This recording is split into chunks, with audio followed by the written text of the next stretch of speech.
sleepless guardian, and a circumstance concealed from all but me. Heathcliff spent his nights at least outside, equally a stranger to repose. I held no communication with him. Still, I was conscious of his design to enter if he could, and on the Tuesday, a little after dark, when my master, from sheer fatigue, had been compelled to retire a couple of hours, I went and opened one of the windows, moved by his perseverance to give him a chance of bestowing on the faded image of his idol one final adieu.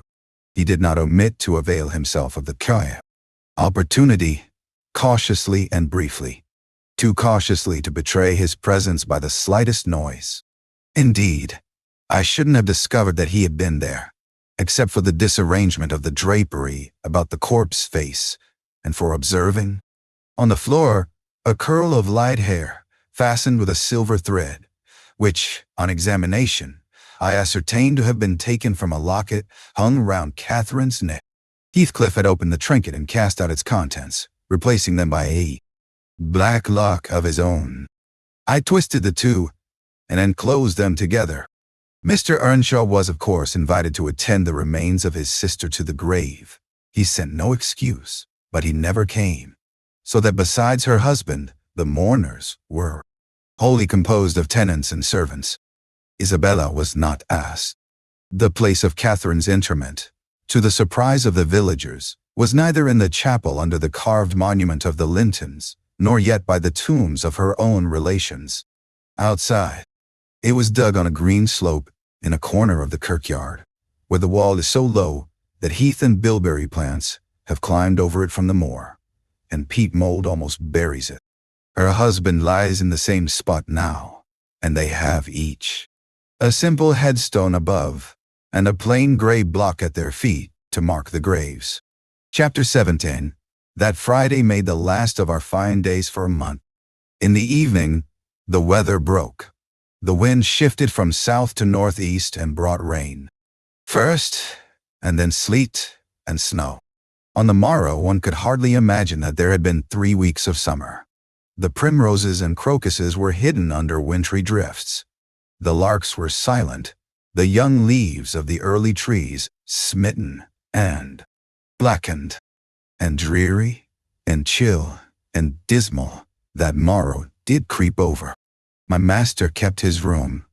I took possession of the lonely parlor, converting it into a nursery, and there I was, sitting with the moaning doll of a child laid on my knee, rocking it to and fro, and watching, meanwhile, the still driving flakes build up the uncurtained window, when the door opened, and some person entered, out of breath, and laughing.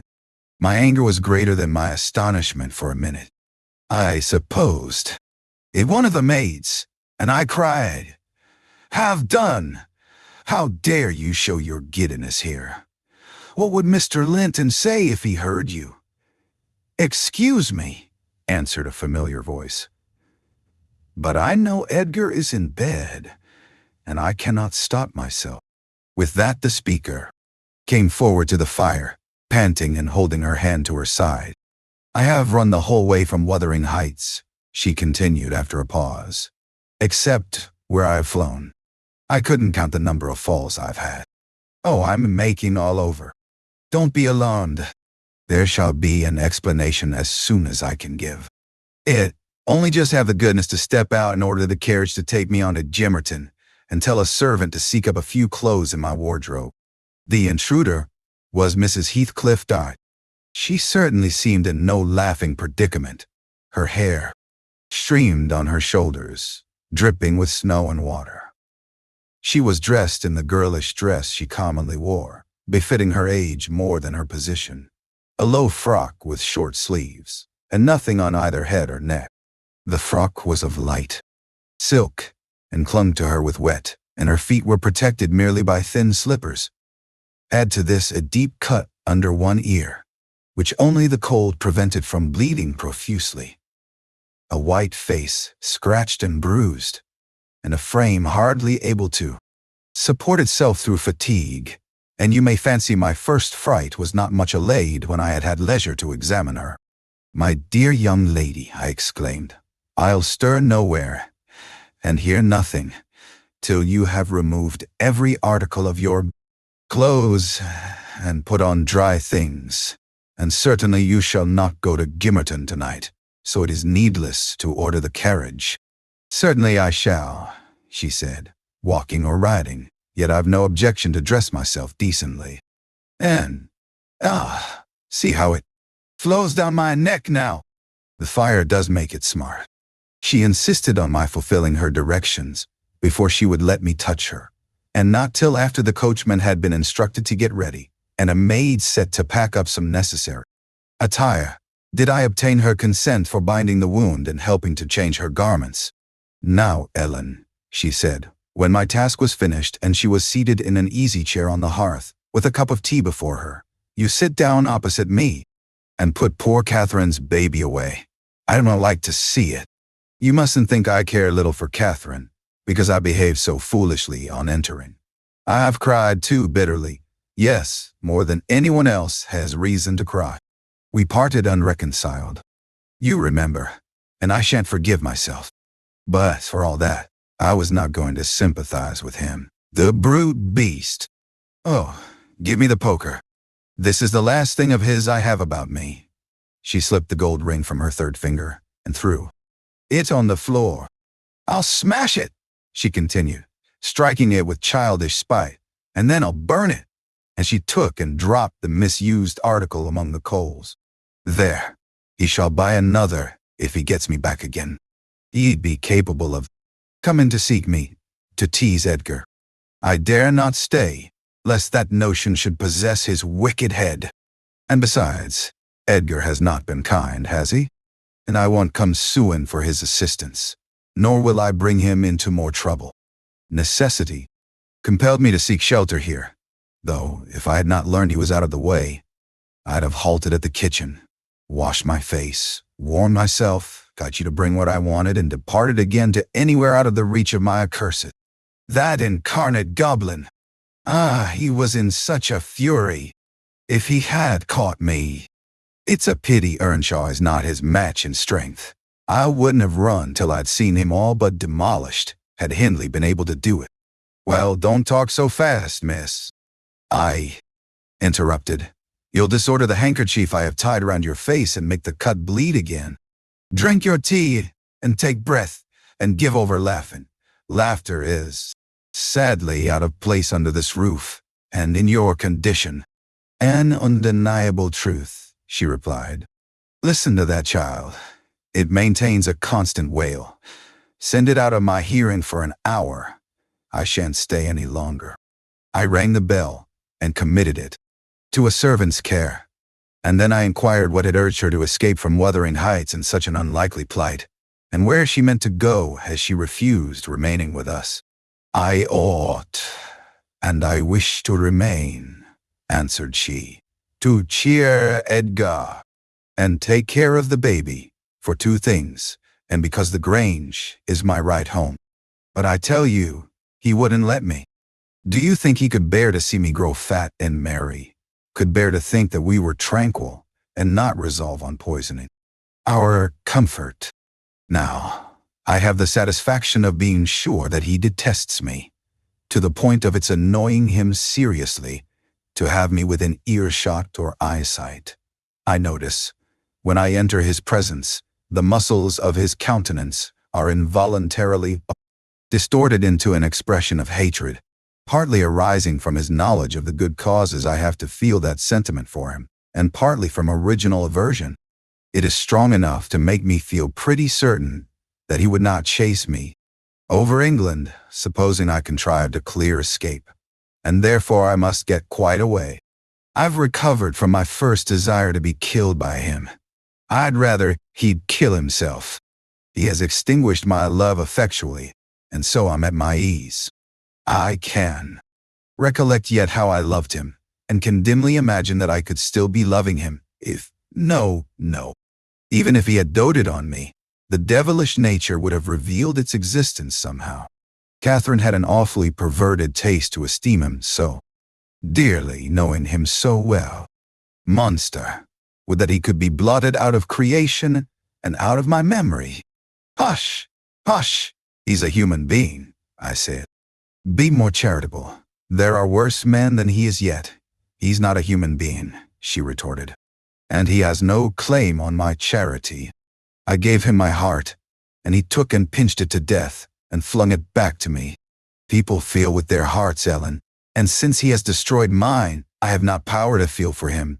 And I would not, though. He groaned from this to his dying day, and wept tears of blood for Catherine. No, indeed, I wouldn't.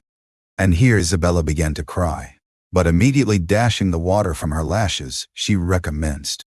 You asked what has driven me to flight at last. I was compelled to attempt it, because I had succeeded in rousing his rage a pitch above his malignity. Pulling out the nerves with red-hot pincers requires more coolness than knocking on the head. He was worked up to forget the me-one, fiendish prudence he boasted of, and proceeded to murderous violence. I experienced pleasure in being able to exasperate him. The sense of pleasure woke my instinct of self-preservation, so I fairly broke free, and if ever I come into his hands, again he is welcome to a signal revenge. Yesterday, you know, Mr. Earnshaw should have been at the funeral. He kept himself sober for the purpose. Tolerably sober, not going to bed mad at 6 o'clock and getting up drunk at 12. Consequently, he rose in suicidal low spirits, as fit for the church as for a dance. And instead, he sat down by the fire and swallowed gin or brandy by tumblerfuls.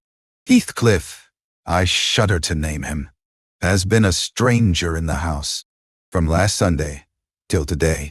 Whether the angels have fed him or his kin beneath, I cannot tell. But he has not eaten a meal with us for nearly a week. He has just come home at dawn and gone upstairs to his chamber, locking himself in, as if anybody dreamt of coveting his company. There he has continued, praying like a Methodist. Only the deity he implored is senseless dust and ashes, and God, when addressed, was curiously confounded with his own black father. After concluding these precious orisons, and they lasted generally till he grew hoarse and his voice was strangled in his throat, he would be off again, always straight down to the Grange. I wonder Edgar did not send for a constable and give him into custody. For me, grieved as I was about Catherine, it was impossible to avoid regarding this season of deliverance from degrading oppression as a holiday. I recovered spirits sufficient to hear Joseph's eternal lectures without weeping, and to move up and down the fair house less with the foot of a frightened thief than formerly. You wouldn't think that I should cry at anything Joseph could say, but he and Hareton are detestable companions. I'd rather sit with Hindley and hear his awful talk than with little Maester and his staunch supporter, that odious old man. When Heathcliff is in, I'm often obliged to seek the kitchen and their society, or starve among the damp, uninhabited chambers. When he is not, as was the case this week, I establish a table and chair at one corner of the house fire, and never mind how Mr. Earnshaw may occupy himself, and he does not interfere with my arrangements. He is quieter now than he used to be, if no one provokes him, more sullen and depressed, and less furious. Joseph affirms he's sure he's an altered man, that the Lord has touched his heart, and he is saved, as by fire. I'm puzzled to detect signs of the favorable change, but it is not my business. Yester evening I sat in my nook reading some old book till late on towards 12. It seemed so dismal to go upstairs, with the wild snow blowing outside, and my thoughts continually reverting to the kirkyard and the new-made grave. I dared hardly lift my eyes from the page before me. That melancholy scene so instantly usurped its place. Hindley sat opposite, his head leant on his hand, perhaps meditating on the same subject. He had ceased drinking at a point below irrationality, and had neither stirred nor spoken during 2 or 3 hours. There was no sound through the house but the moaning wind, which shook the windows every now and then, the faint crackling of the coals, and the click of my snuffers as I removed at intervals the long wick of the candle. Hareton and Joseph were probably fast asleep in bed. It was very, very sad, and while I read, I sighed, for it seemed as if all joy had vanished from the world, never to be restored. The doleful silence was broken at length by the sound of the kitchen latch. Heathcliff had returned from his watch earlier than usual, owing, I suppose, to the sudden storm. That entrance was fastened, and we heard him coming round to get in by the other. I rose, with an irrepressible expression of what I felt on my lips, which induced my companion, who had been staring towards the door, to turn and look at me. "I'll keep him out 5 minutes," he exclaimed. "You won't object?" "No, you may keep him out the whole night for me," I answered. "Do, put the key in the crease. Lock and draw the bolts." Earnshaw accomplished this ere his guest reached the front.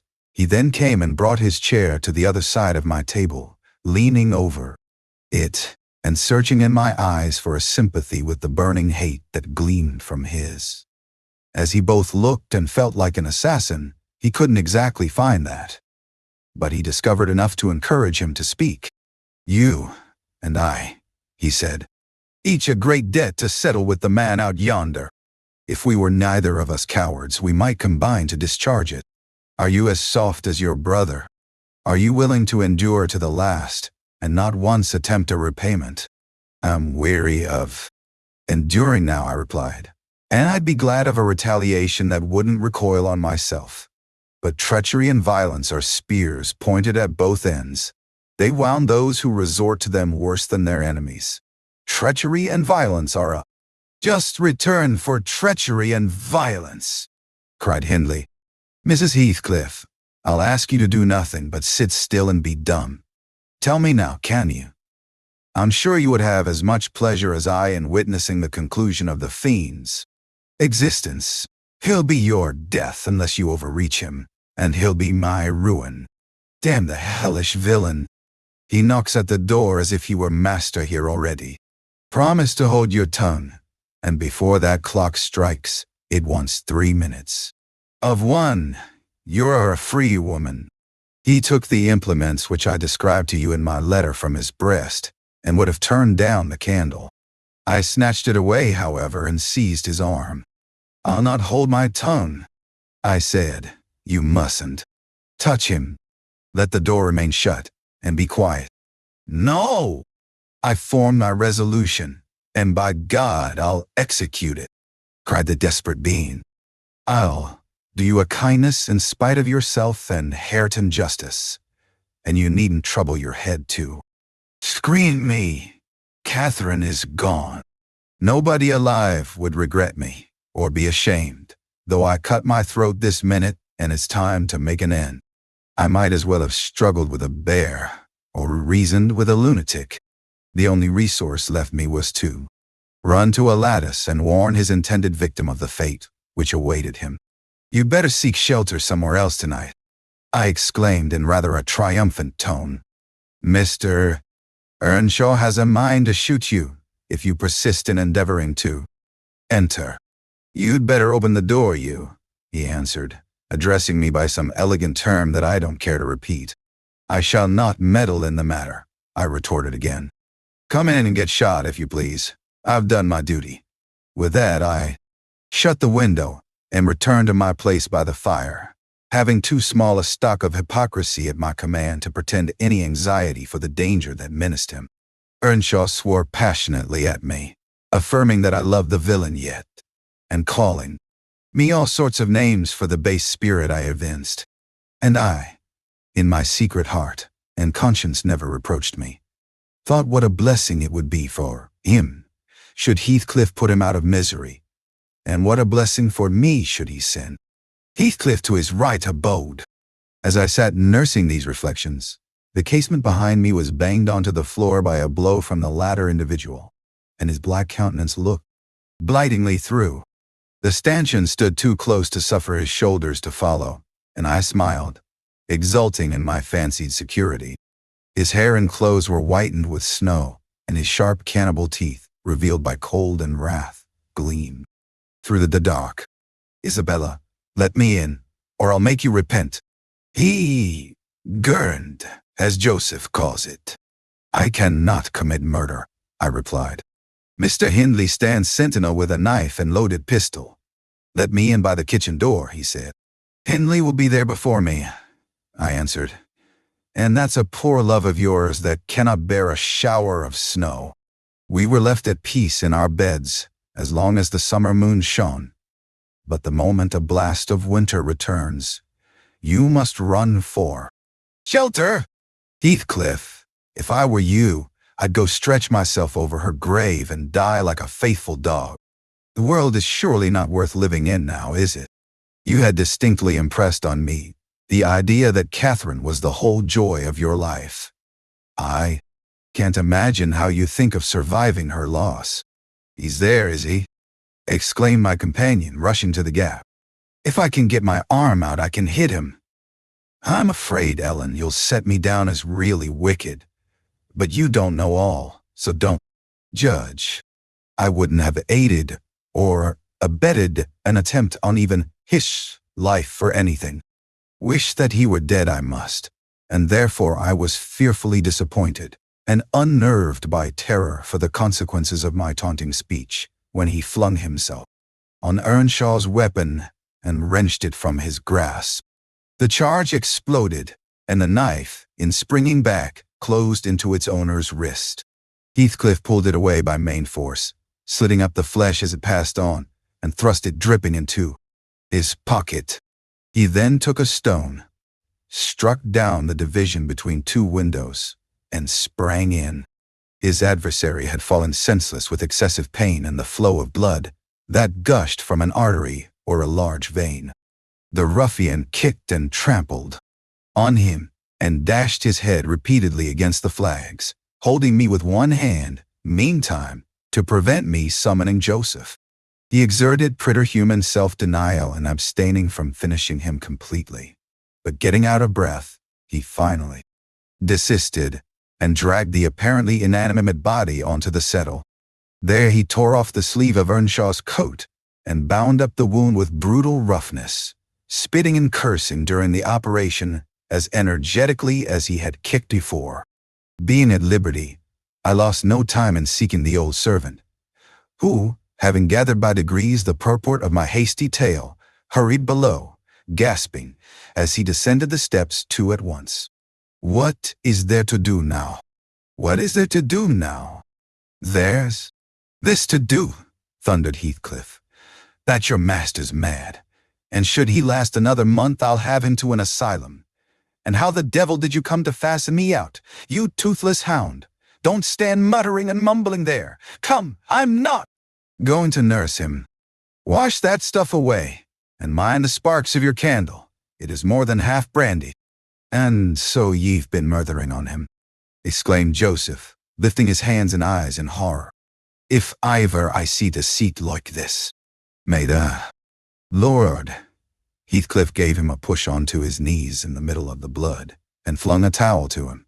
But instead of proceeding to dry it up, he joined his hands and began a prayer, which excited my laughter from its odd phraseology. I was in the condition of mind to be shocked at nothing. In fact, I was as reckless as some malefactors show themselves at the foot of the gallows. Oh, I forgot you, said the tyrant. You shall do that. Down with you. And you conspire with him against me, do you, viper? There, that is work fit for you. He shook me till my teeth rattled and pitched me beside Joseph, who steadily concluded his supplications, and then rose, vowing he would set off for the Grange directly. Mr. Linton was a magistrate, and though he had 50 wives dead, he should inquire into this. He was so obstinate in his resolution that Heathcliff deemed it expedient to compel from my lips a recapitulation of what had taken place, standing over me, heaving within me malevolence, as I reluctantly delivered the account in answer to his questions. It required a great deal of labor to satisfy the old man that Heathcliff was not the aggressor, especially with my hardly wrung replies. However, Mr. Earnshaw soon convinced him that he was alive still. Joseph hastened to administer a dose of spirits, and by their succor, his master presently regained motion and consciousness. Heathcliff, aware that his opponent was ignorant of the treatment received while insensible, called him deliriously intoxicated, and said he should not notice his atrocious conduct further, but advised him to get to bed. To my joy, he left us, after giving this judicious counsel, and Hindley stretched himself on the raw hearthstone. I departed to my own room, marveling that I had escaped so easily. This morning, when I came down about half an hour before noon, Mr. Earnshaw was sitting by the fire, deadly sick, his evil genius, almost as gaunt and ghastly, leant against the chimney. Neither appeared inclined to dine, and having waited till all was cold on the table, I commenced alone. Nothing hindered me from eating heartily, and I experienced a certain sense of satisfaction and superiority as, at intervals, I cast a look towards my silent companions, and felt the comfort of a quiet conscience within me. After I had done, I ventured on the unusual liberty of drawing near the fire, going round Earnshaw's seat, and kneeling in the corner. Beside him, Heathcliff did not glance my way, and I gazed up, and contemplated his features almost as confidently as if they had been turned to stone.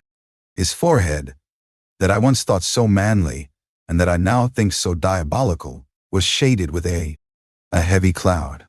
His basilisk eyes were nearly quenched by sleeplessness, and weeping perhaps, for the lashes were wet then, his lips devoid of their ferocious sneer, and sealed in an expression of unspeakable sadness.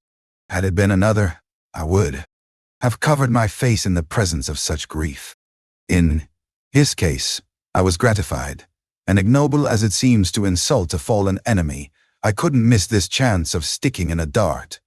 His weakness was the only time when I could taste the delight of paying wrong for wrong. Fee, fi, miss, I interrupted.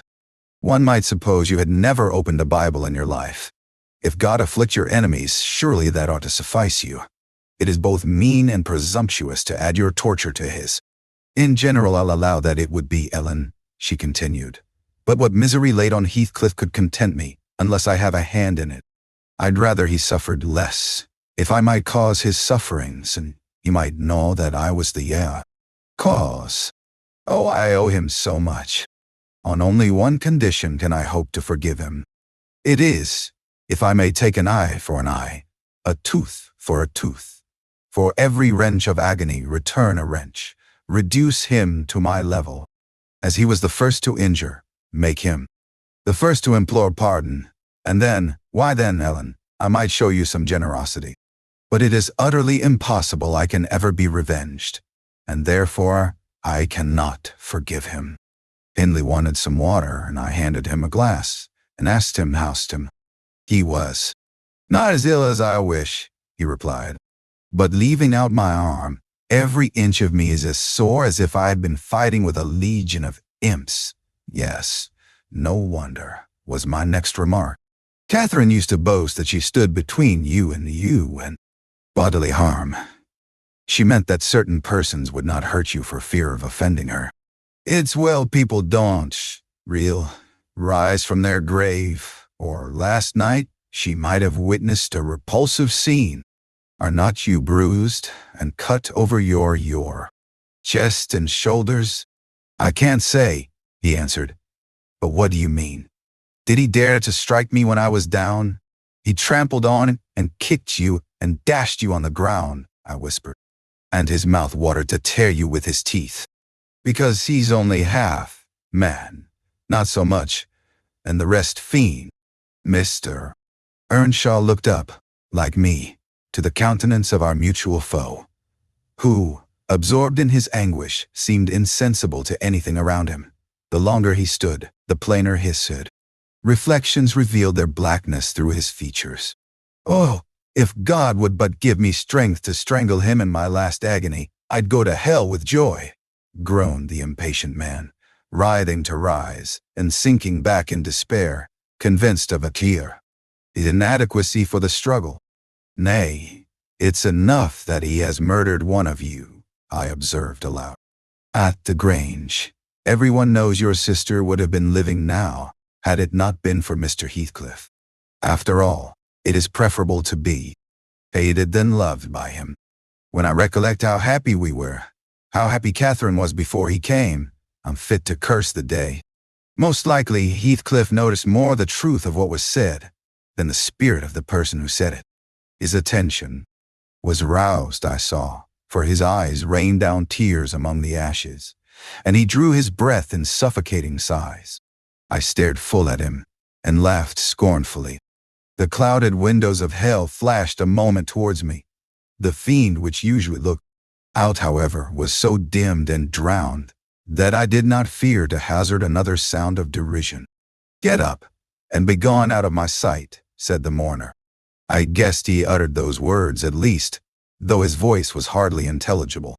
"I beg your pardon," I replied. "But I loved Catherine too, and her brother requires attendance, which, for her sake, I shall supply. Now that she's dead, I see her in Hindley. Hindley has exactly her eyes, if you had not tried to gouge them out and made them black and red. And her, get up, wretched idiot, before I stamp you to death," he cried, making a movement that caused me to make one also. "But then," I continued, holding myself ready to flee, "if poor Catherine had trusted you and assumed the ridiculous, contemptible, degrading title of Mrs. Heathcliff, she would soon have presented a similar picture. She wouldn't have borne your abominable behavior quietly. Her detestation and disgust must have found voice." The back of the Settle and Earnshaw's person interposed between me and him, so instead of endeavoring to reach me, he snatched a dinner knife from the table and flung it at my head. It struck beneath my ear and stopped the sentence I was uttering, but pulling it out, I sprang to the door and delivered another, which I hope went a little deeper than his missile.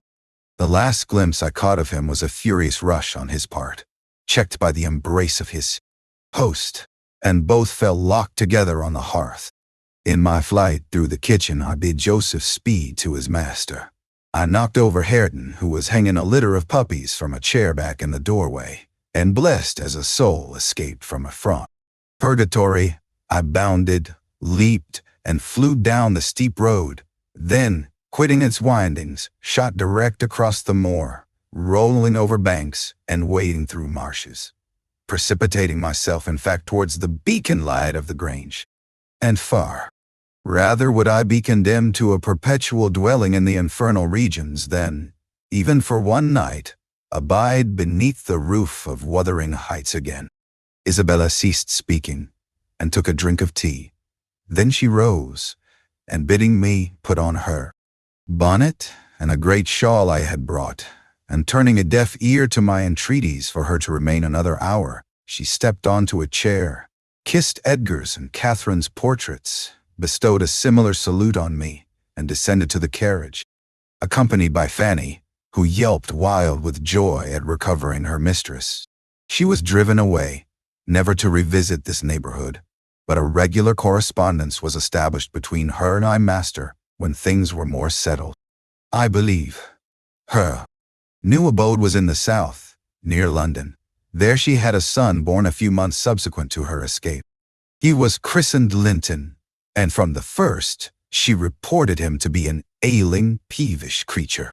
Mr. Heathcliff, meeting me one day in the far village, inquired where she lived. I refused to tell. He remarked that it was not of any moment, only she must beware of coming to her brother. She should not be with him if he had to keep her himself.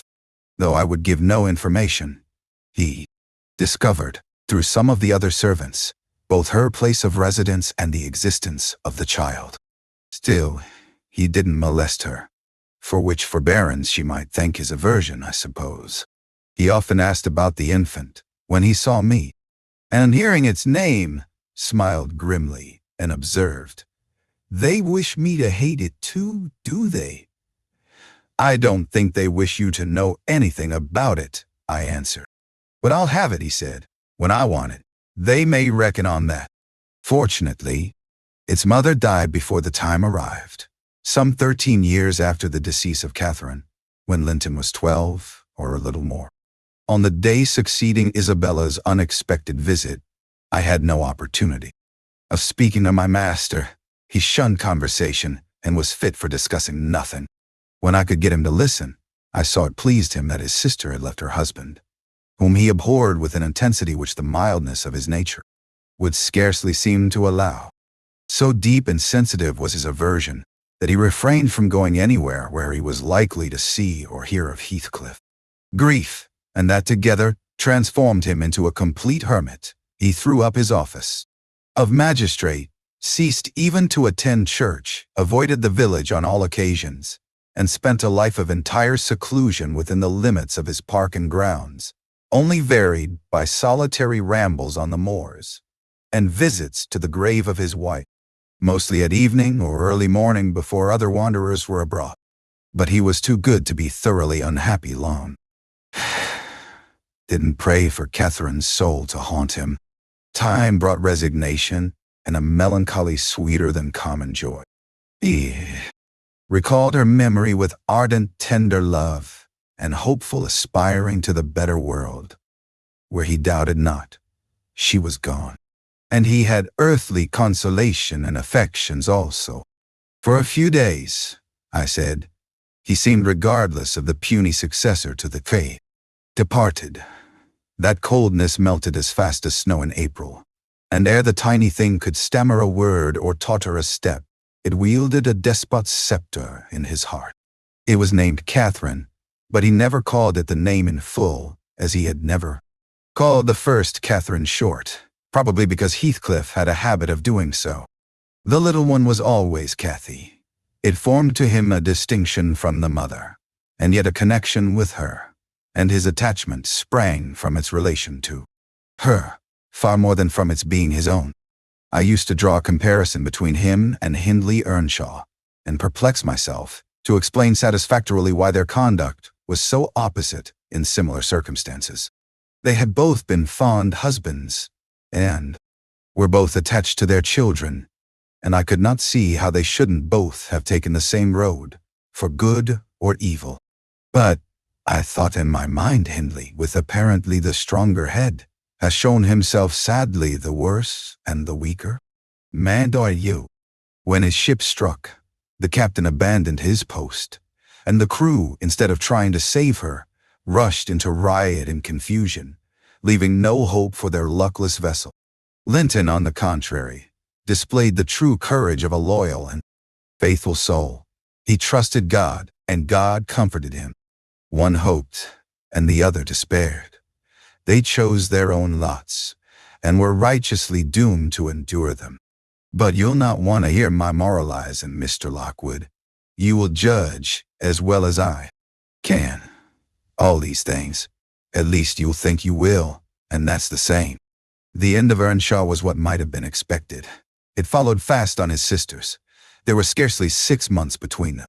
We, at the Grange, never got a very succinct account of his state preceding it. All that I did learn was on occasion of going to aid in the preparations for the funeral. Mr. Kenneth came to announce the event to my master. "Well, Nellie," said he, riding into the yard one morning too early not to alarm me with an instant presentiment of bad news. "It's yours, and my turn to go into mourning at present. Who's given us the slip now, do you think?" "Who?" I asked in a flurry. "Why, guess," he returned, dismounting and slinging his bridle on a hook by the door. "And nip up the corner of your apron. I'm certain you'll need it." "Not Mr. Heathcliff, surely?" I exclaimed. "What? Would you have tears for him?" said the doctor. "No.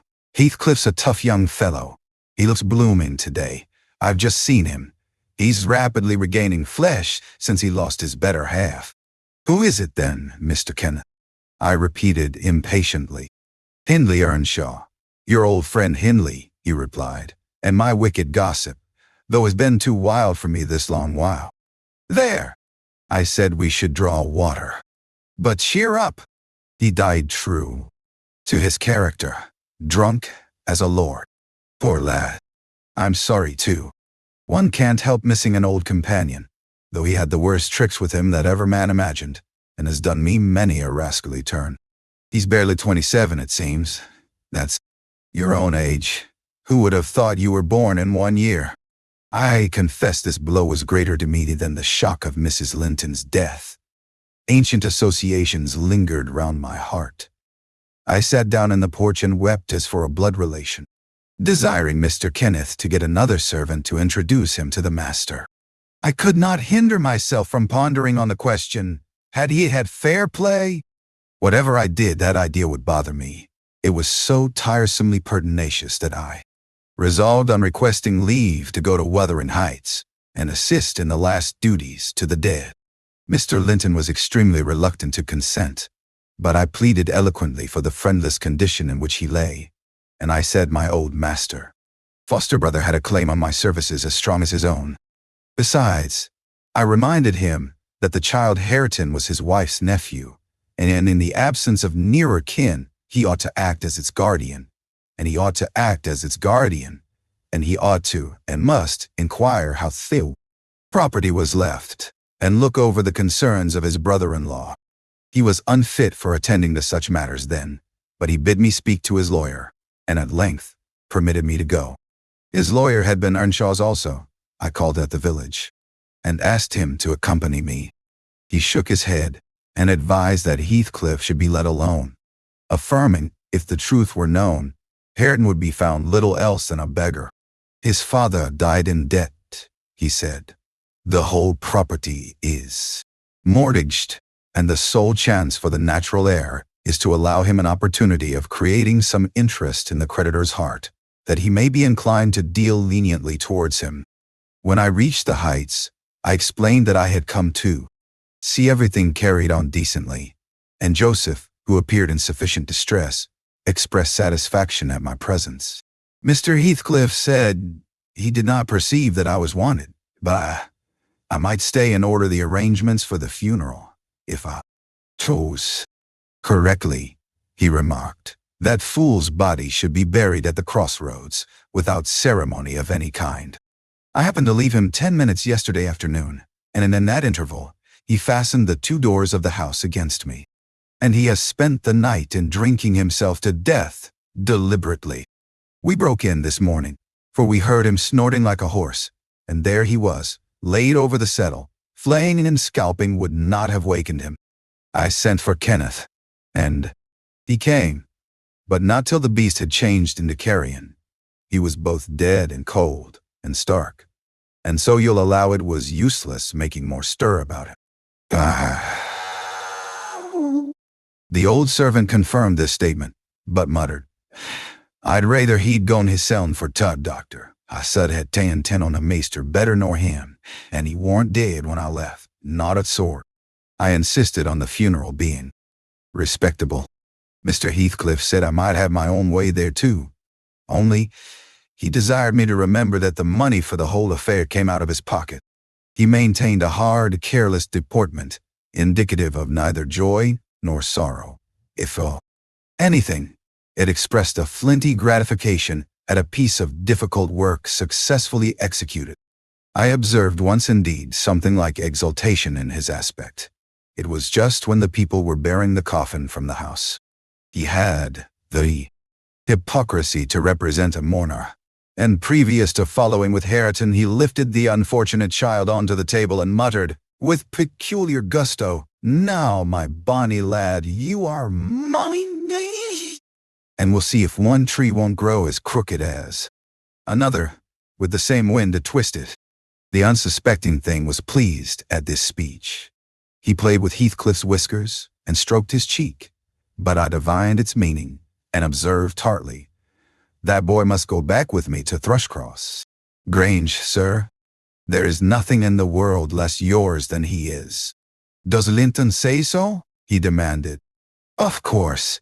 He has ordered me to take him, I replied. Well, said the scoundrel, we'll not argue the subject now, but I have a fancy to try my hand at rearing a young one, so intimate to your master that I must supply the place of this with my own, if he attempt to remove it. I don't engage to let Hareton go undisputed, but I'll be pretty sure to make the other come. Remember to tell him. This hint was enough to bind our hands. I repeated its substance on my return, And Edgar Linton, little interested at the commencement, spoke no more of interfere. I'm not aware that he could have done it to any purpose, had he been ever so willing. The guest was now the master of Wuthering Heights. He held firm possession, and proved to the attorney, who, in his turn, proved it to Mr. Linton, that Earnshaw had mortgaged every yard of land he owned for cash to supply his mania for gaming, and he, Heathcliff, was the mortgagee. In that manner, Hareton, who should now be the first gentleman in the neighborhood, was reduced to a state of complete dependence on his father's inveterate enemy, and lives in his own house as a servant, deprived of the advantage of wages, quite unable to right himself because of his friendlessness and his ignorance that he has been wronged. Chapter 18, The 12 Years, continued Mrs. Dean, following that dismal period, were the happiest of my life. My greatest troubles in their passage rose from our little lady's trifling illnesses, which she had to experience in common with all children, rich and poor. For the rest, after the first 6 months, she grew like a larch, could walk and talk too, in her own way, before the heath blossomed a second time over. Mrs. Linton's dust. She was the most winning thing that ever brought sunshine into a desolate house. A real beauty in face, with the Earnshaw's handsome dark eyes, but the Linton's fair skin and small features, and yellow curling hair. Her spirit was high, though not rough, and qualified by a heart sensitive and lively to excess in its affections. That capacity for intense attachments reminded me of her mother. Still, she did not resemble her, for she could be soft and mild as a dove. She had a gentle voice and pensive expression. Her anger was never furious, her love never fierce. It was deep and tender. However, it must be acknowledged, she had faults to foil her gifts. A propensity to be saucy was one, and a perverse will. That indulged children invariably acquire, whether they be good-tempered or cross. If a servant chanced to vex her, it was always, "I shall tell Papa." And if he reproved her, even by a look, you would have thought it a heartbreaking business. I don't believe he ever did speak a harsh word to her. He took her education entirely on himself, and made it an amusement. Fortunately, curiosity and a quick intellect made her an apt scholar. She learned rapidly and eagerly, and did honor to his teaching. Till she reached the age of 13, she had not once been beyond the range of the park by herself. Mr. Linton would take her with him a mile or so outside, on rare occasions, but he trusted her to no one else. Gimmerton was an unsubstantial name in her ears. The chapel, the only building she had approached or entered, except her own home. Wuthering Heights and Mr. Heathcliff did not exist for her. She was a perfect recluse, and, apparently, perfectly contented. Sometimes, indeed, while surveying the country from her nursery window, she would observe, "Ellen, how long will it be before I can walk to the top of those hills? I wonder what lies on the other side. Is it the sea?" "No, Miss Cathy, I would answer. It is hills again, just like these." "And what are those golden rocks like when you stand under them?" she once asked. The abrupt descent of Penistone Crags particularly attracted her notice, especially when the setting sun shone on it, and the topmost heights, and the whole extent of landscape besides, lay in shadow. I explained that they were bare masses of stone, with hardly enough earth in their clefts to nourish a stunted tree. "And why are they bright so long after it is evening?" "Here?" she pursued. "Because they are a great deal higher up than we are," replied I. "You could not climb them. They are too high and steep. In winter, the frost is always there before it comes to us. And deep into summer, I have found snow under that black hollow on the northeast side." "Oh, you have been on them," she cried gleefully. "Then I can go too when I am a woman." "Has Papa been, Ellen?" "Papa would tell you, miss," I answered hastily, "that they are not worth the trouble of visiting. The moors, where you ramble with him, are much nicer." and Thrushcross Park is the finest place in the world. But I know the park, and I don't know those, she murmured to herself. And I should delight to look round me from the brow of that tallest point. My little pony Minnie shall take me some time. Maybe I'm touching mad. One of the maids mentioning the fairy cave quite turned her head with a desire to fulfill this project. She teased Mr. Linton about it, and he promised she should have the journey when she got older. But Miss Catherine measured her age by months. And now, am I old enough to go to Penistone Crags? Was the constant question in her mouth. The road thither wound close by Wuthering Heights. Edgar had not the heart to pass it, so she received as constantly the answer, "Not yet, love, not yet." I said Mrs. Heathcliff lived above a dozen years after quitting her husband. Her family were of a delicate constitution. She and Edgar both lacked the ruddy health that you will generally meet in these parts. What her last illness was, I am not certain. I conjecture they died of the same thing, a kind of fever, slow at its commencement, but incurable and rapidly consuming life towards the close.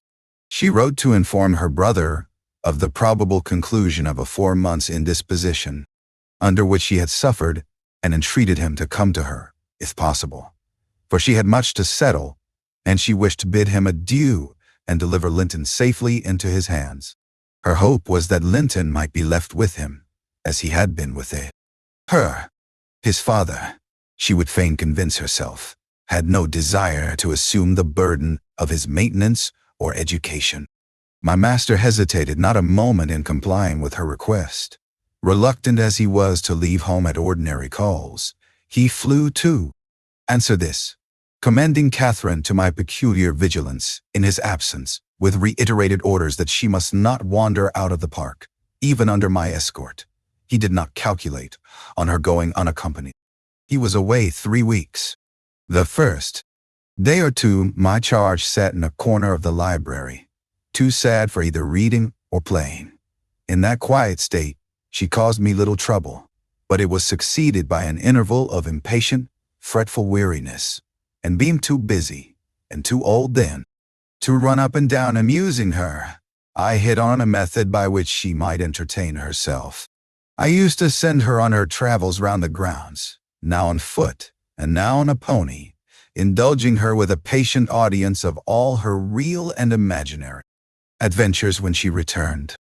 The summer shone in full prime, and she took such a taste for this solitary rambling that she often contrived to remain out from breakfast till tea, and then the evenings were spent in recounting her fanciful tales. I did not fear her breaking bounds, because the gates were generally locked, and I thought she would scarcely venture forth alone if they had stood wide open. Unluckily, my confidence proved misplaced. Catherine came to me one morning at 8 o'clock and said she was that day an Arabian merchant going to cross the desert with his caravan, and I must give her plenty of provision for herself and beasts, a horse, and 3 camels personated by a large hound and a couple of pointers. I got together good store of dainties and slung them in a basket on one side of the saddle, and she sprang up as gay as a fairy, sheltered by her wide-brimmed hat and gauze veil from the July sun, and trotted off with a merry laugh, mocking my cautious counsel to avoid galloping and come back early. The naughty thing never made her appearance at tea. One traveler, the hound, being an old dog and fond of its ease, returned, but neither Cathy nor the pony nor the 2 pointers were visible in any direction. I dispatched emissaries down this path and that path, and at last went wandering in search of her myself. There was a laborer working at a fence round a plantation on the borders of the grounds.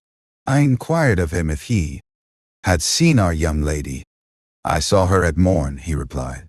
She would have me to cut her a hazel switch, and then she leapt her galloway over the hedge yonder, where it is lowest, and galloped out of sight. You may guess how I felt at hearing this news. It struck me. Directly she must have started for Penistone Crags. What will become of her? I ejaculated, pushing through a gap which the man was repairing, and making straight to the high road. I walked as if for a wager, mile after mile, till a turn brought me in view of the heights, but no Catherine could I detect, far or near. The crags lie about 1.5 miles beyond Mr. Heathcliff's place, and that is 4 from the Grange, so I began to fear night would fall ere I could reach them. And what if she should have slipped and clambered in among them, I reflected, and been killed or broken some of her bones? My suspense was truly painful, and at first it gave me delightful relief to observe, in hurrying by the farmhouse, Charlie, the fiercest of the pointers, lying under a window, with swelled head and bleeding ear. I opened the wicket and ran to the door, knocking vehemently for admittance. A woman whom I knew, and who formerly lived at Gimmerton, answered. She had been servant there since the death of Mr. Earnshaw. "Ah," said she, "you are come a-seeking your little mistress. Don't be frightened. She's here safe, but I'm glad it isn't the master. He's not at home then, is he?" I panted, quite breathless with a quick walking and alarm. "No, no," she replied. "Both he and Joseph are off, and I think they won't return this hour or more. Step in and rest you a bit." I entered, and beheld my stray lamb seated on the hearth, rocking herself in a little chair. That had been her mother's when a child. Her hat was hung against the wall, and she seemed perfectly at home, laughing and chattering, in the best spirits imaginable, to Hareton, now a great strong lad of 18, who stared at her with considerable curiosity and astonishment, comprehending precious little of the fluent succession of remarks and questions which her tongue never ceased pouring forth. "Very well, miss," I exclaimed, concealing my joy under an angry countenance.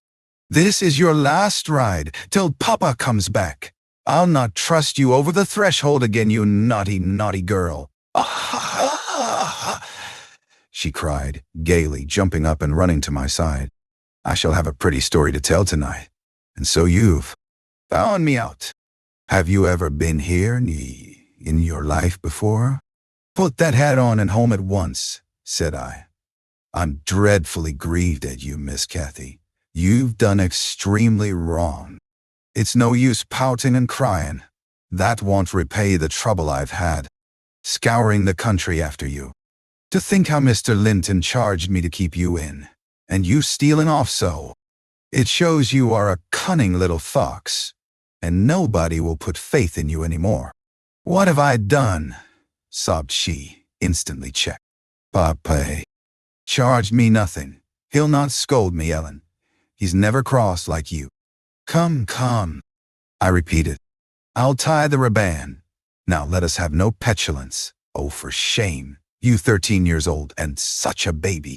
This exclamation was caused by her pushing the hat from her head and retreating to the chimney out of my reach. "Nay," said the servant, "don't be hard on the bonny lass, Mrs. Dean. We made her stop. She'd fain have ridden forwards, afeard you should be uneasy. Hareton offered to go with her, and I thought he should. It's a wild road over the hills." Hareton, during the discussion, stood with his hands in his pockets, too awkward to speak, though he looked as if he did not relish my intrusion.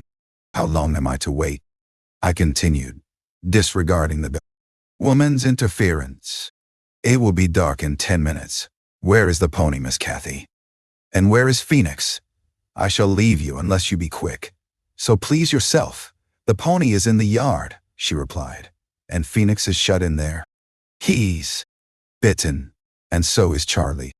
I was going to tell you all about it, but you are in a bad temper and don't deserve to hear." I picked up her hat and approached to reinstate it, but perceiving that the people of the house took her part, she commenced capering round the room, and on my giving chase ran like a mouse over and under and behind the furniture, rendering it ridiculous for me to pursue. Hareton and the woman laughed, and she joined them, and waxed more impertinent still, till I cried, in great irritation, "Well, Miss Cathy, if you were aware whose house this is, you'd be glad enough to get out. It's your father's, isn't it?" said she, turning to Hareton. "Nay," he replied, looking down and blushing bashfully. He could not stand a steady gaze from her eyes, though they were just his own. "Whose then? Your master's?" she asked. He colored deeper, with a different feeling, muttered an oath, and turned away. "Who is his master?" continued the tiresome girl, appealing to me. "He talked about our house and our folk. I thought he had been the owner's son. And he never said miss. He should have done, shouldn't he, if he's a servant?" Hareton grew black as a thundercloud at this childish speech. I silently shook my questioner, and at last succeeded in equipping her for departure. "Now, get my horse," she said, addressing her unknown kinsman as she would one of the stable boys at the Grange. "And you may come with me. I want to see where the goblin hunter rises in the marsh, and to hear about the ferishes, as you call them. But make haste." "What's the matter?" "Get my horse, I say." "I'll see thee damned before I be thee servant," growled the lad. "You'll see me what?" asked Catherine in surprise. "Damned, thou saucy witch," he replied. "There, Miss Cathy, you see you have got into pretty company," I interposed. "Nice words to be used to a young lady. Pray don't begin to dispute with him. Come, let us seek for Minnie ourselves, and be gone." "But Ellen," cried she, staring fixed in the owl. Astonishment. How dare he speak so to me? Mustn't he be made to do as I ask him? "You wicked creature, I shall tell Papa what you said. Now then." Hareton did not appear to feel this threat, so the tears sprang into her eyes with indignation. You bring the pony," she exclaimed, turning to the woman, "and let my dog free this moment." "Softly, miss," answered the addressed. "You'll lose nothing by being civil. Though Mr. Hareton there be not the master's son, he's your cousin. And I was never hired to serve you." "My cousin," cried Cathy, with a scornful laugh. "Yes, indeed," responded her reprover. "Oh, Ellen, don't let them say such things," she pursued in great trouble. "Papa is gone to fetch my cousin from London. My cousin is a gentleman's son. That my—" She stopped and wept outright, upset at the bare notion of relationship with such a clown. "Hush! Hush!" I whispered. "People can have many cousins and of all sorts, Miss Cathy, without being any the worse for it. Only they needn't keep their company, if they be disagreeable and bad." He's not my cousin, Ellen," she went on, gathering fresh grief from reflection, and flinging herself into my arms for refuge from the idea. I was much vexed at her and the servant for their mutual revelations, having no doubt of Linton's approaching arrival, communicated by the former, being reported to Mr. Heathcliff, and feeling as confident that Catherine's first thought on her father's return would be to seek an explanation of the latter's assertion concerning her rude-bred kindred. Hareton, recovering from his disgust at being taken for a servant, seemed moved by her distress, and having fetched the pony round to the door, he took, to propitiate her, a fine crooked-legged terrier whelp from the kennel, and putting it into her hand, bid her whist, for he meant naught. Pausing in her lamentations, she surveyed him with a glance of awe and horror, then burst forth anew. I could scarcely refrain from smiling at this antipathy to the poor fellow, who was a well-made, athletic youth, good-looking in features, and stout and healthy, but attired in garments befitting his daily occupations of working on the farm and lounging among the moors after rabbits and game. Still, I thought I could detect in his physiognomy a mind owning better qualities than his father ever possessed. Good things lost amid a wilderness of weeds, to be sure, whose rankness far overtopped their neglected growth, yet, notwithstanding, evidence of a wealthy soil that might yield luxuriant crops under other and favorable circumstances. Mr. Heathcliff, I believe, had not treated him physically ill, thanks to his fearless nature, which offered no temptation to that course of oppression. He had none of the timid susceptibility that would have given zest to ill treatment, in Heathcliff's judgment. He appeared to have bent his malevolence on making him a brute. He was never taught to read or write, never rebuked for any bad habit which did not annoy his keeper, never led a single step towards virtue, or guarded by a single precept against vice.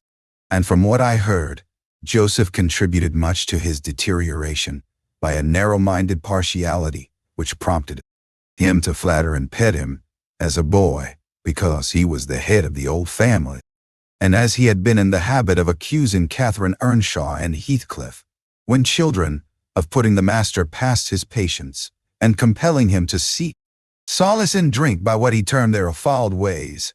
So at present, he laid the whole burden of Hareton's faults on the shoulders of the usurper of his property.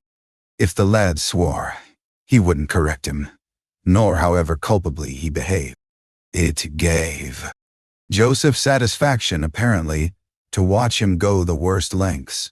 He allowed that the lad was ruined, that his soul was abandoned to perdition, but then he reflected that Heathcliff must answer for it. Hareton's blood would be required at his hands, and there lay immense consolation in that thought. Joseph had instilled into him a pride of name and of his lineage. He would, had he dared, have fostered hate between him and the present owner of the Heights.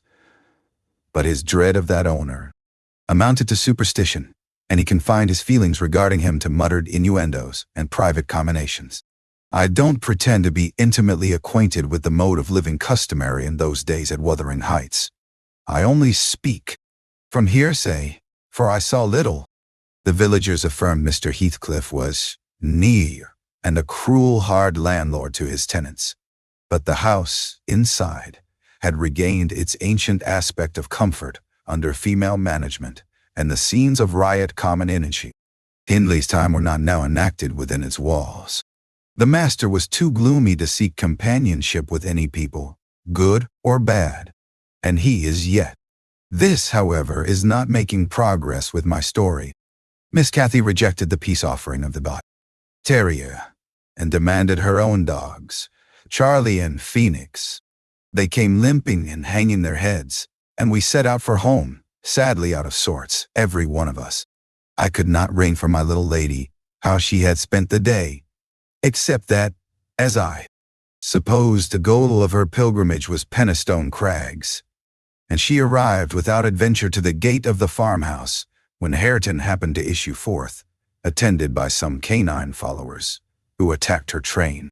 They had a smart battle. Before their owners could separate them, that formed an introduction.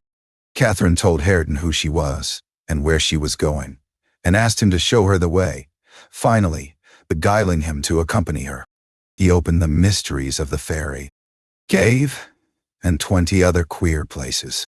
But, being in disgrace, I was not favored with the description of the interesting objects she saw.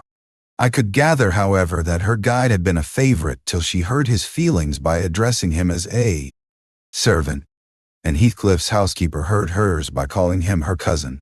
Then the language he had held to her rankled in her heart. She who was always love and darling and queen and angel, with everybody at the Grange, to be insulted so shockingly by a stranger. She did not comprehend it, and hard work I had to obtain a promise that she would not lay the grievance before her father.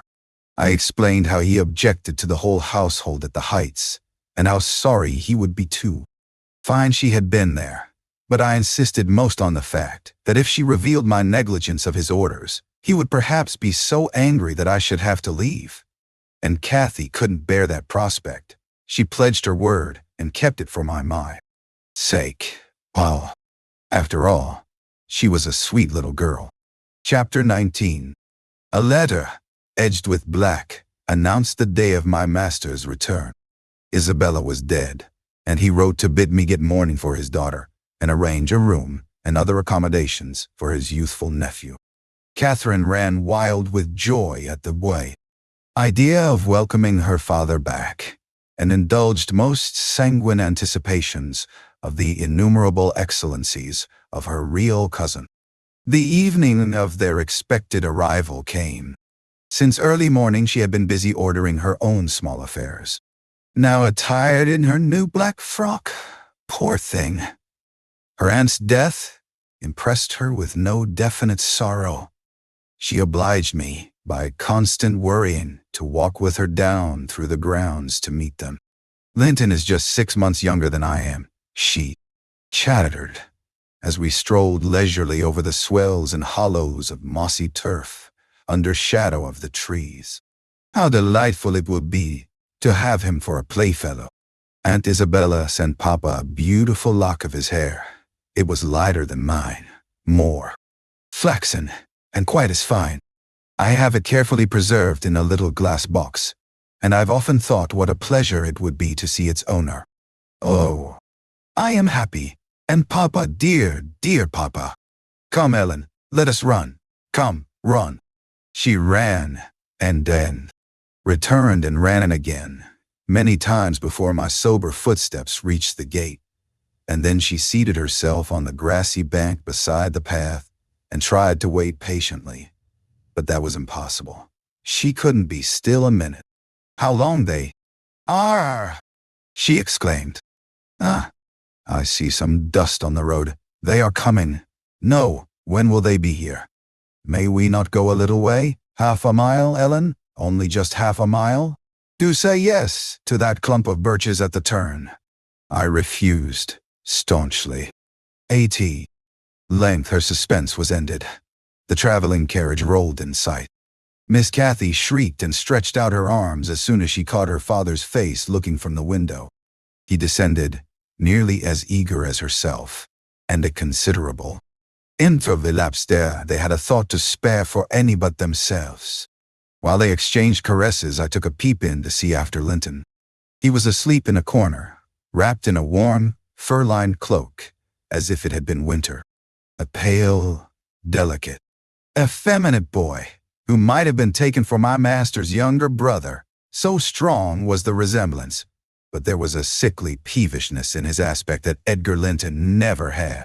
The latter saw me looking, and having shaken hands, advised me to close the door and leave him undisturbed, for the journey had fatigued him.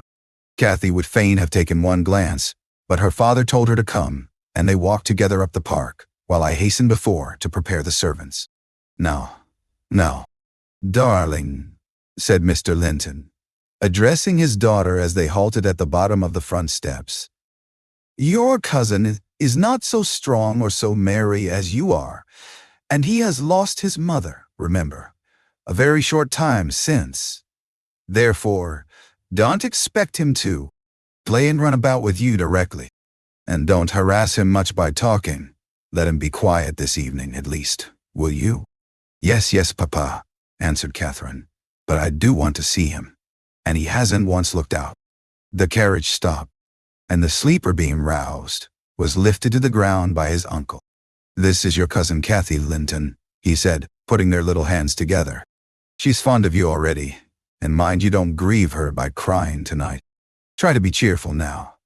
The traveling is at an end, and you have nothing to do but rest and amuse yourself as you please.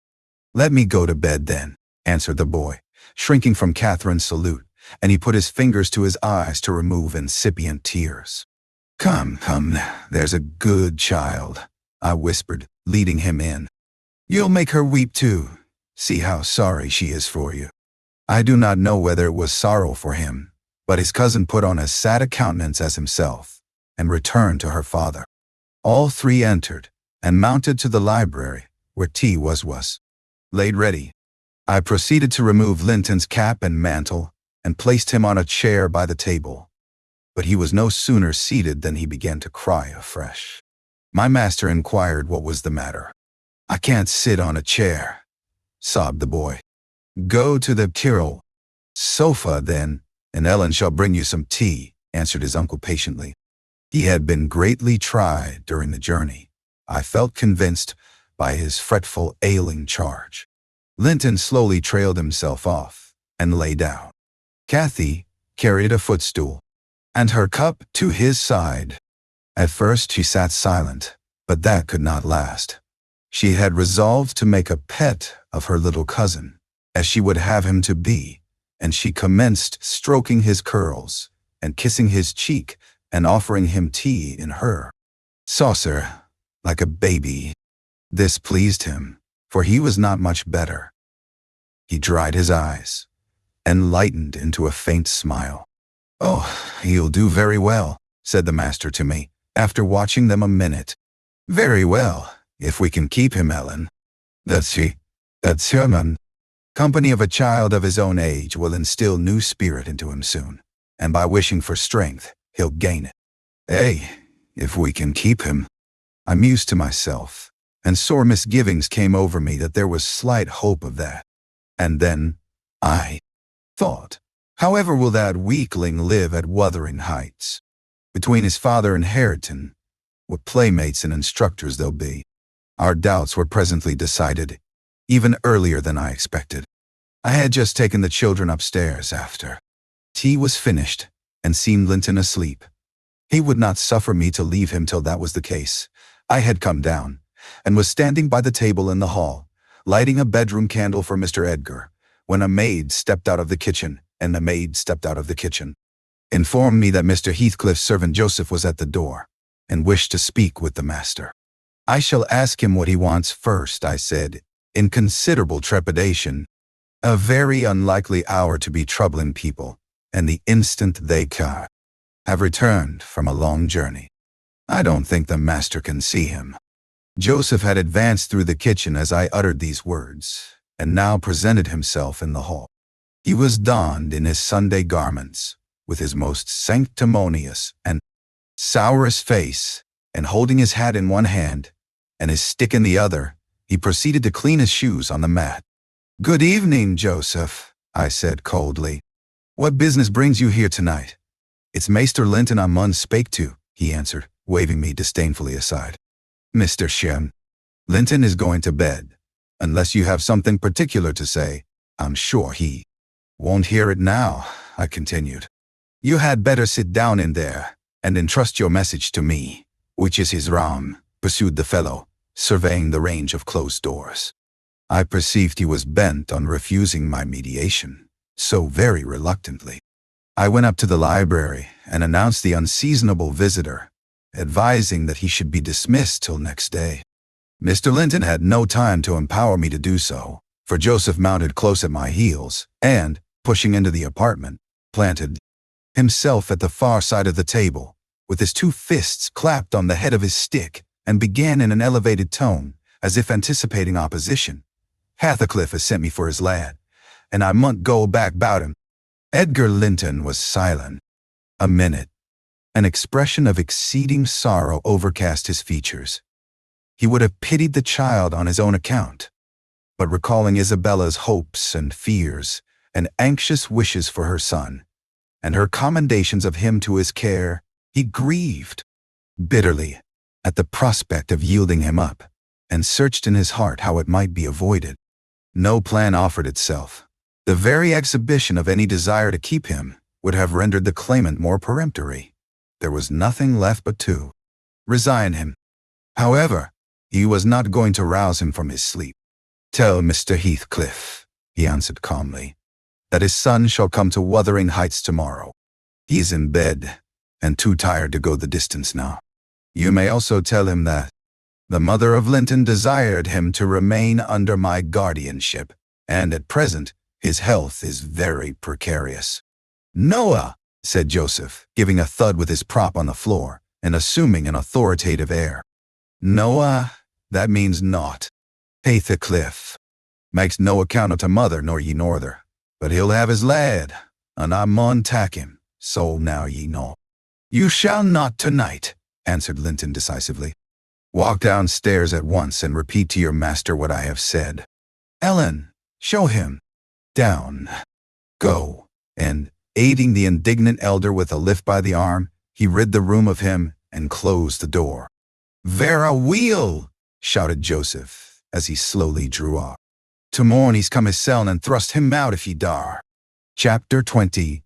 To all obviate the danger of this threat being fulfilled, Mr. Linton commissioned me to take the boy home early, on Catherine's pony, and said he, as we shall now have no influence over his destiny, good or bad, you must say nothing of where he is gone to my daughter. She cannot associate with him hereafter, and it is better for her to remain in ignorance of his proximity, lest she should be restless and anxious to visit the heights. Merely tell her his father sent for him suddenly, and he has been obliged to leave us." Linton was very reluctant to be roused from his bed at 5 o'clock and astonished to be informed that he must prepare for further traveling.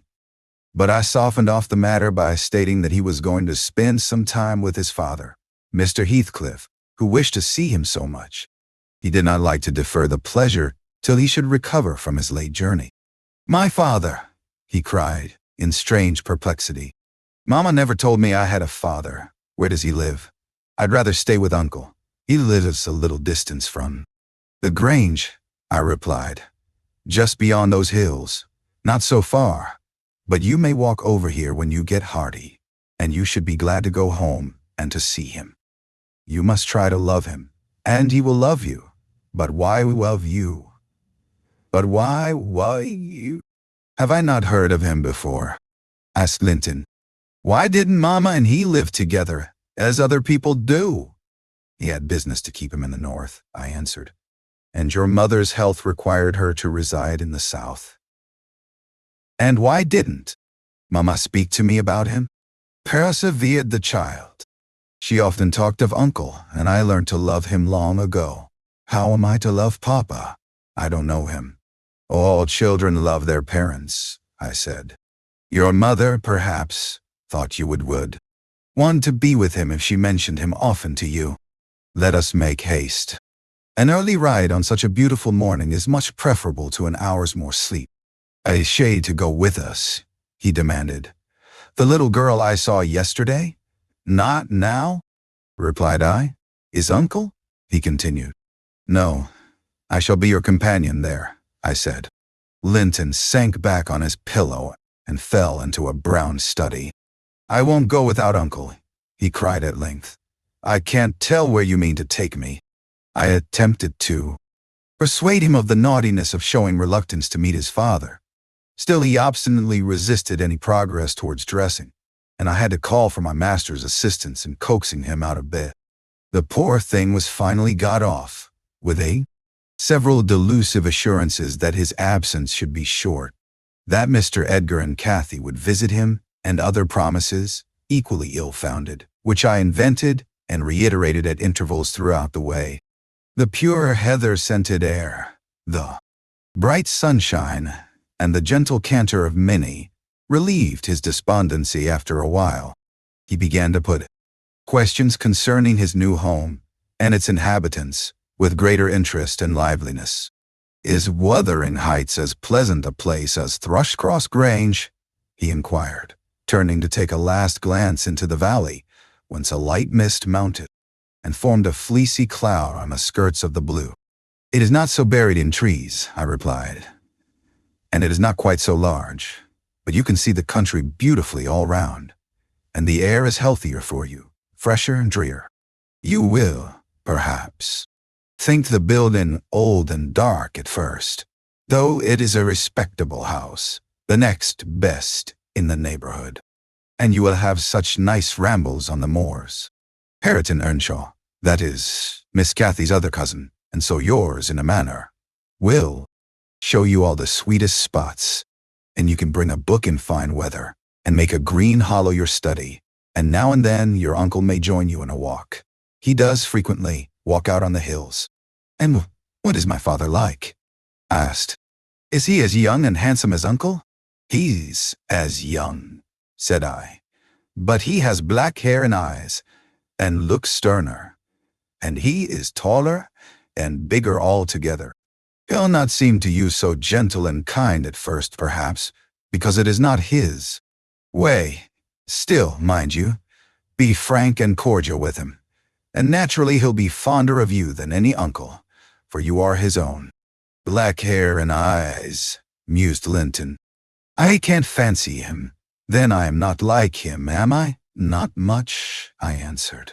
"Not a morsel," I thought. surveying with regret the white complexion and slim frame of my companion, and his large, languid eyes.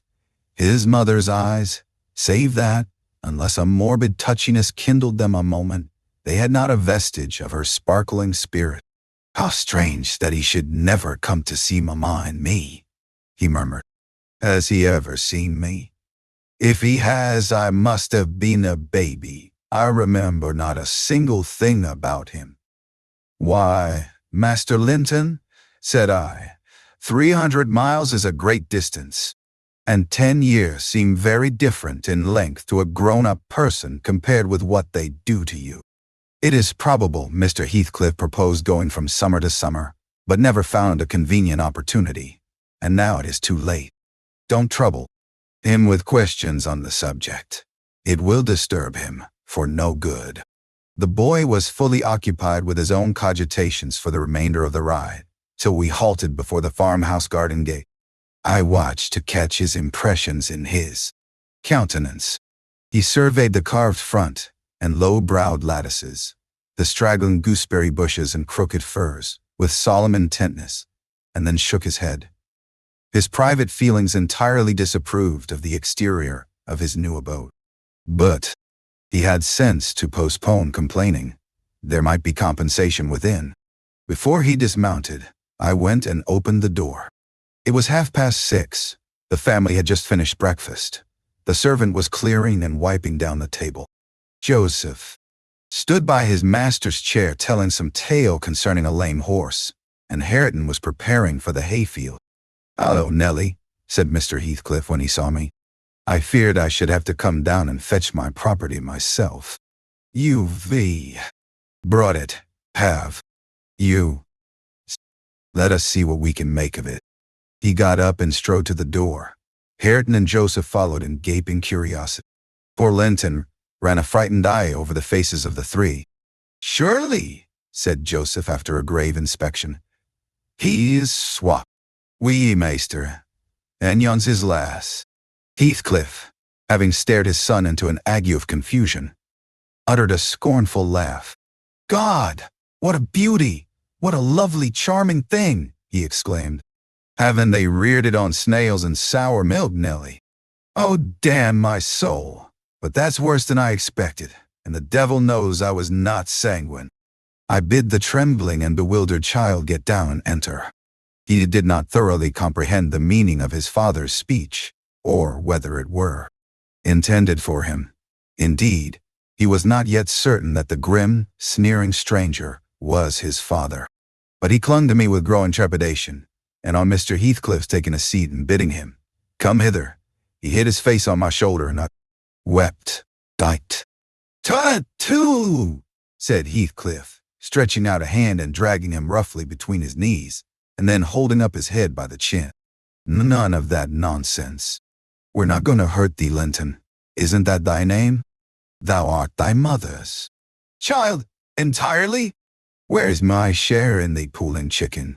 He took off the boy's cap and pushed back his thick flaxen curls, felt his slender arms and his small fingers, during which examination Linton ceased crying and lifted his great blue eyes to inspect the inspector. "Do you know me?" asked Heathcliff, having satisfied himself that the limbs were all equally frail and feeble. "No," said Linton, with a gaze of vacant fear. "You've heard of me, I dare say." "No," he replied again. "No. What a shame of your mother, never to waken your filial regard for me." "You are my son, then, I'll tell you. And your mother was a wicked slut to leave you in ignorance of the sort of father you possessed. Now, don't wince and color up, though it's something to see you have not white blood. Be a good lad, and I'll do for you. Nellie, if you be tired, you may sit down. If not, get home again. I guess you'll report what you hear and see to the cipher at the Grange. And this thing won't be settled while you linger about it." "Well," replied I hope you'll be kind to the boy, Mr. Heathcliff, or you'll not keep him long. And he's all you have akin the wide world that you will ever know. Remember, I'll be very kind to him.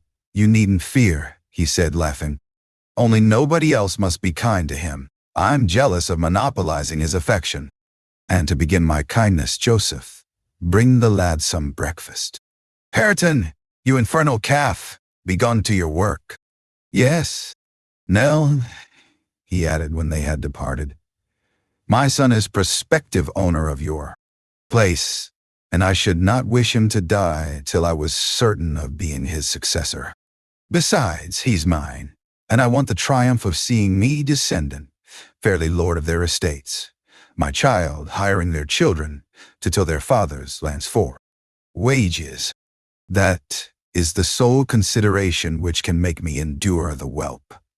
I despise him for himself, and hate him for the memories he revives. But that consideration is sufficient. He's as safe with me, and shall be tended as carefully as you are. Master tends his own. I have a room upstairs, furnished for him in handsome style. I've engaged a tutor, also, to come 3 times a week from 20 miles distance to teach him what he pleases to learn. I've ordered Hareton to obey him, and in fact I've arranged everything with a view to preserve the superior and the gentleman in him above his associates. I do regret, however, that he so little deserves the trouble. If I wished any blessing in the world, it was to find him a worthy object of pride, and I'm bitterly disappointed with the whey-faced, whining wretch. While he was speaking, Joseph returned bearing a basin of milk porridge, and placed it before Linton, who stirred round the homely mess with a look of aversion, and affirmed he could not eat it. I saw the old man's servant shared largely in his master's scorn of the child, though he was compelled to retain the sentiment in his heart, because Heathcliff plainly meant his underlings to hold him in honor. "Cannot eat it," repeated he, peering in Linton's face, and subduing his voice to a whisper for fear of being overheard. "But Maester Hareton never ate naught else, when he were a little new, and what were good enough for him's good enough for ye. I's rather think—" "I shan't eat it," answered Linton snappishly. "Take it away." Joseph snatched up the food indignantly and brought it to us. "Is there all ails the victuals?" he asked, thrusting the tray under Heathcliff's nose. "What should ail them?" he said. "Why," answered Joseph, "yon dainty chap says he cannot eat 'em. But I guess it's right. His mother were just so wine were do almost too mucky to sow the corn for making her breed." "Don't mention his mother to me," said the master angrily. "Get him something that he can eat, that's all. What is his usual food, Nellie?" I suggested boiled milk or tea, and the housekeeper received instructions to prepare some. Come, I reflected, his father's selfishness may contribute to his comfort. He perceives his delicate constitution and the necessity of treating him tolerably. I'll console Mr. Edgar by acquainting him with the turn Heathcliff's humor has taken. Having no excuse for lingering longer, I slipped out. Linton was engaged in timidly rebuffing the advances of a friendly sheepdog, but he was too much on the alert to be cheated. As I closed the door, I heard a cry and a frantic repetition of the words, "Don't leave me. I'll not stay here. I'll not stay here." Then the latch was raised and fell. They did not suffer him to come forth. I mounted Minnie and urged her to a trot, and so my brief guardianship ended. Chapter 21.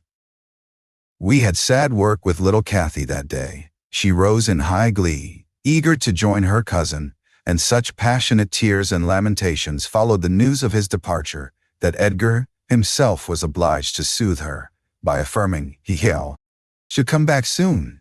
He added, however, "if I can get him," and there were no hopes of that. This promise poorly pacified her, but time was more potent, and though still at intervals, she inquired of her father when Linton would return. Before she did see him again, his features had waxed so dim in her memory that she did not recognize him. When I chanced to encounter the housekeeper of Wuthering Heights, in paying business visits to Gimmerton, I used to ask how the young master got on. He lived almost as secluded as Catherine herself, and was never to be seen. I could gather from her that he continued in weak health and was a tiresome inmate. She said Mr. Heathcliff seemed to dislike him ever longer and worse, though he took some trouble to conceal it. He had an antipathy to the sound of his voice, and could not do at all with his sitting in the same room with him many minutes together. There seldom passed much talk between them. Linton learnt his lessons and spent his evenings in a small apartment they called the parlor, or else lay in bed all day, for he was constantly getting coughs and colds and aches and pains of some sort. "And I never knew such a faint-hearted creature," added the woman, "nor one so careful of his own. He will go on if I leave the window open a bit late in the evening. Oh, it's killing, a breath of night air. And he must have a fire in the middle of summer, and Joseph's bacca pipe is poison, and he must always have sweets and dainties, and always milk, milk forever, eating not how the rest of us are pinched in winter. And there he'll sit, wrapped in his furred cloak in his chair by the fire, with some toast and water or other slop on the hob to sip at. And if Hareton for pity comes to amuse him, Hareton is not bad-natured, though he's rough. They're sure to part, one swearing and the other crying. I believe the master would relish Earnshaw's thrashing him to a mummy, if he were not his son. Certain he would be fit to turn him out of doors if he knew half the nursing he gives his son. But then he won't go into danger of temptation. He never enters the parlor, and should Linton show those ways in the house where he is, he sends him upstairs directly." I divined from this account that utter lack of sympathy had rendered young Heathcliff selfish and disagreeable, if he were not so originally, and my interest in him, consequently, decayed, though still I was moved with a sense of grief at his lot, and a wish that he had been left with us. Mr. Edgar encouraged me to gain information. He thought a great deal about him, I fancy, and would have run some risk to see him. And he told me once to ask the housekeeper whether he ever came into the village. She said he had only been twice, on horseback, accompanying his father, and both times he pretended to be quite knocked up for 3 or 4 days afterwards. That housekeeper left, if I recollect rightly, 2 years after he came, and another, whom I did not know, was her successor. She lives there still. Time wore on at the Grange, in its former pleasant way, till Miss Cathy reached 16. On the anniversary of her birth, we never manifested any signs of rejoicing, because it was also the anniversary of my late mistress' death. Her father invariably spent that day alone in the library, and walked at dusk as far as Gimmerton Kirkyard, where he would frequently prolong his stay beyond midnight. Therefore, Catherine was thrown on her own resources for amusement. This 20th of March was a beautiful spring day, and when her father had retired, my young lady came down dressed for going out, and said she asked to have a ramble on the edge of the moor with me. Mr. Linton had given her leave, if we went only a short distance, and were back within the hour. "So make haste, Ellen," she cried. "I know where I wish to go, where a colony of moor game are settled. I want to see whether they have made their nests yet."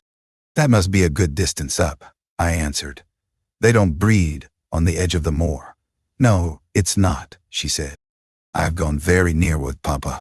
I put on my bonnet and sallied out, thinking nothing more of the matter. She bounded before me, and returned to my side, and was off again like a young greyhound. And at first I found plenty of entertainment in listening to the larks singing far and near, and enjoying the sweet, warm sunshine. Watching her, my pet and my delight, with her golden ringlets flying loose behind, and her bright cheek as soft and pure in its bloom as a wild rose, and her eyes radiant with cloudless pleasure. She was a happy creature, and an angel in those days. It's a pity she could not be content. "Well," said I, "where are your moor game, Miss Cathy? We should be at them. The Grange Park fence is a great way off now." "Oh, a little further, only a little further, Ellen," was her answer. "Continually. Climb to that hillock, pass that bank, and by the time you reach the other side I shall have raised the birds." But there were so many hillocks and banks to climb and pass, that at length I began to be weary, and told her we must halt and retrace our steps. I shouted to her, as she had outstripped me a long way. She either did not hear or did not regard, for she still sprang on, and I was compelled to follow. Finally, she dived into a hollow, and before I came in sight of her again, she was 2 miles nearer Wuthering Heights than her own home, and I beheld a couple of persons arrest her, one of whom I felt convinced was Mr. Heathcliff himself. Cathy had been caught in the fact of plundering, or at least hunting, out the nests of the grouse. The heights were Heathcliff's land, and he was reproving the poacher. "I've neither taken any nor found any," she said, as I toiled to them, expanding her hands in corroboration of the statement. "I didn't mean to take them, but Papa told me there were quantities up here, and I wished to see the eggs." Heathcliff glanced at me with an ill-meaning smile, expressing his acquaintance with the party, and consequently his malevolence towards it, and demanded who Papa was. "Mr. Linton of Thrushcross Grange," she replied. "I thought you did not know me, or you wouldn't have spoken in that way." "You suppose Papa is highly esteemed and respected, then?" he said sarcastically. "And what are you?" inquired Catherine, gazing curiously on the speaker. "That man I've seen before. Is he your son?" She pointed to Hareton, the other individual, who had gained nothing but increased bulk and strength by the addition of 2 years to his age. He seemed as awkward and rough as ever. "Miss Cathy," I interrupted, "it will be 3 hours instead of 1 that we are out presently. We really must go back." "No, that man is not my son," answered Heathcliff, pushing me aside. "But I have one, and you have seen him before too. And though your nurse is in a hurry, I think both you and she would be the better for a little rest. Will you just turn this nab of Heath and walk into my house? You'll get home earlier for the ease, and you shall receive a kind welcome." I whispered Catherine that she mustn't, on any account, accede to the proposal. It was entirely out of the question. "Why?" she asked aloud. "I'm tired of running, and the ground is dewy. I can't sit here." "Let us go, Ellen. Besides, he says I have seen his son." "He's mistaken, I think, but I guess where he lives. At the farmhouse I visited in coming from Penistone." "Crags, don't you?" "I do. Come, Nellie, hold your tongue. It will be a treat for her to look in on us. Hareton, get forwards with the lass. You shall walk with me, Nellie." "No, she's not going to any such place," I cried, struggling to release my arm, which he had seized. But she was almost at the doorstones already, scampering round the brow at full speed. Her appointed companion did not pretend to escort her. He shied off by the roadside and vanished. "Mr. Heathcliff, it's very wrong," I continued. "You know you mean no good. And there she'll see Linton, and all will be told as soon as ever we return. And I shall have the blame. I want her to see Linton," he answered. "He's looking better these few days. It's not often how he's fit to be seen. And we'll soon persuade her to keep the visit secret. Where's the harm of it?" "The harm of it is that her father would hate me if he found I suffered her to enter your house. And I am convinced you have a bad design in encouraging her to do so," I replied. "My design is as honest as possible. I'll inform you of its whole scope," he said, "that the 2 cousins may fall in love and get married. I'm acting generously to your master. His young chit has no expectations. Should she second my wishes, she'll be provided for at once as joint successor with Linton." "If Linton died," I answered, "and his life is quite uncertain, Catherine would be the heir." "No, she would not," he said. "There is no clause in the will to secure it so. His property would go to me, but to prevent disputes, I desire their union, and am resolved to bring it about." "And I'm resolved she shall never approach your house with me again," I returned, as we reached the gate, where Miss Cathy waited our coming. Heathcliff bade me be quiet, and, preceding us up the path, hastened to open the door. My young lady gave him several looks, as if she could not exactly make up her mind what to think of him. But now he smiled when he met her eye, and softened his voice in addressing her. And I was foolish enough to Imagine the memory of her mother might disarm him from desiring her injury. Linton stood on the hearth. He had been out walking in the fields, for his cap was on, and he was calling to Joseph to bring him dry shoes. He had grown tall of his age, still wanting some months of 16. His features were pretty yet, and his eye and complexion brighter than I remembered them, though with merely temporary luster, borrowed from the salubrious air and genial sun. "Now, who is that?" asked Mr. Heathcliff, turning to Cathy. "Can you tell? Your son?" she said, having doubtfully surveyed first one and then the other. "Yes, yes," answered he. "But is this the only time you have beheld him? Think. Ah, you have a short memory. Linton don't. You recall your cousin, that you used to tease us so with wishing to see." "What, Linton?" cried Cathy, kindling into joyful surprise at the name. "Is that little Linton? He's taller than I am. Are you Linton?" The youth stepped forward and acknowledged himself. She kissed him fervently, and they gazed with wonder at the change time had wrought in the appearance of each. Catherine had reached her full height. Her figure was both plump and slender, elastic as steel, and her whole aspect sparkling with health and spirits.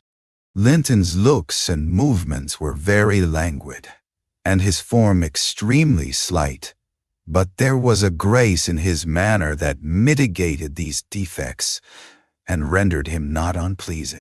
After exchanging numerous marks of fondness with him, his cousin went to Mr. Heathcliff, who lingered by the door, dividing his attention between the objects inside and those that lay without, pretending, that is, to observe the latter, and really noting the former alone. "And you are my uncle, then?" she cried, reaching up to salute him. "I thought I liked you, though you were cross at first. Why don't you visit at the Grange with Linton? To live all these years such close neighbors and never see us is odd. Have you done so fore?" "I visited it once or twice too often before you were born," he answered. "There, damn it! If you have any kisses to spare, give them to Linton. They are thrown away on me." "Naughty Ellen!" exclaimed Catherine, flying to attack me next with her lavish caresses. "Wicked, to try to hinder me from entering. But I'll take this walk every morning in future. May I, uncle? And sometimes bring papa. Won't you be glad to see us?" "Of course," replied the uncle with a hardly suppressed grimace, resulting from his deep aversion to both the proposed visitors. "But stay," he continued, turning towards the young lady. "Now I think of it, I'd better tell you. Mr. Linton has a prejudice against me. We quarreled at one time of our lives with unchristian ferocity, and if you mention coming here to him, he'll put a veto on your visits altogether. Therefore, you must not mention it, unless you be careless of seeing your cousin hereafter. You may come if you will, but you must not mention it." "Why did you quarrel?" asked Catherine, considerably crestfallen. "He thought me too poor to wed his sister," answered Heathcliff, "and was grieved that I got her. His pride was hurt, and he'll never forgive it." "That's wrong," said the young lady. "Sometime I'll tell him so, but Linton and I have no share in your quarrel. I'll not come here then. He shall come to the Grange." "It will be too far for me," murmured her cousin. "To walk 4 for me," murmured her cousin. "To walk 4 miles would kill me. No, come here, Miss Catherine. Now and then. Not every morning, but once or twice a week." The father launched towards his son a glance of bitter contempt. "I am afraid, Nellie, I shall lose my labor," he muttered to me.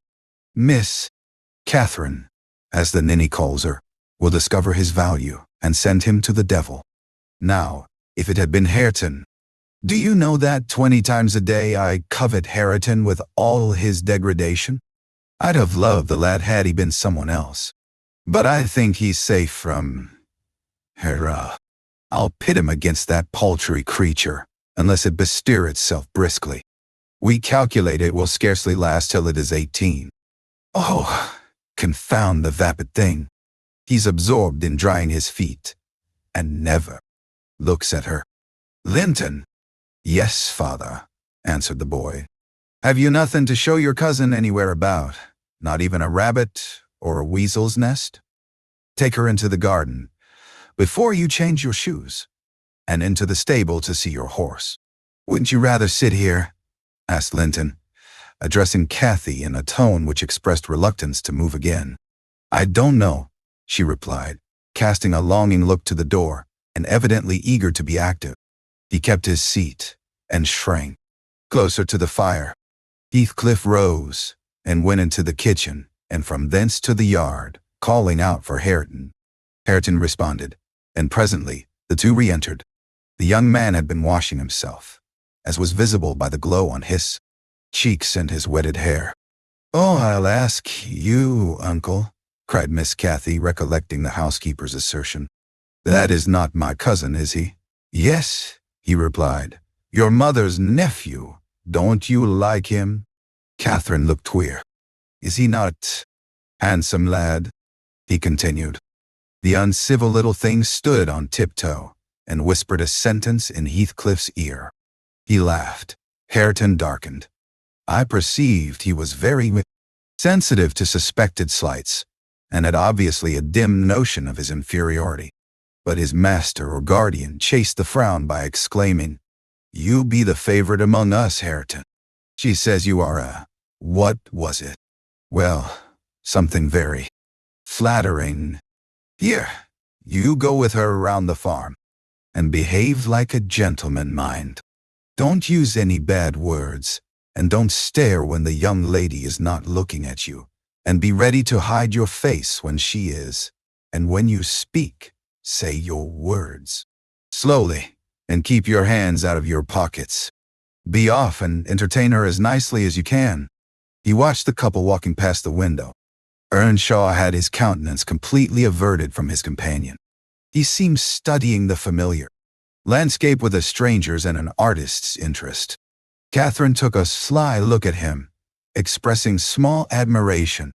She then turned her attention to seeking out objects of amusement for herself, and tripped merrily on, lilting a tune to supply the lack of conversation. I've tied his tongue, observed Heathcliff. He'll not venture a single syllable all the time. Nelly, you recollect me at his age, nay, some years younger. Did I ever look so stupid, so gownless, as Joseph calls it? Worse, I replied, because more sullen with it. I've a pleasure in him, he continued, reflecting aloud. He has satisfied my expectations. If he were a born fool, I should not enjoy it half so much. But he's no fool, and I can sympathize with all his feelings, having felt them myself. I know what he suffers now, for instance, exactly. It is merely a beginning of what he shall suffer, though. And he'll never be able to emerge from his bathos of coarseness and ignorance. I've got him. Faster than his scoundrel of a father secured me, and lower, for he takes a pride in his brutishness. I've taught him to scorn everything extra-animal as silly and weak. Don't you think Hindley would be proud of his son, if he could see him? Almost. As proud as I am of mine. But there's this difference. One is gold put to the use of paving stones, and the other is tin polished to ape a service of silver. Minnis has nothing valuable about it, yet I shall have the merit of making it go as far as such poor stuff can go. Pity had first-rate qualities, and they are lost, rendered worse than unavailing. You have nothing to regret. Would have more than any, but I are aware of. And the best of it is, Hareton is damnably fond of me. You'll own that I've outmatched Hindley there. If the dead villain could rise from his grave to abuse me for his offspring's wrongs, I should have the fun of seeing the said offspring fight him back again, indignant that he should dare to rail at the one friend he has in the world. Heathcliff chuckled a fiendish laugh at the idea. I made no reply, because I saw that he expected none. Meantime, our young companion, who sat too removed from us to hear what was said, began to evince symptoms of uneasiness, probably repenting that he had denied himself the treat of Catherine's society for fear of a little fatigue. His father remarked the restless glances wandering to the window, and the hand irresolutely extended towards his cap. "Get up, you idle boy," he exclaimed, with assumed heartiness. "Away after them. They are just at the corner, by the stand of hives." Linton gathered his energies and left the hearth. The lattice was open, and, as he stepped out, I heard Cathy inquiring of her unsociable attendant what was that inscription over the door. Hareton stared up and scratched his head like a true clown. "It's some damnable writing," he answered. "I cannot read it." "Can't read it?" cried Catherine. "I can read it. It's English. But I want to know why it is there." Linton giggled, the first appearance of mirth he had exhibited. "He does not know his letters," he said to his cousin. "Could you believe in the existence of such a colossal dunce?" "Is he all as he should be?" asked Miss Cathy seriously. "Or is he simple, not right? I've questioned him twice now, and each time he looks so stupid I think he does not understand me. I can hardly understand." "I'm sure." Linton repeated his laugh and glanced at Hareton tauntingly, who certainly did not seem quite clear of comprehension at that moment. "There's nothing the matter but laziness, is there, Earnshaw?" he said. "My cousin fancies you are an idiot. There you experience the consequence of scorning book learning, as you would say. Have you noticed, Catherine, his frightful Yorkshire pronunciation?" "Why, where the devil is the use on't?" growled Hareton, more ready in answering. "His daily companion." He was about to enlarge further, but the two youngsters broke into a noisy fit of merriment, my giddy miss being delighted to discover that she might turn his strange talk to matter of amusement. "Where is the use of the devil in that sentence?" tittered Linton. "Papa told you not to say any bad words, and you can't open your mouth without one. Do try to behave like a gentleman now, do. If thou weren't more a lass than a lad, I'd fell thee this minute, I would.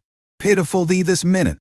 "Lath of a crater," retorted the angry boor, retreating, while his face burnt with mingled rage and mortification, for he was conscious of being insulted and embarrassed how to resent it.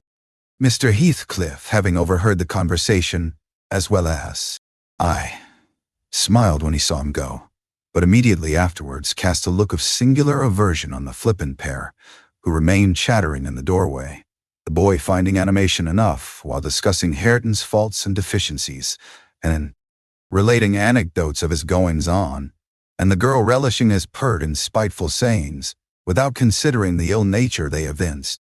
I began to dislike, more than to compassionate Linton, and to excuse his father in some measure for holding him cheap. We stayed till afternoon. I could not tear Miss Cathy away sooner. But happily, my master had not quitted his apartment, and remained ignorant of our prolonged absence. As we walked home, I would fain have enlightened my charge on the characters of the people we had quitted, but she got it into her head that I was prejudiced against them. "Aha!" she cried. "You take Papa's side, Ellen. You are partial, I know, or else you wouldn't have cheated me so many years into the notion that Linton lived a long way from here. I'm really extremely angry, only I'm so pleased I can't show it. But you must hold your tongue about my uncle. He's my uncle, remember, and I'll scold Papa for quarreling with him." And so she ran on, till I relinquished the endeavor to convince her of her mistake. She did not mention the visit that night, because she did not see Mr. Linton. Next day it all came out, sadly to my chagrin. And still I was not altogether sorry. I thought the burden of directing and warning would be more efficiently borne by him than me. But he was too timid in giving satisfactory reasons for his wish that she should shun connection with the household of the Heights, and Catherine liked good reasons for every restraint that harassed her petted will. "Papa," she exclaimed, after the morning's salutations, "guess whom I saw yesterday in my walk on the car? Morse." "Ah, Papa, you started. You've not done right, have you now?" "I saw, but listen, and you shall hear how I found you out. And Ellen, who is in league with you, and yet pretended to pity me so, when I kept hoping, and was always disappointed. About Linton's coming back, she gave a faithful account of her excursion and its consequences, and my master, though he cast more than one reproachful look at me, said nothing till she had concluded. Then he drew her to him and asked if she knew why he had concealed Linton's near neighborhood from her. Could she think it was to deny her a pleasure that she might harmlessly enjoy? It was because you disliked Mr. Heathcliff, she answered. Then you believe I care more for my own feelings than yours, Cathy, he said. No, it was not because I disliked Mr. Heathcliff, but because Mr. Heathcliff dislikes me, and is a most diabolical man, delighting to wrong and ruin those he hates, if they give him the slightest opportunity. I knew that you could not keep up an acquaintance with your cousin without being brought into contact with him, and I knew he would detest you on my account. So for your own good, and nothing else, I took precautions that you should not see Linton again. I meant to explain this some time as you grew older, and I'm sorry I delayed it. But Mr. Heathcliff was quite cordial, Papa, observed Catherine, not at all convinced. And didn't object to our seeing each other. He said I might come to his house when I pleased. Only I must not tell you, because you had quarreled with him, and would not forgive him for marrying Aunt Isabella. And you won't. You are the one to be blamed. He's willing to let us be friends at least, Linton and I, and you are not. My master, perceiving that she would not take his word for her uncle-in-law's evil disposition, gave a hasty sketch of his conduct to Isabella, and the manner in which Wuthering Heights became his property. He could not bear to discourse long upon the topic, for though he spoke little of it, he still felt the same horror and detestation of his ancient enemy that had occupied his heart ever since Mrs. Linton's death. She might have been living yet, if it had not been for him. Him was his constant bitter reflection, and in his eyes, Heathcliff seemed a murderer. Miss Cathy, conversant with no bad deeds, except her own slight acts of disobedience, injustice, and passion, arising from hot temper and thoughtlessness, repented on the day they were committed, was amazed at the blackness of spirit that could brood on and cover revenge for years, and deliberately prosecute its plans without a visitation of remorse. She appeared so deeply impressed and shocked at this new view of human nature, excluded from all her studies and all her ideas till now, that Mr. Edgar deemed it unnecessary to pursue the subject. He merely added, "You will know hereafter, darling, why I wish you to avoid his house and family. Now return to your old employments and amusements, and think no more about them." Catherine kissed her father, and sat down quietly to her lessons for a couple of hours, according to custom. Then she accompanied him into the grounds, and the whole day passed as usual. But in the evening, when she had retired to her room and I went to help her to undress, I found her crying on her knees by the bedside. "Oh, fie, silly child," I exclaimed. "If you had any real griefs, you'd be ashamed to waste a tear on this little contrariety. You never had one shadow of substantial sorrow, Miss Catherine. Suppose for a minute that master and I were dead, and you were by yourself in the world. How would you feel then? Compare the present occasion with such an affliction as that, and be thankful for the friends you have, instead of coveting more." "I'm not crying for myself, Ellen," she answered. "It's for him. He expected to see me again tomorrow, and there he'll be so disappointed, and he'll wait for me, and I shan't come." "Nonsense," said I. "Do you imagine he has thought as much of you as you have of him? Hasn't he Hareton for a companion? Not 1 in 100 would weep at losing a relation they had just seen twice, for 2 afternoons. Linton will conjecture how it is, and trouble himself no further about you. But may I not write a note to tell him why I cannot come?" she asked, rising to her feet. "And just send those books I promised to lend him? His books are not as nice as mine, and he wanted to have them extremely, when I told him how interesting they were." "May I not, Ellen?" "No, indeed, no, indeed," replied I with decision. "Then he would write to you, and there'd never be an end of it." No, Miss Catherine. The acquaintance must be dropped entirely. So Papa expects, and I shall see that it is done. But how can one little note, she recommenced, putting on an imploring countenance. Silence, I interrupted. We'll not begin with your little notes. Get into bed. She threw at me a very naughty look. So naughty that I would not kiss her good night at first. I covered her up and shut her door in great displeasure, pencil in her hand, which she guiltily slipped out of sight on my entrance. You get nobody to take that, Catherine, I said, if you write it, and at present I shall put out your candle. I set the extinguisher on the flame, receiving as I did. So a slap on my hand and a petulant cross thing. I then quitted her again, and she drew the bolt in one of her worst, most peevish humors. The letter was finished and forwarded to its destination by a milk fetcher who came from the village. That I didn't learn till some time afterwards. Weeks passed on, and Cathy recovered her temper, though she grew wondrous fond of stealing off to corners by herself. And often, if I came near her suddenly while reading, she would start and bend over the book, evidently desirous to hide it. And I detected edges of loose paper sticking out beyond the leaves. She also got a trick of coming down early in the morning and lingering about the kitchen, as if she were expecting the arrival of something.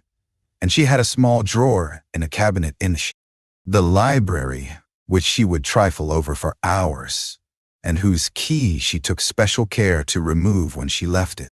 One day, as she inspected this drawer, I observed that the playthings and trinkets which recently formed its contents were transmuted into bits of folded paper. My curiosity and suspicions were roused. I determined to take a peep at her mysterious treasures. So, at night, as soon as she and my master were safe upstairs, I searched and readily found among my house keys one that would fit the lock. Having opened, I emptied the whole contents into my apron and took them with me to examine at leisure in my own chamber. Though I could not but suspect, I was still surprised to discover that they were a mass of correspondence, daily almost it must have been, from Linton Heathcliff, answers to documents forwarded by her. The earlier dated were embarrassed and short.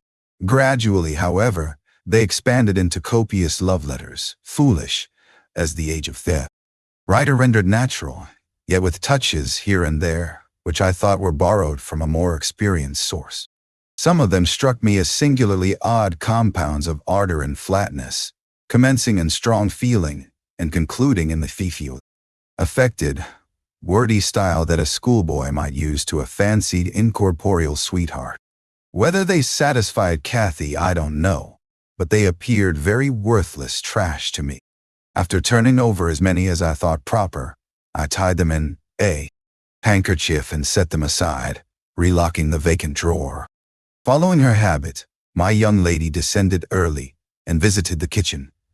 I watched her go to the door on the arrival of a certain little boy, and while the dairymaid filled his can, she tucked something into his jacket pocket and plucked something out. I went round by the garden and laid wait for the messenger, who fought valorously to defend his trust, and we spilt the milk between us, but I succeeded in abstracting the epistle, and threatening serious consequences if he did not look sharp home. I remained under the wall and perused Miss Cathy's affectionate composition. It was more simple and more eloquent than her cousin's, very pretty and very silly. I shook my head and went meditating into the house. The day being wet, she could not divert herself with rambling about the park, so, at the conclusion of her morning studies, she resorted to the solace of the drawer.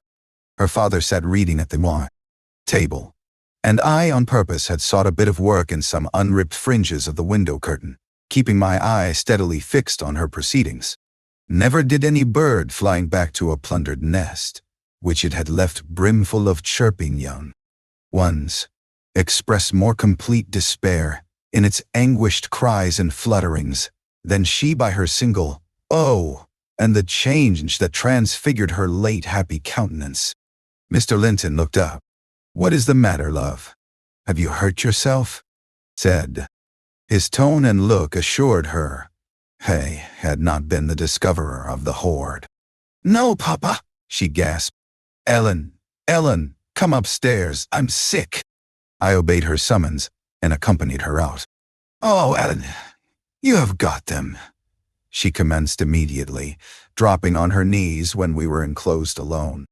"Oh, give them to me, and I'll never do so again. Don't tell Papa." "You have not told Papa, Ellen. Say you have not." "I've been exceedingly naughty, but I won't do it any more." With a grave severity in my manner, I bade her stand up. "So," I exclaimed, "Miss Catherine, you are tolerably far on, it seems. You may well be ashamed of them. A fine bundle of trash you study in. Your leisure hours, to be sure.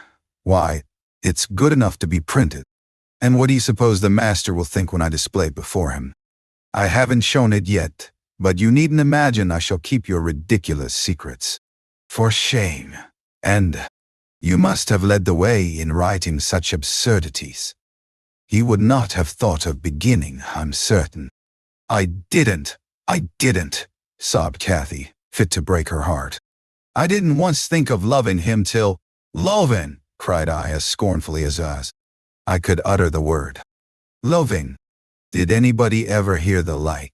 I might just as well talk of loving the miller who comes once a year to buy our corn. Pretty loving indeed, and both times together you have seen Linton hardly 4 hours in your life. Now here's the babyish trash. I'm going with it to the library, and we'll see what your father says to such loathing." She sprang at her precious epistles, but I held them above my head, and then she poured out further frantic entreaties. That I would burn them, do anything rather than show them, and being really fully as much inclined to laugh as scold, for I esteemed it all girlish vanity, I at length relented in a measure, and asked, "If I consent to burn them, will you promise faithfully neither to send nor receive a letter again, nor a book, for I perceive you have sent him books, nor locks of hair, nor rings, nor playthings?" "We don't send playthings," cried Catherine, her pride overcoming her shame. "Nor anything at V." "All then, my lady," I said. "Unless you will, here I go." "I promise, Ellen," she cried, catching my dress. "Oh, put them in the fire, do." But when I proceeded to open a place with the poker, the sacrifice was too painful to be borne. She earnestly supplicated that I would spare her 1 or 2. 1 or 2, Ellen, to keep for Linton's sake. I unknotted the handkerchief and commenced dropping them in from an angle, and the flame curled up the chimney. "I will have one, you cruel wretch," she screamed, darting her hand into the fire and drawing forth some half-consumed fragments at the expense of her fingers. "Very well, and I will have some to exhibit to Papa," I answered, shaking back the rest into the bundle. Turning anew to the door, she emptied her blackened pieces into the flames and motioned me to finish the immolation. It was done. I stirred up the ashes and interred them under a shovelful of coals, and she mutely, and with a sense of intense injury, retired to her private apartment. I descended to tell my master that the young lady's qualm of sickness was almost gone, but I judged it best for her to lie down a while. She wouldn't dine, but she reappeared at tea, pale and red about the eyes, and marvelously subdued in outward aspect. Next morning I answered the letter by a slip of paper, inscribed, "Master Heathcliff is requested to send no more notes to Miss Linton, as she will not receive them." And, thenceforth, the little boy came with vacant pockets. Chapter 22. Summer drew to an end, and early autumn. It was past Michaelmas, but the harvest was late that year, and a few of our fields were still uncleared. Mr. Linton and his daughter would frequently walk out among the reapers. At the carrying of the last sheaves they stayed till dusk, and the evening happening to be chill and damp, my master caught a bad cold that settled obstinately on his lungs and confined him indoors throughout the whole of the winter, nearly without intermission. Poor Cathy, frightened from her little romance, had been considerably sadder and duller since its abandonment, and her father insisted on her reading less and taking more exercise. She had his companionship no longer. I esteemed it a duty to supply its lack, as much as possible, with mine. An inefficient substitute, for I could only spare 2 or 3 hours from my numerous diurnal occupations to follow her footsteps, and then my society was obviously less desirable than his. On an afternoon in October, or the beginning of November, a fresh watery afternoon, when the turf and paths were rustling with moist, withered leaves, and the cold blue sky was half hidden by clouds, dark gray streamers, rapidly mounting from the clouds west, and boding abundant rain, I requested my young lady to forego her ramble, because I was certain of showers. She refused, and I unwillingly donned a cloak and took my umbrella to accompany her on a stroll to the bottom of the park, a formal walk which she generally affected if low-spirited, and that she invariably was when Mr. Edgar had been worse than ordinary, a thing never known from his confession, but guessed both by her and me from his increased silence and the melancholy of his countenance. She went sadly on. There was no running or bounding now, though the chill wind might well have tempted her to race. And often, from the side of my eye, I could detect her raising a hand and brushing something off her cheek. I gazed round for a means of diverting her thoughts. On one side of the road rose a high, rough bank, where hazels and stunted oaks, with their roots half exposed, held uncertain tenure.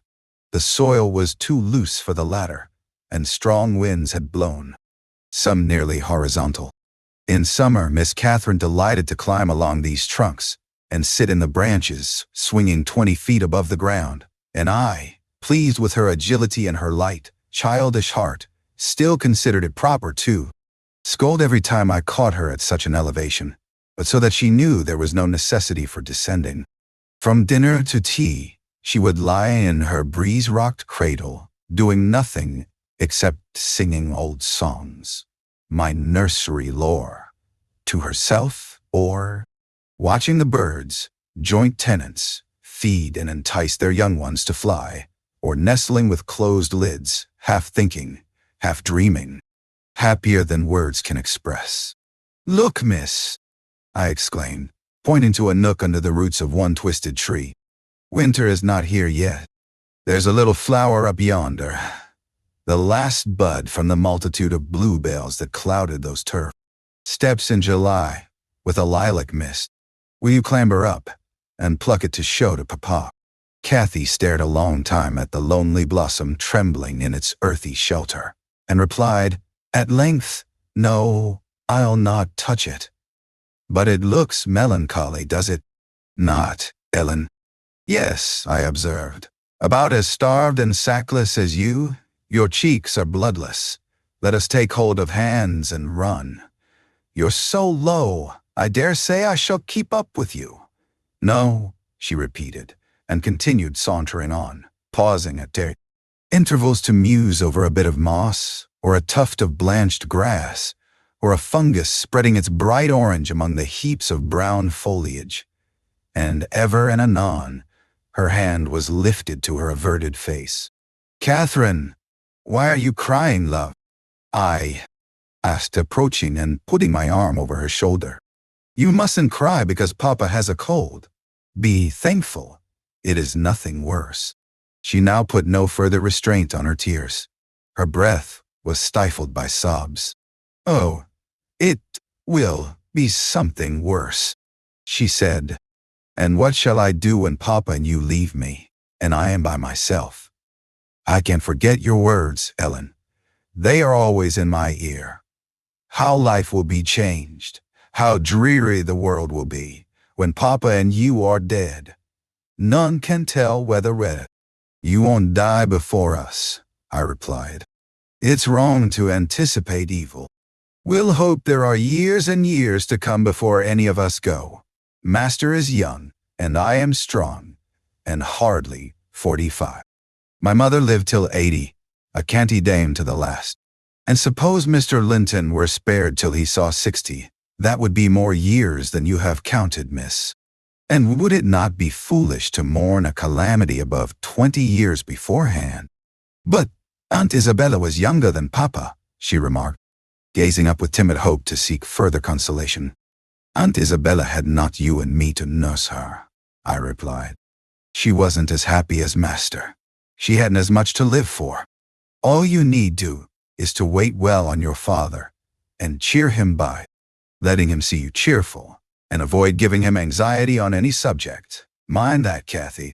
I'll not disguise, but you might kill him if you were wild and reckless, and cherished a foolish, fanciful affection for the son of a person who would be glad to have him in his grave, and allowed him to discover that you fretted over the separation he has judged it expedient to make. I fret about nothing on earth except Papa's illness, answered my companion. I care for nothing in comparison with Papa, and I'll never, while I have my senses, do an act or say a word to vex him. I love him better than myself, Ellen, and I know it by this. I pray every night that I may live after him, because I would rather be miserable than that he should be. That proves I love him better than myself. Nay, good words, I replied, but deeds must prove it also. And after he is well, remember you don't forget resolutions formed in the hour of fear. As we talked, we neared a door that opened on the road, and my young lady, lightening into sunshine, again climbed up and seated herself on the top of the wall, reaching over to gather some hips that bloomed scarlet on the summit branches of the wild rose trees shadowing the highway side. The lower fruit had disappeared, but only birds could disappear. Touch the upper, except from Cathy's present station. In stretching to pull them, her hat fell off, and as the door was locked, she proposed scrambling down to recover it. I bid her be cautious lest she got a fall, and she nimbly disappeared.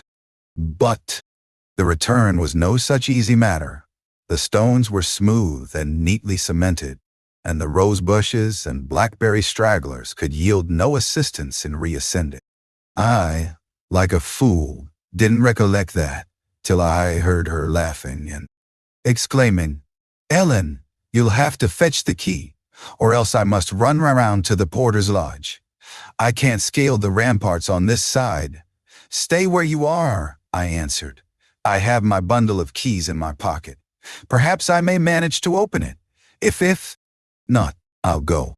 Catherine amused herself with dancing to and fro before the door, while I tried all the large keys in succession. I had applied the last, and found that none would do. So, repeating my desire that she would remain there, I was about to hurry home as fast as I could, when an approaching sound arrested me. It was the trot of a horse. Cathy's dance stopped also. "Who is that?" I whispered. "Ellen, I wish you could open the door," whispered back my companion anxiously. "Oh, Miss Linton," cried a deep voice. "The riders. I'm glad to meet you. Don't be in haste to enter, for I have an explanation to ask and obtain." "I shan't speak to you, Mr. Heathcliff," answered Catherine. "Papa says you are a wicked man, and you hate both him and me, and Ellen says the same." "That is nothing to the purpose," said Heathcliff. He it was. "I don't hate my son, I suppose, and it is concerning him that I demand your attention." "Yes, you have cause to blush. 2 or 3 months since, were you not in the habit of writing to Linton? Making love and play, eh? You deserved, both of you, flogging for that. You especially, the elder, and less sensitive, as it turns out. I've got your letters, and give me any pertness. I'll send them to your father. I presume you grew weary of the amusement and dropped it, didn't you? Well, you dropped Linton with it into a slough of despond. He was in earnest. In love, really. As true as I live, he's dying for you, breaking his heart at your fickleness, not figuratively, but actually. Though Hareton has made him a standing jest for 6 weeks, and I have used more serious measures, and attempted to frighten him out of his idiocy, he gets worse daily, and he'll be under the sod before summer. unless you restore him. How can you lie so glaringly to the poor child? I called from the inside. Pray ride on. How can you deliberately get up such paltry falsehoods? Miss Cathy, I'll knock the lock off with a stone. You won't believe that vile nonsense. You can feel in yourself it is impossible that a person should die for love of a stranger. I was not aware there were eavesdroppers, muttered they. Detected villain. Worthy Mrs. Dean, I like you, but I don't like your double-dealing, he added aloud. How could you lie so glaringly as to affirm I hated the poor child, and invent bugbear stories to terrify her from my doorstones? Catherine Linton, the very name warms me. My bonny lass, I shall be from home all this week. Go and see if I have not spoken truth. Do, there's a darling. Just imagine your father in my place, and Linton in yours. Then think how you would value your careless lover if he refused to stir a step to comfort you, when your father himself entreated him, and don't, from pure stupidity, fall into the same error. I swear, on my salvation, he's going to his grave, and none but you can save him. The lock gave way, and I issued out. I swear Linton is dying, repeated Heathcliff, looking hard at me, and grief and disappointment are hastening his death. Nellie, if you won't let her go, you can walk over yourself. But I shall not return till this time next week, and I think your master himself would scarcely object to her visiting her cousin. Come in, said I, taking Cathy by the arm and half forcing her to re-enter, for she lingered, viewing with troubled eyes the features of the speaker, too stern to express his inward deceit. He pushed his horse close, and bending down, observed, Miss Catherine, I'll own to you that I have little patience with Linton, and Hareton and Joseph have less. I'll own that he's with a harsh set. He pines for kindness, as well as love, and a kind word from you would be his best medicine. Don't mind Mrs. Dean's cruel cautions, but be generous, and contrive to see him. He dreams of you day and night, and cannot be persuaded that you don't hate him, since you neither write nor call. I closed the door, and rolled a stone to assist the loosened lock in holding it, and spreading my umbrella, I drew my charge underneath, for the rain began to drive through the moaning branches of the trees, and warned us to avoid delay. Our hurry prevented any comment on the encounter with Heathcliff as we stretched towards home, but I divined instinctively that Catherine's heart was clouded now in double darkness. Her features were so sad, they did not seem hers. She evidently regarded what she had heard as every syllable true. The master had retired to rest before we came in. Cathy stole to his room to inquire how he was. He had fallen asleep. She returned and asked me to sit with her in the library. We took our tea together, and afterwards she lay down on the rug and told me not to talk, for she was weary. I got a book and pretended to read. As soon as she supposed me absorbed in my occupation, she recommenced her silent weeping. It appeared, at present, her favorite diversion. I suffered her to enjoy it a while. Then I expostulated, deriding and ridiculing all Mr. Heathcliff's assertions about his son, as if I were certain she would coincide. Alas, I hadn't skill to counteract the effect his account had produced. It was just what he intended. You may be right, Ellen, she answered, but I shall never feel at ease till I know. And I must tell Linton it is not my fault that I don't write, and convince him that I shall not change. What use were anger and protestations against her silly credulity? We parted that night, hostile, but next day beheld me on the road to Wuthering Heights, by the side of my willful young mistress's pony.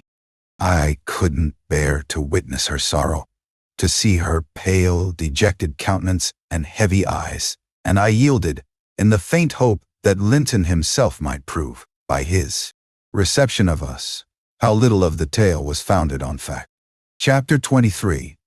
The rainy night had ushered in a misty morning. Half frost, half drizzle, and temporary brooks crossed our path, gurgling from the uplands. My feet were thoroughly wetted. I was cross and low, exactly the humor suited for making the most of these disagreeable things. We entered the farmhouse by the kitchenway, to ascertain whether Mr. Heathcliff were really absent, because I put slight faith in his own affirmation. Joseph seemed sitting in a sort of elysium alone, beside a roaring fire, a quart of ale on the table near him, bristling with large pieces of toasted oat cake, and his black, short pipe in his mouth. Catherine ran to the hearth to warm herself. I asked if the master was in. My question remained so long unanswered that I thought the old man had grown deaf and repeated it louder. Nah, he snarled, or rather screamed through his nose. Nah, ya mo go back where ya come from. Joseph, cried a peevish voice, simultaneously with me, from the inner room. How often am I to call you? There are only a few red ashes now. Joseph, come this moment. Vigorous puffs and a resolute stare into the grate declared he had no ear for this appeal. The housekeeper and Hareton were invisible, one gone on an errand, and the other at his work, probably. We knew Linton's tones, and entered. Oh, I hope you'll die in a garret, starved to death, said the boy, mistaking our war approach for that of his negligent attendant. He stopped on observing his error. His cousin flew to him. Is that you, Miss Linton? He said, raising his head from the arm of the great chair in which he reclined. No, don't kiss me. It takes my breath. Dear me. Papa said you would call, continued he, after recovering a little from Catherine's embrace, while she stood by looking very contrite. Will you shut the door, if you please?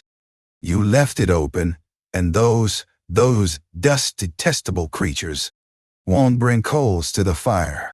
It's so cold. I stirred up the cinders and fetched a scuttleful myself. The invalid complained of being covered with ashes, but he had a tiresome cough and looked feverish and ill, so I did not rebuke his temper. Well, Linton, murmured Catherine, when his corrugated brow relaxed. Are you glad to see me? Can I do you any good? Why didn't you come before? He asked. You should have come instead of writing. It tired me dreadfully writing those long letters. I'd far rather have talked to you. Now I can neither bear to talk nor anything else. I wonder where Zillah is. Will you, looking at me, step into the kitchen and see? I had received no thanks for my other service, and being unwilling to run to and fro at his behest, I replied, Nobody is out there but Joseph. I want to drink, he exclaimed fretfully, turning away. Zillah is constantly gadding off to Gimmerton since Papa went. It's miserable, and I'm obliged to come down. Here, they resolved never to hear me upstairs. Is your father attentive to you, Master Heathcliff? I asked, perceiving Catherine to be checked in her friendly advances. Attentive? He makes a little more attentive at least, he cried.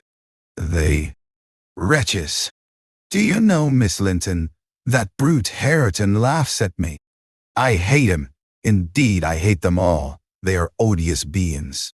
Cathy began searching for some water. She lighted on a pitcher in the dresser, filled a tumbler, and brought it. Bid her add a spoonful of wine from a bottle on the table, and having swallowed a small portion, appeared more tranquil, and said she was very kind. And are you glad to see me? Asked she, reiterating her former question, and pleased to detect the faint dawn of a smile. Yes, I am. It's something new to hear a voice like yours, he replied. But I have been vexed, because you wouldn't come. And Papa swore it was owing to me. He called me a pitiful, shuffling, worthless thing and said you despised me. And if he had been in my place, he would be more the master of the Grange than your father by this time. But you don't despise me, do you, miss? I wish you would say Catherine, or Cathy, interrupted my young lady. Despise you? No.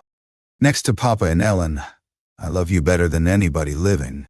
I don't love Mr. Heathcliff, though. and I dare not come when he returns. Will he stay away many days?" "Not many," answered Linton, "but he goes on to the moors frequently, since the shooting season commenced, and you might spend an hour or two with me in his absence. Do say you will.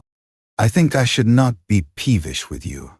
You'd not provoke me, and you'd always be ready to help me, wouldn't you?" "Yes," said Catherine, stroking his long soft hair. "If I could only get Papa's consent, I'd spend half my time with you. Pretty Linton. I wish you were my brother. And then you would like me as well as your father," observed he, more cheerfully. "But Papa says you would love me better than him and all the world if you were my wife. So I'd rather you were that." "No, I should never love anybody better than Papa," she returned gravely. "And people hate their wives sometimes, but not their sisters and brothers. And if you were the latter, you would live with us, and Papa would be as fond of you as he is of his. Me." Linton denied that people ever hated their wives, but Cathy affirmed they did, and in her wisdom, instanced his own father's aversion to her aunt. I endeavored to stop her thoughtless tongue. I couldn't succeed till everything she knew was, did I? Master Heathcliff, much irritated, asserted her relation was false. "Papa told me, and Papa does not tell falsehoods," she answered pertly. "Me Papa scorns yours," cried Linton. "He calls him a sneaking fool. Yours is a wicked man," retorted Catherine. "And you are very naughty to dare to repeat what he says. He must be wicked to have made Aunt Isabella leave him as she did." "She didn't leave him," said the boy. "You shan't contradict me." "She did," cried my young lady. "Well, I'll tell you something," said Linton. "Your mother hated your father. Now then." "Oh!" exclaimed Catherine, too enraged to continue. "And she loved mine," added he. "You little liar! I hate you now," she panted, and her face grew red with ill passion. She did," sang Linton, sinking into the recess of his chair, and leaning back his head to enjoy the agitation of the other disputant, who stood behind. "Hush, Master Heathcliff," I said. "That's your father's tale too, I suppose." "It isn't. You hold your tongue," he answered. She did, Catherine. She did. Cathy, beside herself, gave the chair a violent push and caused him to fall against one arm. He was immediately seized by a suffocating cough. That soon ended his triumph. It lasted so long that it frightened even me. As to his cousin, she wept with all her might, aghast at the mischief she had done, though she said nothing. I held him till the fit exhausted itself. Then he thrust me away and leant his head down silently. Catherine quelled her lamentations also, took a seat opposite and looked solemnly into the fire. "How do you feel now, Master Heathcliff?" I inquired, after waiting 10 minutes. "I wish she felt as I do," he replied. "Spiteful, cruel thing. Hareton never touches me. He never struck me in his life, and I was better today. And there," his voice died in a whimper. "I didn't strike you," muttered Cathy, chewing her lip to prevent another burst of emotion. He sighed and moaned like one under great suffering, and kept it up for a quarter of an hour, on purpose to distress his cousin apparently. For whenever he caught a stifled sob from her, he put renewed pain and pathos into the inflections of his voice. "I'm sorry I hurt you, Linton," she said at length, racked beyond endurance. "But he couldn't have been hurt by that little push, and I had no idea that you could either. You're not much, are you, Linton? Don't let me go home thinking I've done you harm. Answer. Speak to me." "I can't speak to you," he murmured. "You've hurt me so that I shall lie awake all night choking with this cough. If you had it, you'd know what it was. But you'll be comfortably asleep while I'm in agony, and nobody near me. I wonder how you would like to pass those fearful nights." And he began to wail aloud, for very pity of himself. Since you are in the habit of passing dreadful nights, I said, it won't be Miss who spoils your ease. You'd be the cue. Same had she never come. However, she shall not disturb you again, and perhaps you'll get quieter when we leave you. Must I go?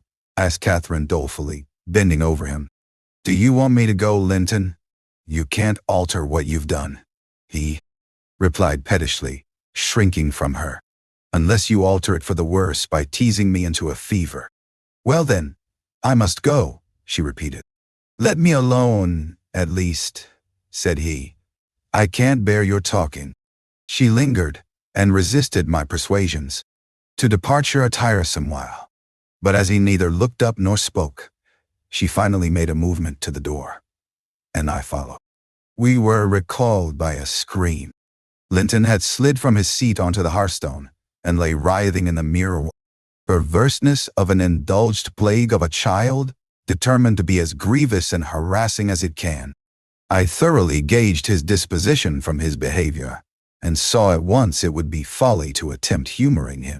Not so my companion. She ran back in terror, knelt down, and cried, and soothed, and entreated, till he grew quiet from lack of breath, by no means from compunction at distressing her. I shall lift him on to the settle, I said, and he may roll about as he pleases. We can't stop to watch him. I hope you are satisfied, Miss Cathy, that you are not the person to benefit him, and that his condition of health is not occasioned by attachment to you. Now then, there he is. Come away, as soon as he knows there is nobody. By to care for his nonsense, he'll be glad to lie still. She placed a cushion under his head, and offered him some water. He rejected the latter, and tossed uneasily on the former, as if it were a stone or a block of wood. She tried to put it more comfortably. I can't do with that, he said. It's not high enough. Catherine brought another to lay above it. That's too high, murmured the provoking thing. How must I arrange it then? She asked despairingly. He twined himself up to her, as she half knelt by the settle, and converted her shoulder into a support. No, that won't do, I said. You'll be content with the cushion, Master Heathcliff. Miss has wasted too much time on you already. We cannot remain 5 minutes longer. Yes, we can, replied Cathy. He's good and patient now. He's beginning to think I shall have far greater misery than he will tonight, if I believe he is. The worse for my visit, and then I dare not come again. Tell the truth about it, Linton, for I mustn't come if I have hurt you. You must come to cure me, he answered. You ought to come because you have hurt me. You know you have extremely. I was not as ill when you entered as I am at present, was I? But you've made yourself ill by crying and being in a passion. I didn't do it all, said his cousin. However, we'll be friends now. And you want me. You would wish to see me sometimes. Really? I told you I did, he replied impatiently. Sit on the settle and let me lean on your knee. That's as Mama used to do, whole afternoons together. Sit quite still and don't talk, but you may sing a song if you can sing. Or you may say, nice long interesting ballad, one of those you promised to teach me, or a story. I'd rather have a ballad, though. Begin. Catherine repeated the longest she could remember. The employment pleased both mightily. Linton would have another, and after that another, notwithstanding my strenuous objections, and so they went on until the clock struck 12, and we heard Hareton in the court, returning for his dinner.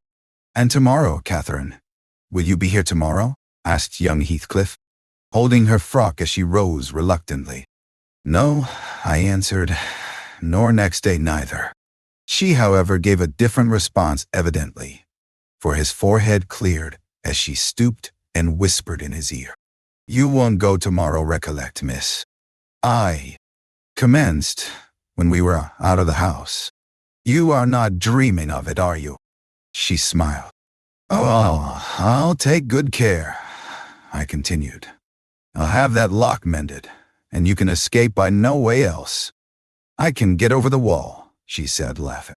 The range is not a prison, Ellen, and you are not my jailer. And besides, I'm almost 17. I'm a woman, and I'm certain Linton would recover quickly if he had me to look after him. I'm older than he is, you know, and wiser, less childish. Am I? Not. And he'll soon do as I direct him, with some slight coaxing. He's a pretty little darling when he's good. I'd make such a pet of him if he were mine. We should never quarrel, should we, after we were used to each other? Don't you like him? Ellen? Ellen? Like him? I exclaimed.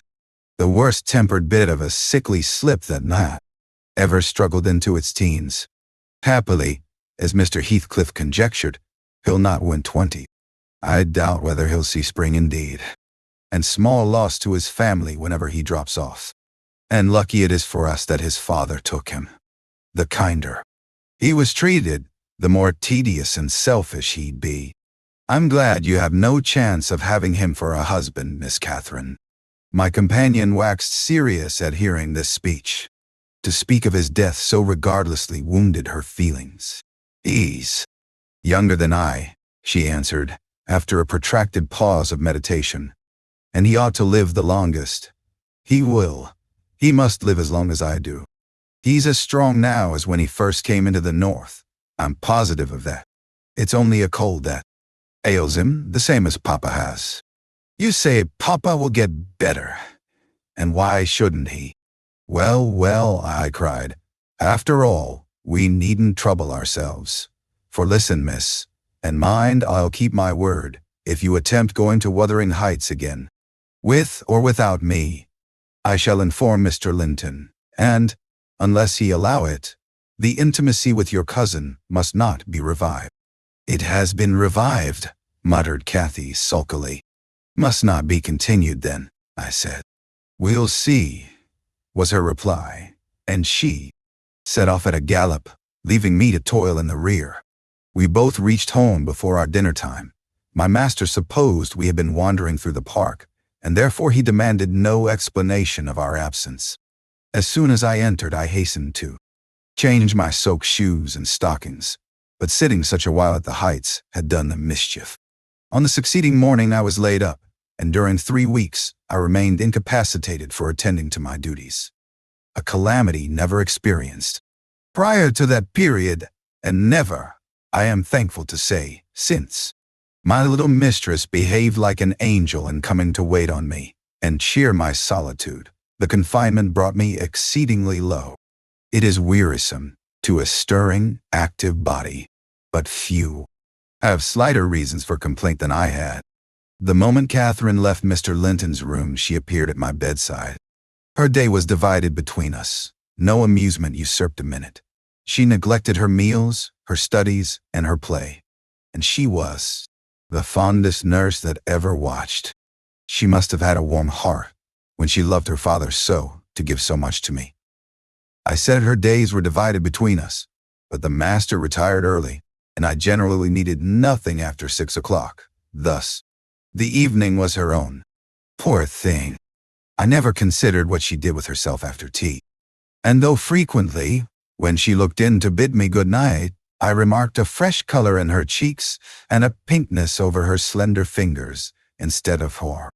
Fancying the hue borrowed from a cold ride across the moors, I laid it to the charge of a hot fire in the library. Chapter 24. At the close of 3 weeks, I was able to quit my chamber and move about the house. And on the first occasion of my sitting up in the evening, I asked Catherine to read to me, because my eyes were weak. We were in the library, the master having gone to bed. She consented, rather unwillingly, I fancied. Imagining my sort of books did not suit her, I bid her please herself in the choice of what she perused. She selected one of her own favorites and got forward steadily about an hour. Then came frequent questions. Ellen, are not you tired? Hadn't. You better lie down now. You'll be sick, keeping up so long, Ellen. No, no, dear, I'm not tired, I returned continually. Perceiving me immovable, she essayed another method of showing her disrelish for her occupation. It changed to yawning, and stretching, and, Helen, I'm tired. Give over then and talk, I answered. That was worse. She fretted and sighed, and looked at her watch till 8, and finally went to her room, completely overdone with sleep, judging by her peevish, heavy look, and the constant rubbing she inflicted on her eyes. The following night she seemed more impatient still, and on the 3rd from recovering my company, she complained of a headache, and left me. I thought her conduct odd, and having remained alone a long while, I resolved on going and inquiring whether she were better, and asking her to come and lie on the sofa, instead of upstairs in the dark. No Catherine could I discover upstairs, and none below. The servants affirmed they had not seen her.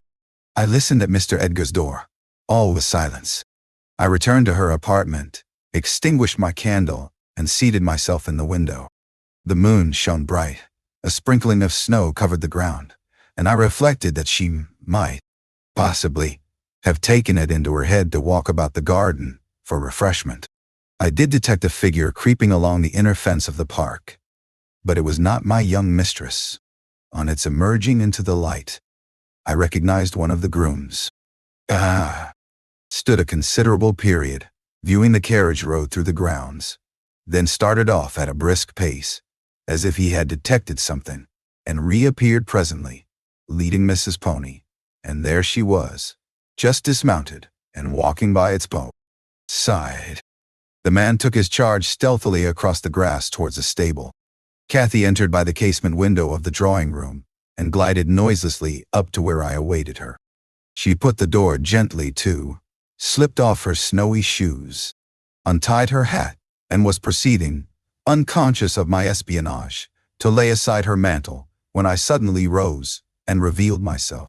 The surprise petrified her an instant. She uttered an inarticulate exclamation, and stood fixed. "My dear Miss Catherine," I began, too vividly impressed by her recent kindness to break into a scold, "where have you been riding out at this hour? And why should you try to deceive me by telling a tale? Where have you been? Speak! To the bottom of the park," she stammered. "I didn't tell a tale, and nowhere else," I demanded. "No," was the muttered reply. "Oh, Catherine," I cried, sorrowfully, "you know you have been doing wrong, or you wouldn't be driven to uttering an untruth to me. That does grieve me. I'd rather be 3 months ill than hear you frame a deliberate lie." She sprang forward, bursting into tears, threw her arms around my neck. "Well, Ellen, I'm so afraid of you being angry," she said. "Promise not to be angry, and you shall know the very truth. I hate to hide it."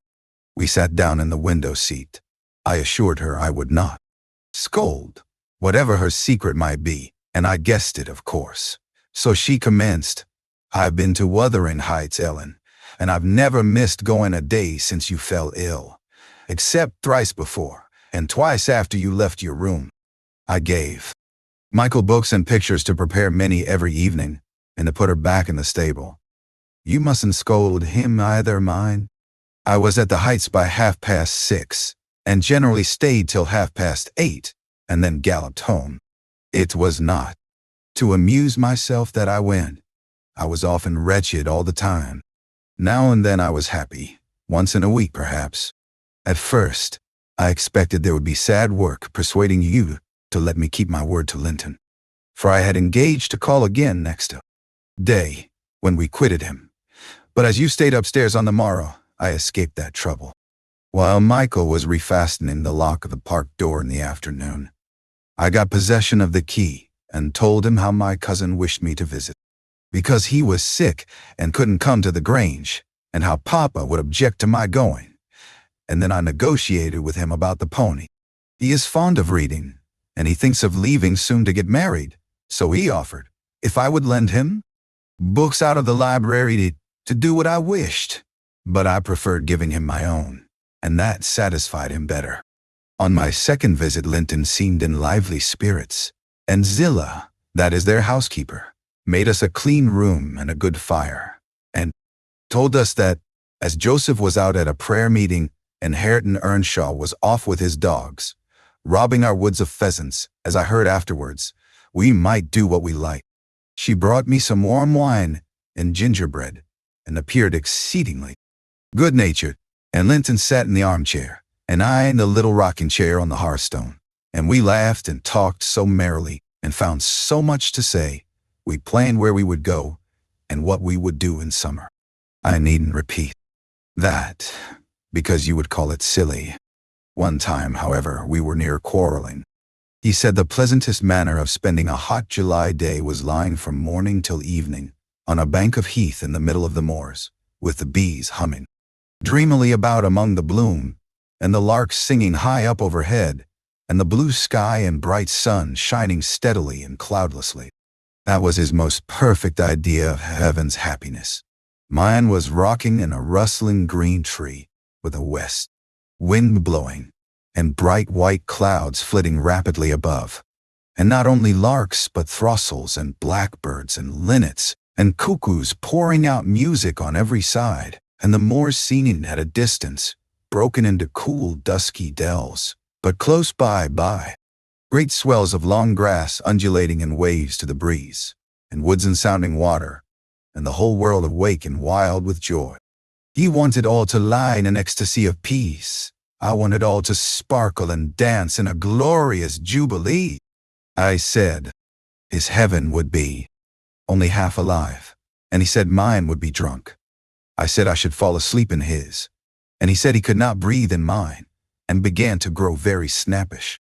At last, we agreed to try both, as soon as the right weather came, and then we kissed each other and were friends. After sitting still an hour, I looked at the great room with its smooth, uncarpeted floor, and thought how nice it would be to play in if we removed the table. And I asked Linton to call Zillah in to help us, and we'd have a game at blindman's buff. She should try to catch us. You used to, you know, Ellen. He wouldn't. There was no pleasure in it, he said, but he consented to play at ball with me. We found two in a cupboard, among a heap of old toys, tops, and hoops, and battledores and shuttlecocks. One was marked C, and the other H. I wished to have the C, because that stood for Catherine, and the H might be for Heathcliff, his name. But the brand came out of H, and Linton didn't like it. I beat him constantly, and he got cross again, and coughed, and returned to his chair. That night, though, he easily recovered his good humor. He was charmed with 2 or 3 pretty songs. Your songs, Ellen? And when I was obliged to go, he begged, entreated me to come the following evening, and I promised. Minnie and I went flying home as light as air, and I dreamt of Wuthering Heights and my sweet darling cousin till morning. On the morrow I was sad, partly because you were poorly, and partly that I wished my father knew, and approved of my excursions. But it was beautiful moonlight after tea, and as I rode on, the gloom cleared. I shall have another happy evening, I thought to myself, and what delights me more, my pretty Linton will die. I trotted up their garden, and was turning round to the back, when that fellow Earnshaw met me, took my bridle, and bid me go in by the front entrance. He patted Minnie's neck, and said she was a bonny beast, and appeared as if he wanted me to speak to him. I only told him to leave my horse alone, or else it would kick him. He answered in his vulgar accent, it wouldn't do Mitch hurt if it did, and surveyed its legs with a smile. I was half inclined to make it try. However, he moved off to open the door, and as he raised the latch, he looked up to the inscription above, and said with a stupid mixture of awkwardness and elation, Miss Catherine, I can read yon now. Wonderful, I exclaimed. Pray let us hear you. You air grown clever. He spelt, and drawled over by syllables the name, Hareton Earnshaw, and the figures. I cried encouragingly, perceiving that he came to a dead halt. I cannot tell them yet, he answered. Oh, you dunce, I said, laughing heartily at his failure. The fool stared. with a grin hovering about his lips and a scowl gathering over his eyes, as if uncertain whether he might not join in my mirth, whether it were not pleasant familiarity or what it really was, contempt. I settled his doubts by suddenly retrieving my gravity and desiring him to walk away, for I came to see Linton, not him. He reddened. I saw that by the moonlight, dropped his hand from the latch, and skulked off, a picture of mortified vanity. He imagined himself to be as accomplished as Linton, I suppose, because he could spell his own name, and was marvelously discomfited that I didn't think the same. Nah? Stop, Miss Catherine, dear, I interrupted. I shall not scold, but I don't like your conduct there. If you had remembered that Hareton was your cousin as much as Master Heathcliff, you would have felt how improper it was to behave in that way. Least it was praiseworthy ambition for him to desire to be as accomplished as Linton. And probably he did not learn merely to show off. You had made him ashamed of his ignorance before, I have no doubt. And he wished to remedy it and please you. To sneer at his imperfect attempt was very bad breeding. Had you been brought up in his circumstances, would you be less rude? He was as quick and as intelligent a child as ever you were, and I'm hurt that he should be despised now, because that base Heathcliff has treated him so unjustly. Well, Ellen, you won't cry about it, will you? She exclaimed, surprised at my earnestness. But wait, and you shall hear if he conned his ABC to please me, and if it were worthwhile being civil to. The brute. I entered. Linton was lying on the settle, and half got up to welcome me. I'm ill tonight, Catherine, love, he said. And you must have all the talk, and let me listen. Come and sit by me. I was sure you wouldn't break your word, and I'll make you promise again before you go. I knew now that I mustn't tease him, as he was ill, and I spoke softly and put no questions, and avoided irritating him in any way. I had brought some of my nicest books for him. He asked me to read a little, and I was about to comply, when Earnshaw burst the door open, having gathered venom with reflection. He advanced direct to us, seized Linton by the arm, and swung him off the seat. "Get to thy own room," he said, in a voice almost inarticulate with passion, and his face looked swelled and furious. "Take her there if she comes to see thee. Thou shalln't keep me out of this. Begone with ye both." He swore at us, and left Linton no time to answer, nearly throwing him into the kitchen, and he clenched his fist as I followed, seemingly longing to knock me down.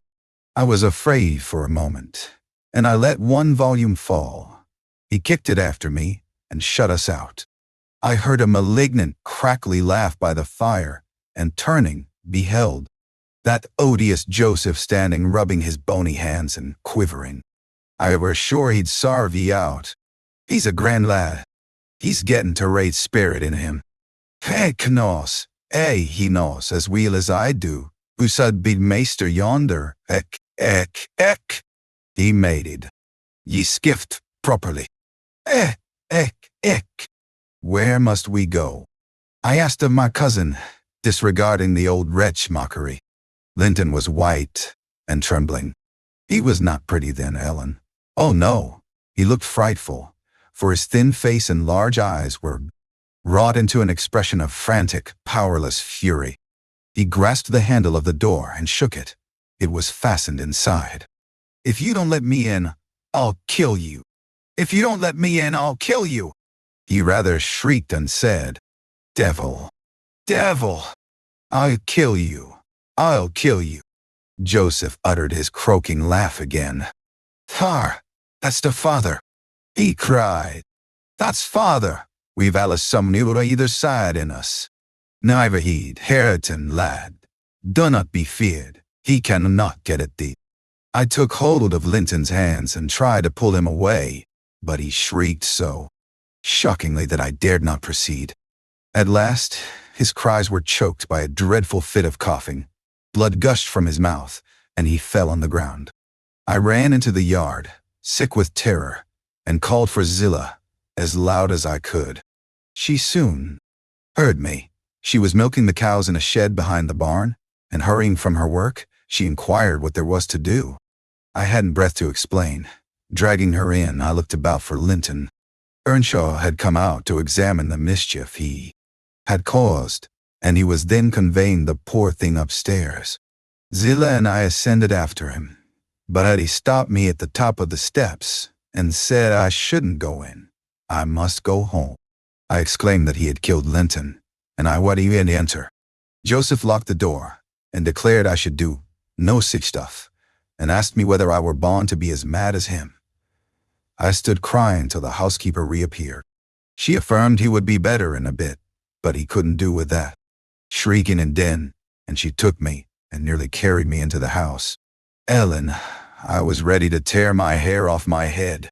I sobbed and wept so that my eyes were almost blind, and the ruffian you have such sympathy with stood opposite, presuming every now and then to bid me wished, and denying that it was his fault, and finally, frightened by my assertions that I would tell Papa, and that he should be put in prison and hanged, he commenced blubbering himself, and hurried out to hide his cowardly agitation. Still, I was not rid of him. When at length they compelled me to depart, and I'd got some 100 yards off the premises, he suddenly issued from the shadow of the roadside, and checked Minnie, and took hold of me. "Miss Catherine, I'm ill-grieved," he began, "but it's rather too bad. I gave him a cut with my whip, thinking perhaps he would murder me. He let go, thundering one of his horrid curses, and I galloped home more than half out of my senses. I didn't bid you good night that evening, and I didn't go to Wuthering Heights the next. I wished to go exceedingly, but I was strangely excited and dreaded to hear that Linton was dead. Sometimes shuddered at the thought of encountering Hareton. On the third day, I took courage. At least, I couldn't bear longer suspense, and stole off once more. I went at 5 o'clock and walked, fancying I might manage to creep into the house and up to Linton's room unobserved. However, the dogs gave notice of my approach. Zillah received me, and saying the lad was mending nicely, showed me into a small, tidy carpeted apartment, where to my inexpressible joy, I beheld Linton laid on a little sofa, reading one of my books. But he would neither speak to me nor look at me through a whole hour, Ellen. He has such an unhappy temper. And what quite confounded me, when he did open his mouth, it was to utter the falsehood that I had occasioned the uproar, and Hareton was not to blame. Unable to reply, except passionately, I got up and walked from the room. He sent after me a faint Catherine. He did not reckon on being answered so. But I wouldn't turn back, and the morrow was the second day on which I stayed at home, nearly determined to visit him no more. But it was so miserable going to bed and getting up, and never hearing anything about him, that my resolution melted into air before it was properly formed. It had appeared wrong to take the journey once. Now it seemed wrong to refrain. Michael came to ask if he must saddle Minnie. I said yes, and considered myself doing a duty. As she bore me over the hills, I was forced to pass the front windows to get to the court. It was no use trying to conceal my presence. "Young master is in the house," said Zillah, as she saw me making for the parlor. I went in. Earnshaw was there also, but he quitted the room directly. Linton sat in a great armchair half asleep. Walking up to the fire, I began in a serious tone, partly meaning it to be true. "As you don't like me, Linton, and as you think I come on purpose to hurt you, and pretend that I do so every time, this is our last meeting. Let us say goodbye, and tell Mr. Heathcliff that you have no wish to see me, and that he mustn't invent any more falsehoods on the subject. Sit down and take your hat off." "Catherine," he answered, "you are so much happier than I am. You ought to be better. Papa talks enough of my defects, and shows enough scorn of me, to make it natural I should doubt myself. I doubt whether I am not altogether as worthless as he calls me frequently. and then I feel so cross and bitter I hate everybody. I am worthless and bad in temper and bad in spirit, almost always. And if you choose, you may say goodbye. You'll get rid of an annoyance. Only, Catherine, do me this justice. Believe that if I might be as sweet and as kind and as good as you are, I would be, as willingly, and more so, than as happy and as healthy. And believe that your kindness has made me love you deeper than if I deserved your love. And though I couldn't and cannot help showing my nature to you, I regret it and repent it, and shall regret and repent it till I die. I felt he spoke the truth, and I felt I must forgive him. And though we should quarrel the next moment, I must forgive him again. We were reconciled, but we cried, both of us, the whole time I stayed. Not entirely for sorrow, yet I was sorry Linton had that distorted nature. He'll never let his friends be at ease, and he'll never be at ease himself. I have always gone to his little parlor since that night, because his father returned the day after. About 3 times, I think, we have been merry and hopeful, as we were the first evening. The rest of my visits were dreary and troubled, now without his selfishness and spite, and now with his sufferings. But I've learned to endure the former with nearly as little resentment as the latter. Mr. Heathcliff purposely avoids me. I have hardly seen him at all.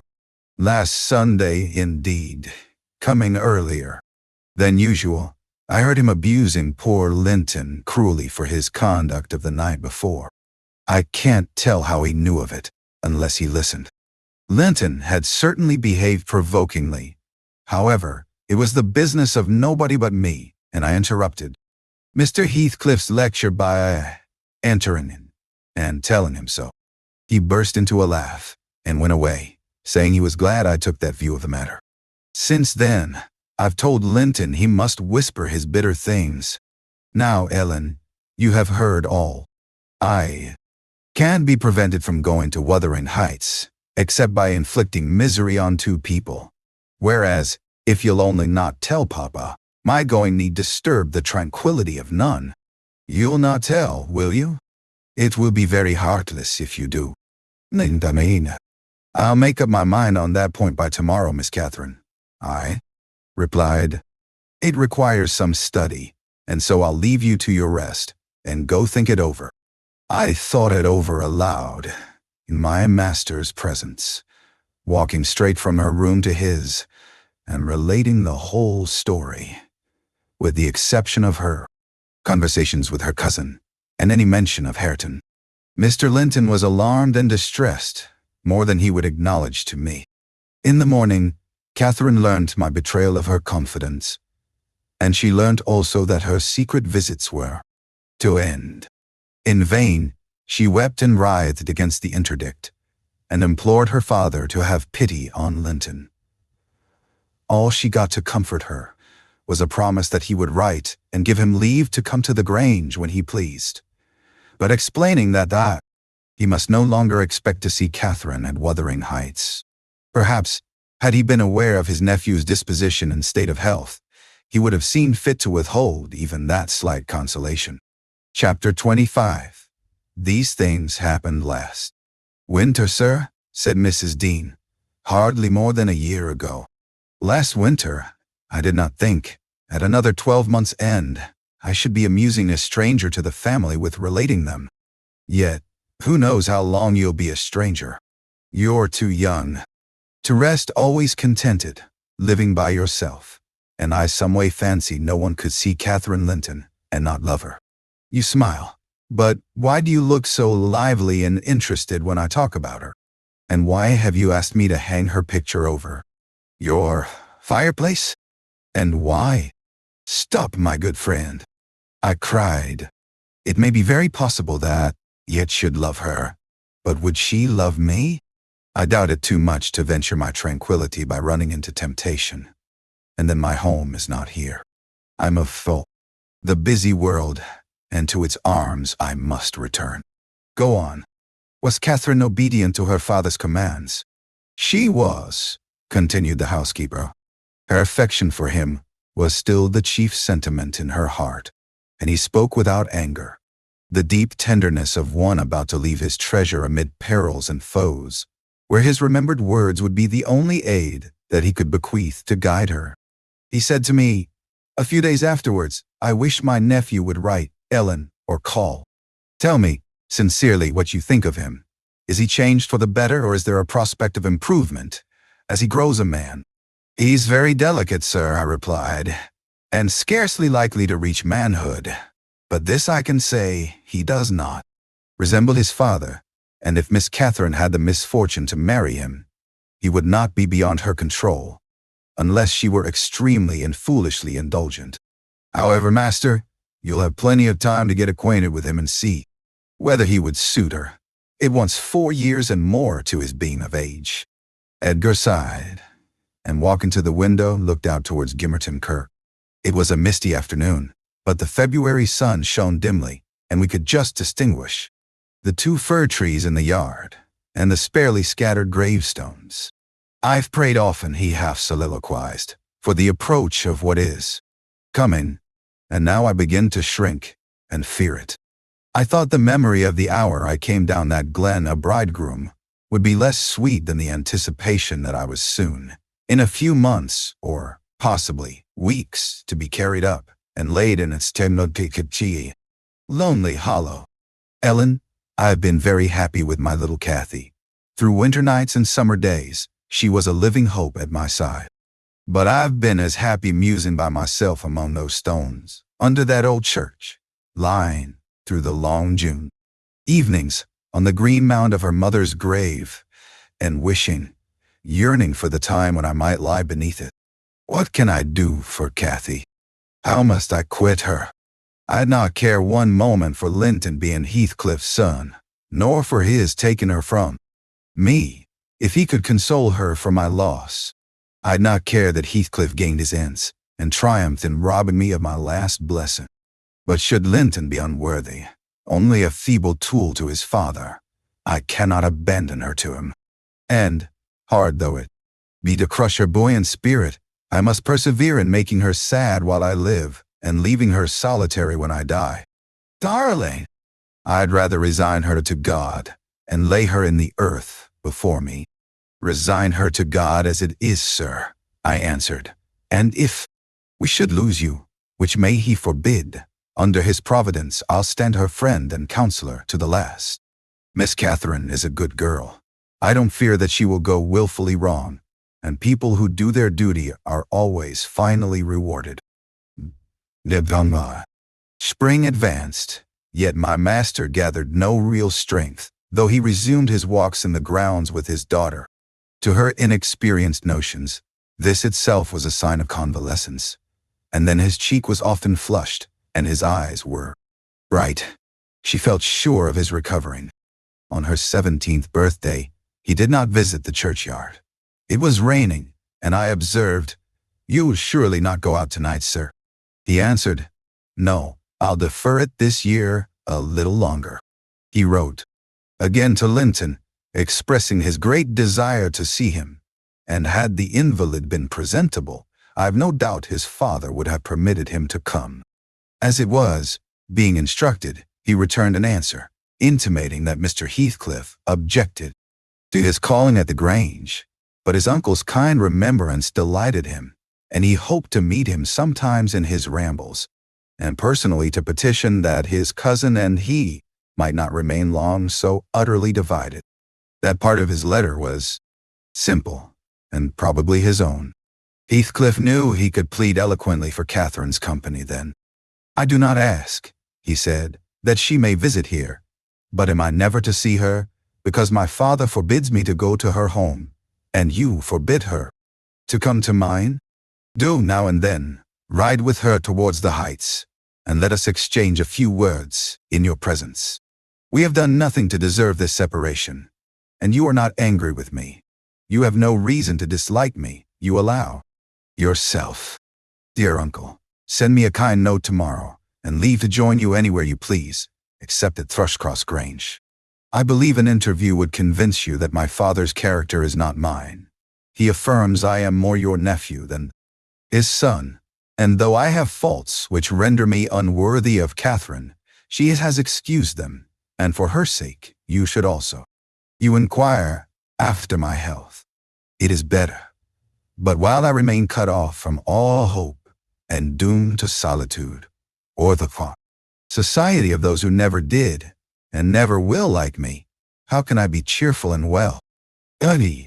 Edgar, though he felt for the boy, could not consent to grant his request, because he could not accompany Catherine.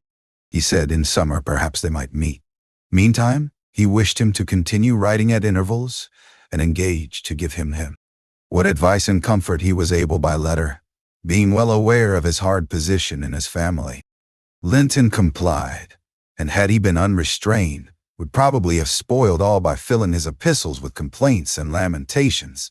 But his father kept a sharp watch over him, and of course insisted on every line that my master sent being shown. So instead of penning his peculiar personal sufferings and distresses, the themes constantly uppermost in his thoughts, he harped on the cruel obligation of being held asunder from his friend and love, and gently intimated that Mr. Linton must allow an interview soon, or he should fear he was purposely deceiving him with empty promises. Cathy was a powerful ally at home, and between them they at length persuaded my master to acquiesce in their having a ride or a walk together about once a week, under my guardianship and on the moors nearest the Grange, for June found him still declining. Though he had set aside yearly a portion of his income for my young lady's fortune, he had a natural desire that she might retain, or at least return in a short time to the house of her ancestors, and he considered her only prospect of doing that was by a union with his heir. Had no idea that the latter was failing almost as fast as himself. Nor had anyone, I believe. No doctor visited the Heights, and no one saw Master Heathcliff to make report of his condition among us. I, for my part, began to fancy my forebodings were false, and that he must be actually rallying when he mentioned riding and walking on the moors, and seemed so earnest in pursuing his object. I could not picture a father treating a dying child as tyrannically and wickedly as I afterwards learned Heathcliff had treated him, to compel this apparent eagerness, his efforts redoubling the more imminently. His avaricious and unfeeling plans were threatened with defeat by death.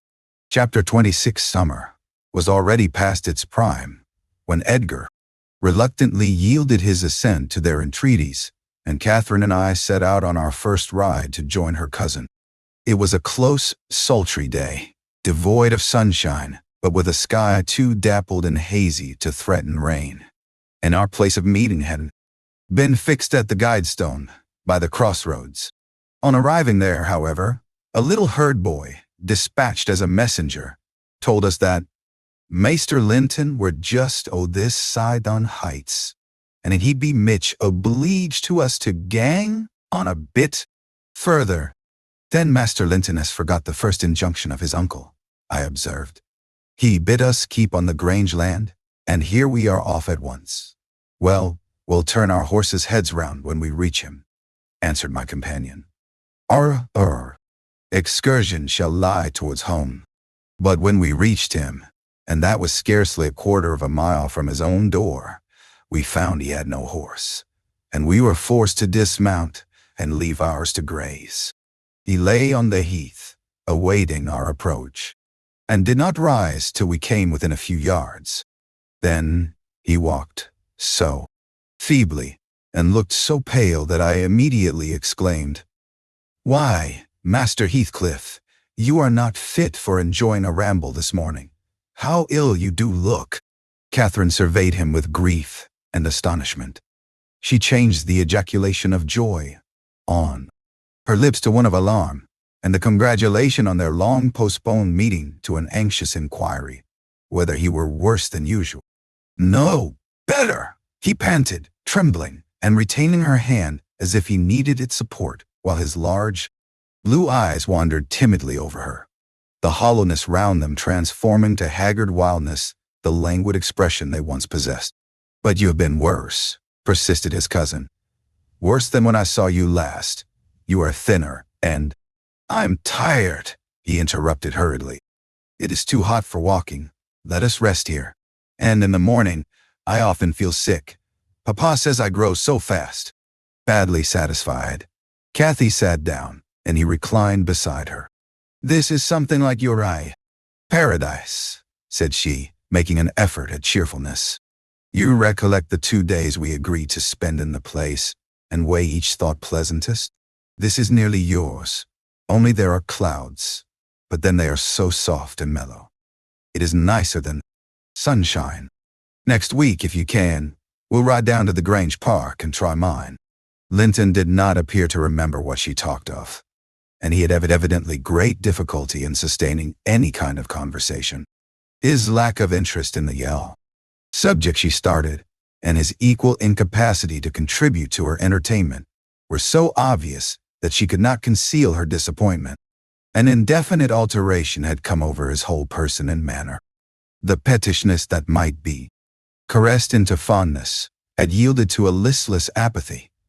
There was less of the peevish temper of a child, which frets and teases on purpose to be soothed, and more of the self-absorbed moroseness of a confirmed invalid, repelling consolation, and ready to regard the good-humored mirth of others as an insult. Catherine perceived, as well as I did, that he held it rather a punishment than a gratification to endure our company, and she made no scruple of proposing presently to depart. That proposal, unexpectedly, roused Linton from his lethargy and threw him into a strange state of agitation. He glanced fearfully towards the heights, begging she would remain another half-hour at least. "But I think," said Cathy, "you'd be more comfortable at home than sitting here. And I cannot amuse you today, I see, by my tales and songs and chatter. You have grown wiser than I in these 6 months. You have little taste for my diversions now, or else, if I could amuse you, I'd willingly stay." "Stay to rest yourself," he replied. "And, Catherine, don't think or say that I'm very unwell. It is the heavy weather and heat that make me dull, and I walked about before you came a great deal for me. Tell Uncle I'm in tolerable health, will you?" "I'll tell him that. You say so, Linton. I couldn't affirm that you are," observed my young lady, wondering at his pertinacious assertion of what was evidently an untruth. "And to be here again next Thursday," continued he, shunning her puzzled gaze. "And give him my thanks for permitting you to come. My best thanks, Catherine. And if you did meet my father, and he asked you about me, don't lead him to suppose that I've been extremely silent and stupid. Don't look sad and downcast as you air doing. He'll be angry." "I care nothing for his anger," exclaimed Cathy, imagining she would be its object. "But I do," said her cousin, shuddering. "Don't provoke him against me, Catherine, for he is very hard." "Is he severe to you, Master Heathcliff?" I inquired. "Has he grown weary of indulgence, and passed from passive to active hatred?" Linton looked at me, but did not answer, and after keeping her seat by his side another 10 minutes, during which his head fell drowsily on his breast, and he uttered nothing except suppressed moans of exhaustion or pain, Cathy began to seek solace in looking for bilberries, and sharing the produce of her researches with me, she did not offer them to him, for she saw further notice would only weary and annoy. "Is it half an hour now, Ellen?" she whispered in my ear at last. "I can't tell why we should stay. He's asleep, and Papa will be wanting us back." "Well, we must not leave him asleep," I answered. "Wait till he wakes and be patient. You were mighty eager to set off, but your longing to see poor Linton has soon evaporated." "Why did he wish to see me?" "No," returned Catherine. "In his crossest humors formerly, I liked him better than I do in his present curious mood. It's just as if it were a task he was compelled to perform, this interview, for fear his father should scold him. But I'm hardly going to come to give Mr. Heathcliff pleasure, whatever reason he may have for ordering Linton to undergo this penance. And, though I'm glad he's better in health, I'm sorry he's so much less pleasant, and so much less affectionate to me. You think, yes, better in health then? I said. Yes, she answered, because he always made such a great deal of his sufferings, you know. He is not tolerably well, as he told me to tell Papa, but he's better, very likely. There you differ with war. Me, Miss Cathy, I remarked. I should conjecture him to be far worse. Linton here started from his slumber in bewildered terror, and asked if anyone had called his name. No, said Catherine, unless in dreams. I cannot conceive how you manage to doze out of doors in the morning. I thought I heard my father, he gasped, glancing up to the frowning nab above us. You are sure nobody spoke? Quite sure, replied his cousin. Only Ellen and I were disputing concerning your health. Are you truly stronger, Linton, than when we separated in winter? If you be, I'm certain one thing is not stronger, your regard for me. Speak, are you? The tears gushed from Linton's eyes as he answered, Yes, yes, I am. And still under the spell of the imaginary voice, his gaze wandered up and down to detect its owner. Cathy rose. For today we must part, she said, and I won't conceal that I have been sadly disappointed with our meeting, though I'll mention it to nobody but you. Not that I stand in awe of Mr. Heathcliff. Hush, murmured Linton. For God's sake, hush, he's coming. And he clung to Catherine's arm, striving to detain her. But at that announcement, she hastily disengaged herself and whistled to Minnie, who obeyed her like a dog. I'll be here next Thursday, she cried, springing to the saddle. Goodbye. Quick, Ellen. And so we left him, scarcely conscious of our departure, so absorbed was he in anticipating his father's approach. Before we reached home, Catherine's displeasure softened into a perplexed sensation of pity and regret, largely blended with vague, uneasy doubts about Linton's actual circumstances, physical and social, in which I partook, though I counseled her not to say much, for a second journey would make us better judges. My master requested an account of our ongoings. His nephew's offering of thanks was duly delivered, Miss Cathy gently touching on the rest. I also threw little light on his inquiries, for I hardly knew what to hide and what to reveal. Chapter 27. 7 days glided away, everyone marking its course by the henceforth rapid alteration of Edgar Linton states. The havoc that months had previously wrought was now emulated by the inroads of hours. Catherine, we would fain have deluded yet, but her own quick spirit refused to delude her. It divined in secret and brooded on the dreadful probability, gradually ripening into certainty. She had not the heart to mention her ride. When Thursday came round, I mentioned it for her, and obtained permission to order her out of doors, for the library, where her father stopped a short time daily, the brief period he could bear to sit up, and his chamber had become her whole world. She grudged each moment that did not find her bending over his pillow or seated by his side. Her countenance grew wan with watching and sorrow, and my sorrow. Master gladly dismissed her to what he flattered himself would be a happy change of scene and society, drawing comfort from the hope that she would not now be left entirely alone after his death. He had a fixed idea, I guessed by several observations he let fall, that, as his nephew resembled him in person, he would resemble him in mind, for Linton's letters bore few or no indications of his defective character. And I, through pardonable weakness, refrained from correcting the error, asking myself what good there would be in disturbing his last moments with information that he had neither power nor opportunity to turn to account. We deferred our excursion till the afternoon, a golden afternoon of August. Every breath from the hills so full of life, that it seemed whoever respired it, though dying, might revive. Catherine's face was just like the landscape, shadows and sunshine flitting over it in rapid succession, but the shadows rested longer. The sunshine was more transient, and her poor little heart reproached itself for even that passing forgetfulness of its cares. We discerned Linton watching at the same spot he had selected before. My young mistress alighted and told me that, she was resolved to stay a very little while. I had better hold the pony and remain on horseback. But I dissented. I wouldn't risk losing sight of the charge committed to me a minute, so we climbed the slope of heath together. Master Heathcliff received us with greater animation on this occasion, not the animation of high spirits, though, nor yet of joy. It looked more like fear.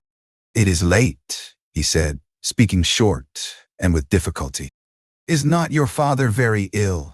"I thought you wouldn't. Come on, no." "Why, won't you be candid?" cried Catherine, swallowing her greeting. "Why cannot you say at once you don't want me?"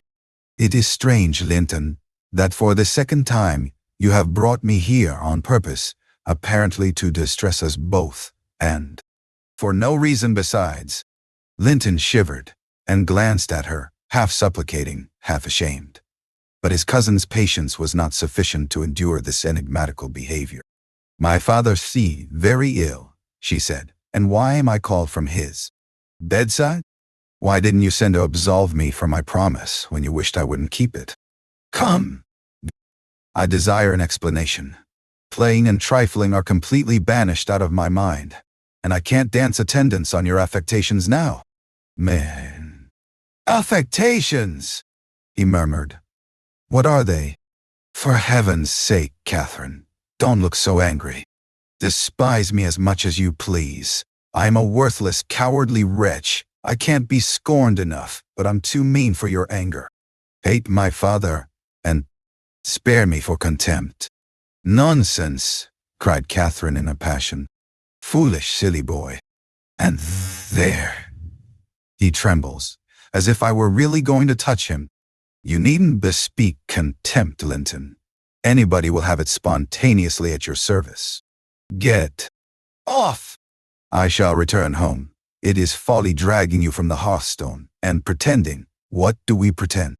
Let go my frock. If I pitied you for crying and looking so very frightened, you should spurn such pity. Ellen, tell him how disgraceful this conduct is.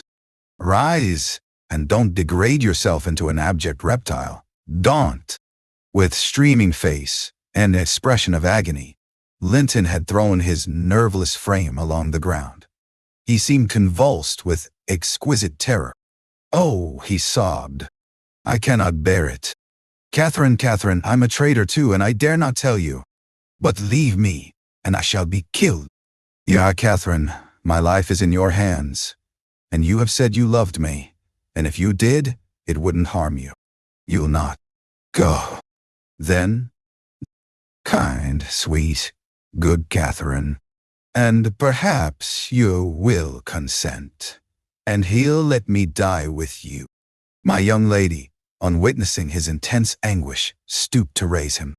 The old feeling of indulgent tenderness overcame her vexation, and she grew thoroughly moved and alarmed. "Consent to what?" she asked. "To stay. Tell me the meaning of this strange talk, and I will." "You contradict your own words and distract me. Be calm and frank and confess at once all that weighs on your heart. You wouldn't injure me, Linton, would you? You wouldn't let any enemy hurt me, if you could prevent it? I'll believe you are a coward for yourself, but not a cowardly betrayer of your best friend." "But my father threatened me," gasped the boy, clasping his attenuated fingers, "and I dread him. I dread him. I dare not tell." "Oh, well," said Catherine with scornful compassion. "Keep your secret. I'm no coward. Save yourself. I'm not afraid." Her magnanimity provoked his tears. He wept wildly, kissing her supporting hands, and yet could not summon courage to speak out. "I was cogitating what the mystery might be," and determined Catherine should never suffer to benefit him or anyone else by my goodwill. When, hearing a rustle among the ling, I looked up and saw Mr. Heathcliff almost close upon us, descending the heights. He didn't cast a glance towards my companions, though they were sufficiently near for Linton's sobs to be audible, but hailing me in the almost hearty tone he assumed to none besides, and the sincerity of which I couldn't avoid doubting, he said, "It is something to see you so near to my house, Nelly. How are you at the Grange? Let us hear. The rumor goes," he added, in a lower tone, "Linton is on his deathbed. Perhaps they exaggerate his illness." "No, my master is dying," I replied. "It is true enough. A sad thing it will be for us all, but a blessing for him." "How long will he last, do you think?" he asked. "I don't know," I said. "Because," he continued, looking at the two young people, who were fixed under his eye, "Linton appeared as if he could not venture to stir or raise his head, and Catherine could not move, on his account, because that lad yonder seems determined to beat me, and I'd thank his uncle to be quick and go before him. Hello, has the whelp been playing that game long? I did give him some lessons about snivelling. Is he pretty lively with Miss Linton generally?" "Lively? No, he has shown the greatest distress," I answered. "To see him, I should say that instead of rambling with his sweetheart on the hills, he ought to be in bed, under the hands of a doctor." "Hay shall be, in a day or two," muttered Heathcliff. "But first, get up, Linton! Get up!" he shouted. "Don't grovel on the ground there. Up this moment." Linton had sunk prostrate again in another paroxysm of helpless fear, caused by his father's glance towards him, I suppose. There was nothing else to produce such humiliation. He made several efforts to obey, but his little strength was annihilated for the time, and he fell back again with a moan. Mr. Heathcliff advanced and lifted him to lean against a ridge of turf. "Now," said he, with curbed ferocity, "I'm getting angry, and if you don't command that paltry spirit of yours, damn you, get up directly." "I will, father," he panted. "Only let me alone, or I shall faint. I've done as you wished, I'm sure. Catherine will tell you that I have been cheerful. Keep by me, Catherine. Give me your hand." "Take mine," said his father. "Stand on your feet. There now. She'll lend you her arm. That's right, look at her. You would imagine I was the devil himself, Miss Linton, to excite such horror. Be so kind as to walk home with him, will you? He shudders if I touch him." "Linton, dear," whispered Catherine, "I can't go to Wuthering Heights. Papa has forbidden me. He'll not harm you. Why are you so afraid?" "I can never re-enter that house," he answered. "I'm not to re-enter it without you." "Stop!" cried his father. "We'll respect Catherine's filial scruples. Nelly, take him in, and I'll follow your advice concerning the doctor without delay." "You'll do well," replied I, "but I must remain with my mistress. To mind your son is not my business." "You are very stiff," said Heathcliff. "I know that. But you'll force me to pinch the baby and make it scream before it moves your charity. Come then, my hero. Are you willing to return, escorted by me?" He approached once more and made as if he would seize the fragile being. But, shrinking back, Linton clung to his cousin and implored her to accompany him with a frantic importunity that admitted no denial. However, I disapproved. I couldn't hinder her. Indeed, how could she have refused him herself? What was filling him with dread, we had no means of discerning. But there he was, powerless under its gripe, and any addition seemed capable of shocking him into idiocy. We reached the threshold.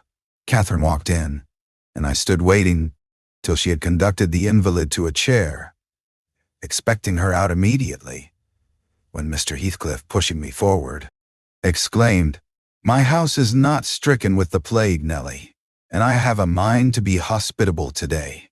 Sit down, and allow me to shut the door." He shut and locked it also. I started.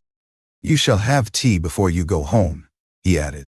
"I am by myself.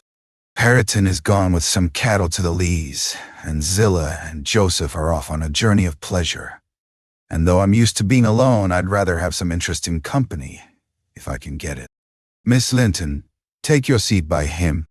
I give you what I have. The present is hardly worth accepting, but I have nothing else to offer. It is Linton, I mean. How she does stare.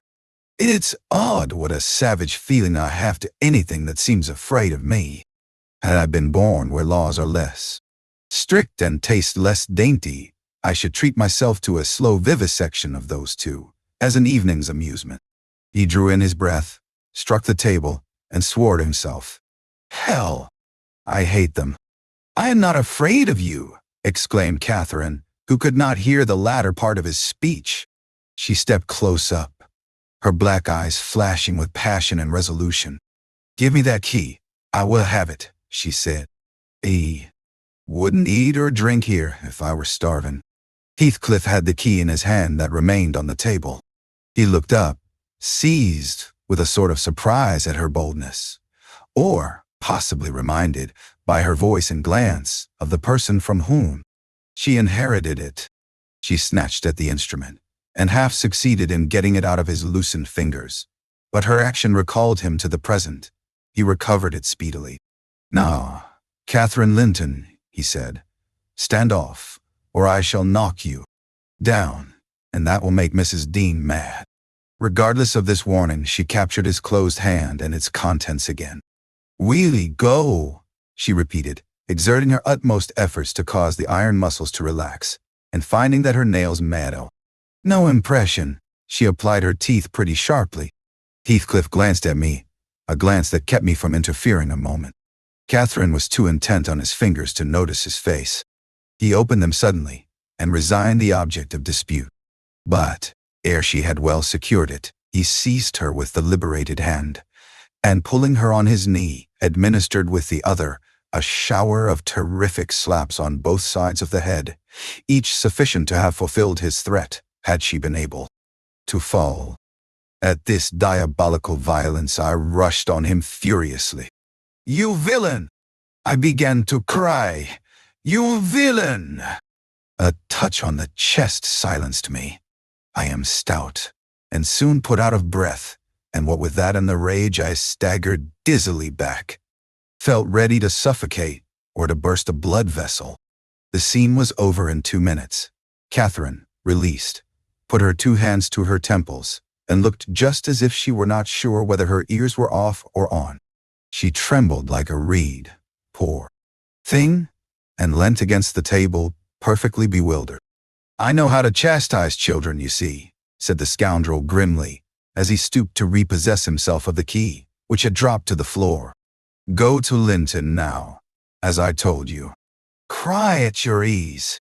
I shall be your father tomorrow, all the father you'll have in a few days, and you shall have plenty of that. You can bear plenty. You're no weakling. You shall have a daily taste, if I catch such a devil of a temper in your eyes." Again, Cathy ran to me instead of Linton, and knelt down and put her burning cheek on my lap, weeping aloud. Her cousin had shrunk into a corner of the settle, as quiet as a mouse, congratulating himself, I dare say, that the correction had alighted on another than him. Mr. Heathcliff, perceiving us all confounded, rose and expeditiously made the tea himself. The cups and saucers were laid ready. He poured it out and handed me a cup. "Wash away your spleen," he said, "and help your groin. Oh, naughty pet mine. It is not poisoned, though I prepared it. I'm going out to seek your horses." Our first thought on his departure was to force an exit somewhere. We tried the kitchen door, but that was fastened outside. We looked at the windows. They were too narrow for even Cathy's little figure. "Master Linton," I cried, seeing we were regularly imprisoned, "you know what your diabolical father is after. And you shall tell us, or I'll box your ears, as he has done your cousins. It was for your sake I came, and it will be wickedly ungrateful if you refuse. Give me some tea. I'm thirsty, and then I'll tell you, he answered. Mrs. Dean, go away. I don't like you standing over me. Now, Catherine, you are letting your tears fall into my cup. I won't drink that. Give me another. Catherine pushed another to him and wiped her face. I felt disgusted at the little wretch's composure, since he was no longer in terror for himself. The anguish he had exhibited on the moor subsided as soon as ever he entered Wuthering Heights, so I guessed he had been menaced with an awful visitation of wrath if he failed in decoying us there. And that accomplished, he had no further immediate fears. Papa wants us to be married, he continued, after sipping some of the liquid. And he knows your papa wouldn't let us marry now. And he's afraid of my dying if we wait. So we are to be married in the morning, and you are to stay here all night. And if you do as he wishes, you shall return home next day, and take me with you. Take you with her, pitiful changeling, I exclaimed. You marry? Why, the man is mad, or he thinks us fools, everyone. And do you imagine that beautiful young lady, that healthy, hearty girl, will tie herself to a little perishing monkey like you? Are you cherishing the notion that anybody, let alone Miss Catherine Linton, would have you for a husband? You want whipping for bringing us in here at all, with your dastardly pulling tricks. And don't look so silly now. I've a very good mind to shake you severely for your contemptible treachery and your imbecile conceit. I did give him a slight shaking, but it brought on the cough, and he took to his ordinary resource of moaning and weeping, and Catherine rebuked me. Stay all night. No, she said, looking slowly around. Ellen, I'll burn that door down, but I'll get out. And she would have commenced the execution of her threat directly, but Linton was up in alarm for his dear self again. He clasped her in his two feeble arms, sobbing, Won't you have me and save me? Not let me come to the Grange. Oh, darling Catherine, you mustn't go and leave after all, she replied, and relieve him from this cruel suspense.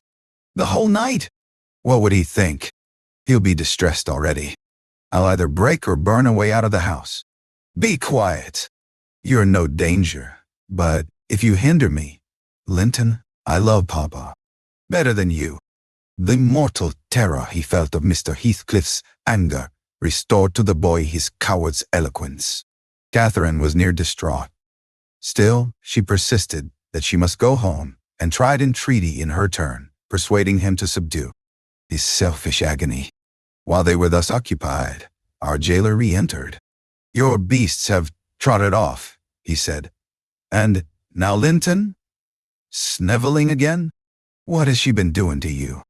Come, have done and get to bed. In a month or two, my lad, you'll be able to pay her back her present tyrannies with a vigorous hand. You're pining for pure love, are you not? Nothing else in the world, and she shall have you. There, to bed. Scylla won't be here tonight. You must undress yourself. Hush, hold your noise. Once in your own room, I'll not come near you. You needn't fear. By chance you've managed tolerably. I'll look to the rest. He spoke these words, holding the door open for his son to pass, and the latter achieved his exit exactly as a spaniel might, which suspected the person who attended on it of designing a spiteful squeeze. The lock was resecured.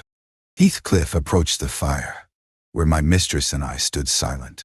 Catherine looked up, and instinctively raised her hand to her cheek. His neighborhood revived a painful sensation. Anybody else would have been incapable of regarding the childish act with sternness, but he scowled on her and muttered, Oh, you are not afraid of me? Your courage is well disguised. You seem damnably afraid. Ah, afraid now, she replied. If I stay, Papa will be miserable, and how can I endure making him miserable? When he? Heathcliff, let me go home. I promised to marry Linton. Papa would like me to, and I love him. Why should you wish to force me to do what I'll willingly do of myself? Let him dare to force you, I cried. There is law in the land, thank God. There is, though we be in an out-of-the-way place. I'd inform if he were my own son, and it's felony without benefit of clergy. Silence, said the ruffian dot. To the devil with your clamor. I don't want you to speak. Miss Linton, I shall enjoy myself remarkably in thinking your father will be miserable. I shall not sleep for satisfaction. You could have hit on no surer way of fixing your residence under my roof for the next 24 hours than informing me that such an event would follow. As to your promise to marry Linton, I'll take care you shall keep it, for you shall not quit this place till it is fulfilled. Send Ellen, then, to let Papa know I'm safe, exclaimed Catherine, weeping bitterly. Or marry me now, poor Papa. Ellen, he'll think we're lost. What shall we do? Not he. He'll think you are tired of waiting on him, and run off for a little amusement, answered Heathcliff.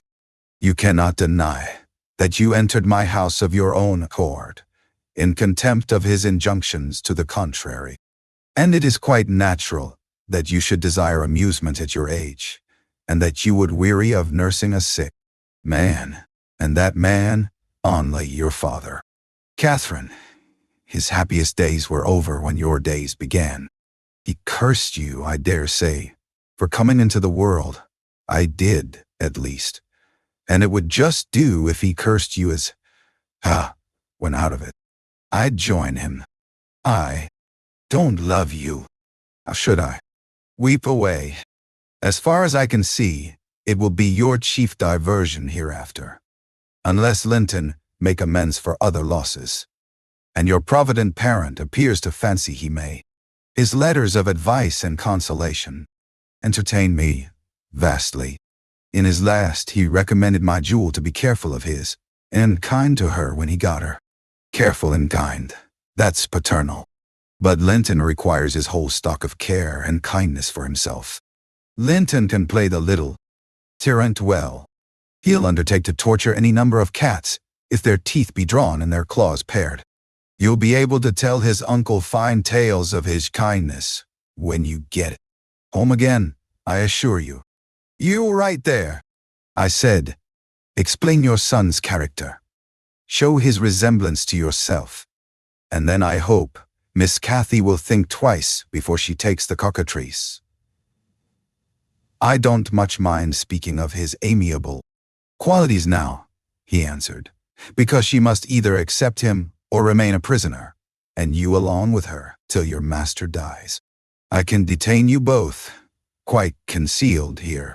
If you doubt, encourage her to retract her word, and you'll have an opportunity of judging.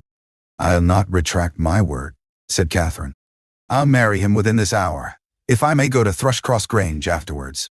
Mr. Heathcliff, you're a cruel man, but you're not a fiend, and you won't, from malice, destroy irrevocably all my happiness.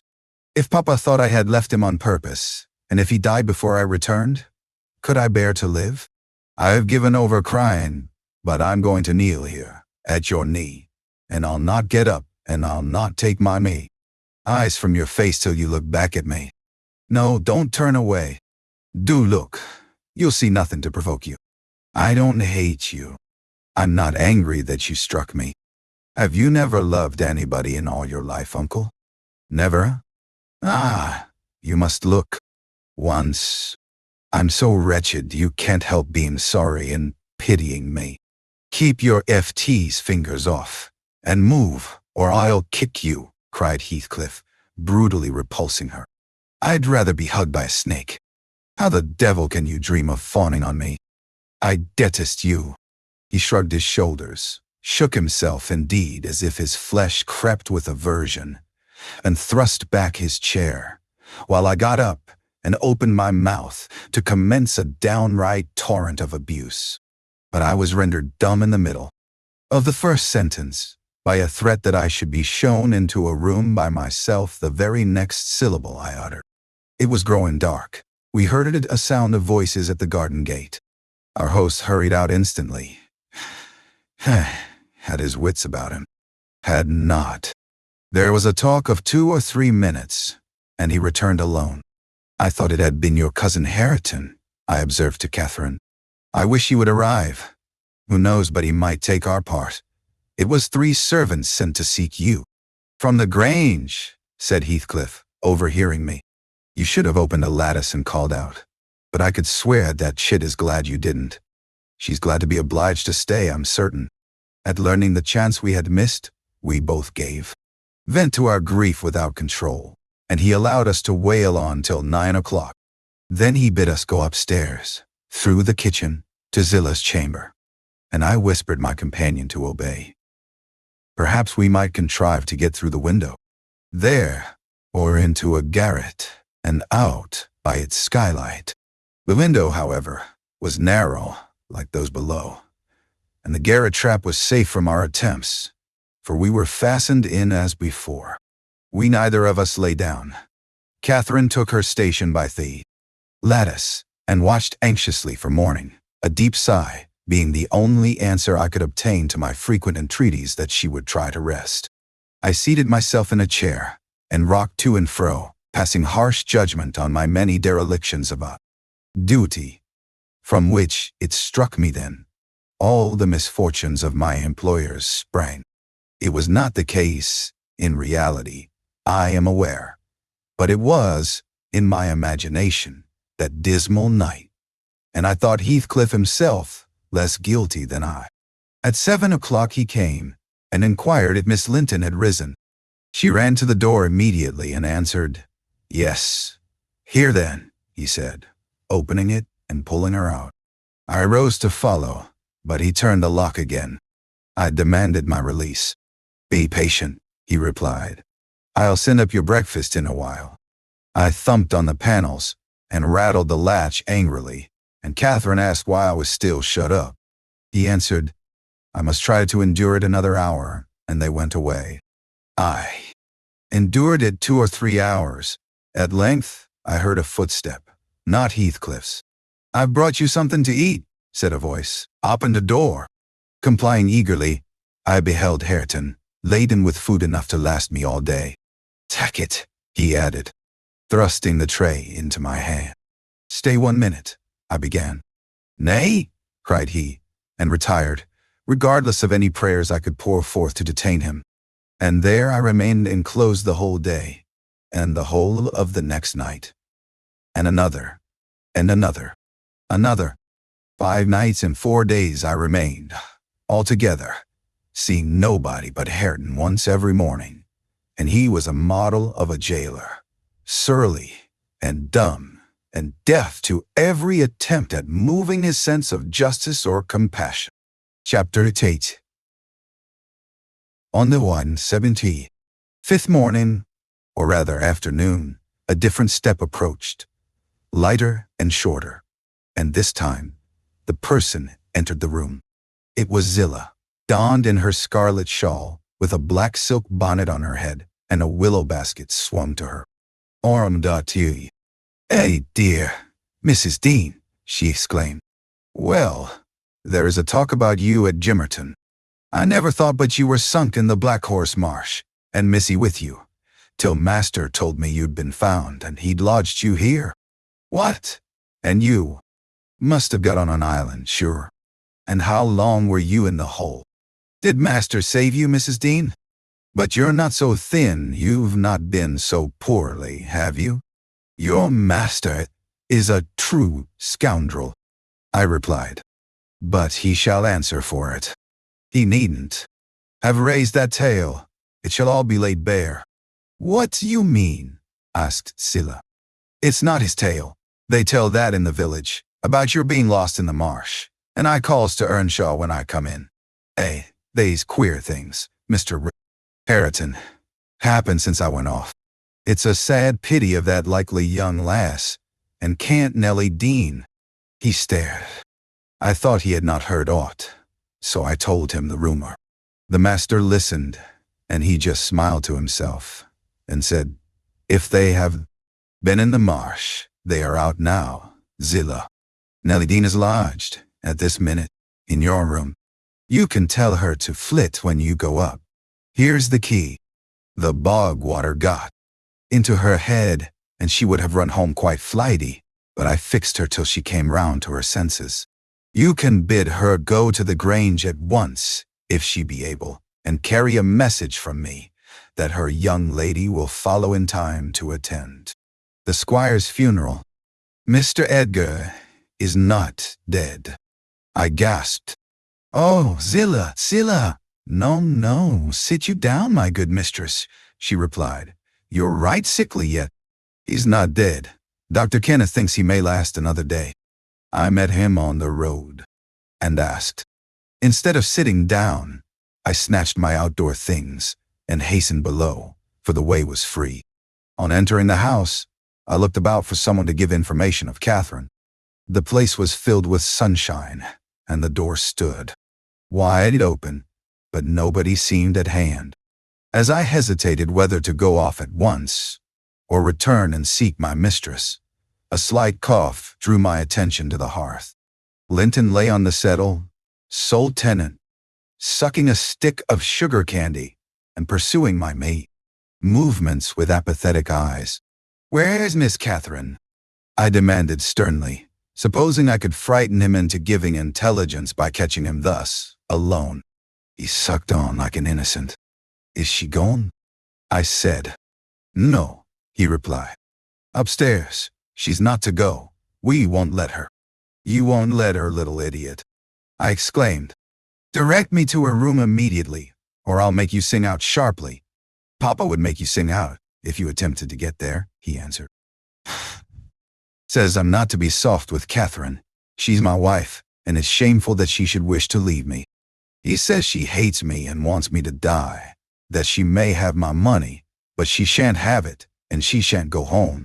She never shall. She may cry and be sick as much as she pleases." He resumed his former occupation, closing his lids, as if he meant to drop asleep. "Master Heathcliff," I resumed, "have you forgotten all Catherine's kindness to you last winter when you affirmed you loved her, and when she brought you books and sung you songs, and came many a time through wind and snow to see you? She wept to miss one evening, because you would be disappointed. And you felt then that she was 100 times too good to you. And now you believe the lies your father tells, though you know he detests you both, and you join him against her. That's fine gratitude, is it not?" The corner of Linton's mouth fell, and he took the sugar candy from his lips.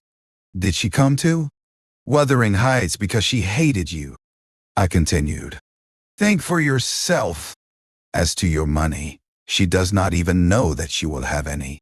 And you say she's sick, and yet you leave her alone, up there in a strange house. You, who have felt what it is to be so neglected.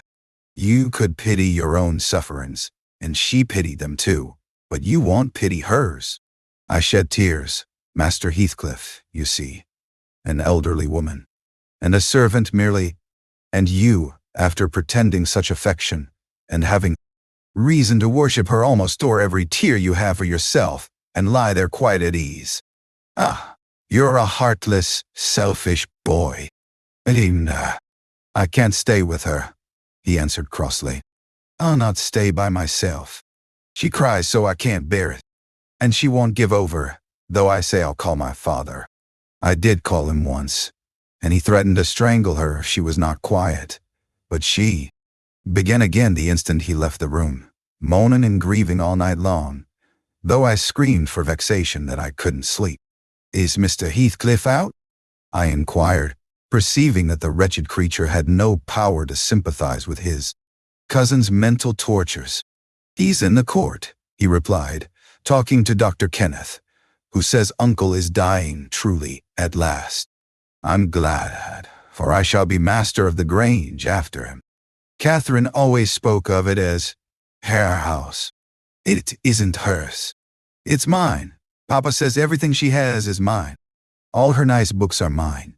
She offered to give me them, and her pretty birds, and her pony Minnie, if I would get the key of our room and let her out. But I told her she had nothing to give. I told her she had nothing to give. We're all mine. And then she cried and took a little picture from her neck and said I should have that. 2 pictures in a gold case. On one side her mother and on the other uncle when they were young. That was yesterday, I said. Mine too, and tried to get them from her. The spiteful thing wouldn't let me. She pushed me off and hurt me. I shrieked out. That frightens her. She heard Papa coming, and she broke the hinges and divided the case and gave me her mother's portrait. The other she attempted to hide. But Papa asked what was the matter, and I explained it. He took the one I had away and ordered her to resign hers to me. She refused, and he struck her down and wrenched it off the chain and crushed it with his foot. And were you pleased to see her struck? I asked, having my designs and encouraging his talk. I winked, he answered. I winked to see my father strike a dog or a horse. He does it so hard. Yet I was glad at first. She deserved punishing for pushing me. But when Papa was gone, she made me come to the window and showed me her cheek cut on the inside, against her teeth, and her mouth filling with blood. And then she gathered up the bits of the picture and went and sat down, with her face to the wall, and she has never spoken to me since. And I sometimes think she can't speak for pain. I don't like to think so, but she's a naughty thing for crying continually, and she looks so pale and wild I'm afraid of her. Anda, you can get the key if you choose, I said. Yes, when I'm upstairs, he answered. But I can't walk upstairs now. In what apartment is it? I asked. Oh, he cried. I shan't tell you where it is. It's our secret. Nobody, neither Hareton nor Scylla, is to know. There, you've tired me. Go away, go away. And he turned his face onto his arm and shut his eyes again. I considered it best to depart without seeing Mr. Heathcliff and bring a rescue for my young lady from the Grange. On reaching it, the astonishment of my fellow servants to see me, and their joy also, was intense. And when they heard that their little mistress was safe, 2 or 3 were about to hurry up and shout the news at Mr. Edgar's door. But I bespoke the announcement of it myself. How changed I found him. Even in those few days, he lay an image of sadness and resignation awaiting his death. Very young he looked. Though his actual age was 39, one would have called him 10 years younger at least. He thought of Catherine, for he murmured her name, that dying. I touched his hand and spoke. Catherine is coming, dear master, I whispered. She is alive and well, and will be here, I hope, tonight. I trembled at the first effects of this intelligence. He half rose up, looked eagerly round the apartment, and then sank back in a swoon. As soon as he recovered, I related our compulsory visit and detention at the Heights. I said Heathcliff forced me to go in, which was not quite true. I uttered as little as possible against Linton, nor did he. I described all his father's brutal conduct, my intentions being to add no bitterness, if I could help it, to his already overflowing cup. He divined that one of his enemy's purposes was to secure the personal property, as well as the estate, to his son, or rather himself. Yet why? He did not wait till his decease was a puzzle to my master, because ignorant how nearly he and his nephew would quit the world together. However, he felt that his will had better be altered. Instead of leaving Catherine's fortune at her own disposal, he determined to put it in the hands of trustees for her use during life, and for her children, if she had any, after her. By that means, it could not fall to Mr. Heathcliff should Linton die. Having received his orders, I dispatched a man to fetch the attorney, and 4 more, provided with serviceable weapons, to demand my young lady of her jailer. Both parties were delayed very late. The single servant returned first. He said Mr. Green, the lawyer, was out when he arrived at his house, and he had to wait 2 hours for his re-entrance. And then Mr. Green told him he had a little business in the village that must be done, but he would be at Thrushcross Grange before morning. The 4 men came back unaccompanied also. They brought word that Catherine was ill, too ill to quit her room, and Heathcliff would not suffer them to see her. I scolded the stupid fellows well for listening to that tale, which I would not carry to my mind. Master, resolving to take a whole bevy up to the heights at daylight and storm it literally, unless the prisoner were quietly surrendered to us. Her father shall see her, I vowed, and vowed again, if that devil be killed on his own doorstones. In trying to prevent it, happily, I was spared the journey and the trouble. I had gone downstairs at 3 o'clock to fetch a jug of water, and was passing through the hall with it in my hand, when a sharp knock at the front door made me jump. "Oh, it is Green," I said, recollecting myself. "Only Green." And I went on, intending to send somebody else to open it, but the knock was repeated, not loud, and still importunately. I put the jug on the banister and hastened to admit him myself. The harvest moon shone clear outside. It was not the attorney. My own sweet little mistress sprang on my neck, sobbing, "Ellen, Ellen, is Papa alive?" "Yes," I cried. "Yes, my angel, he is. God be thanked, you are safe with us again." She wanted to run, breathless as she was, upstairs to Mr. Linton's room. But I compelled her to sit down on a chair and made her drink and washed her pale face, chafing it into a faint color with my apron. Then I said I must go first and tell of her arrival, imploring her to say she should be happy with young Heathcliff. She stared, but soon, comprehending why I counseled her to utter the falsehood, she assured me she would not complain. I couldn't abide to be present at their meeting. I stood outside the chamber door a quarter of an hour, and hardly ventured near the bed then. All was composed, however. Catherine's despair was as silent as her father's joy. She supported him calmly, in appearance, and he fixed on her features his raised eyes that seemed dilating with ecstasy. "He died blissfully, Mr. Lockwood. He died so."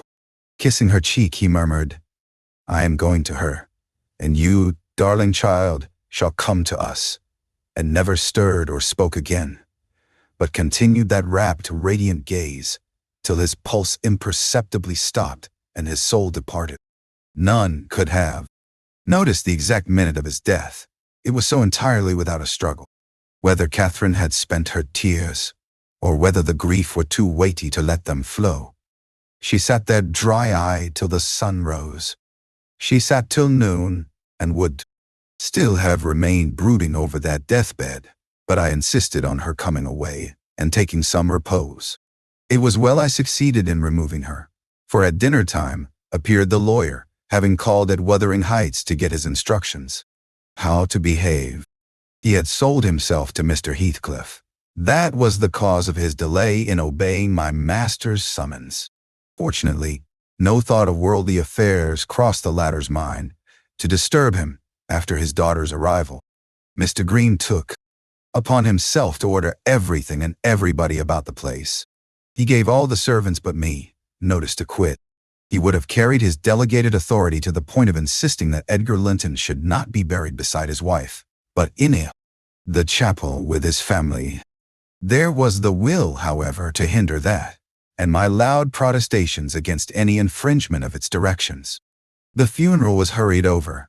Catherine, Mrs. Linton Heathcliff now, was suffered to stay at the Grange till her father's corpse had quitted it. She told me that her anguish had at last spurred Linton to incur the risk of liberating her. She heard the men I sent disputing at the door, and she gathered the sense of Heathcliff's answer. It drove her desperate.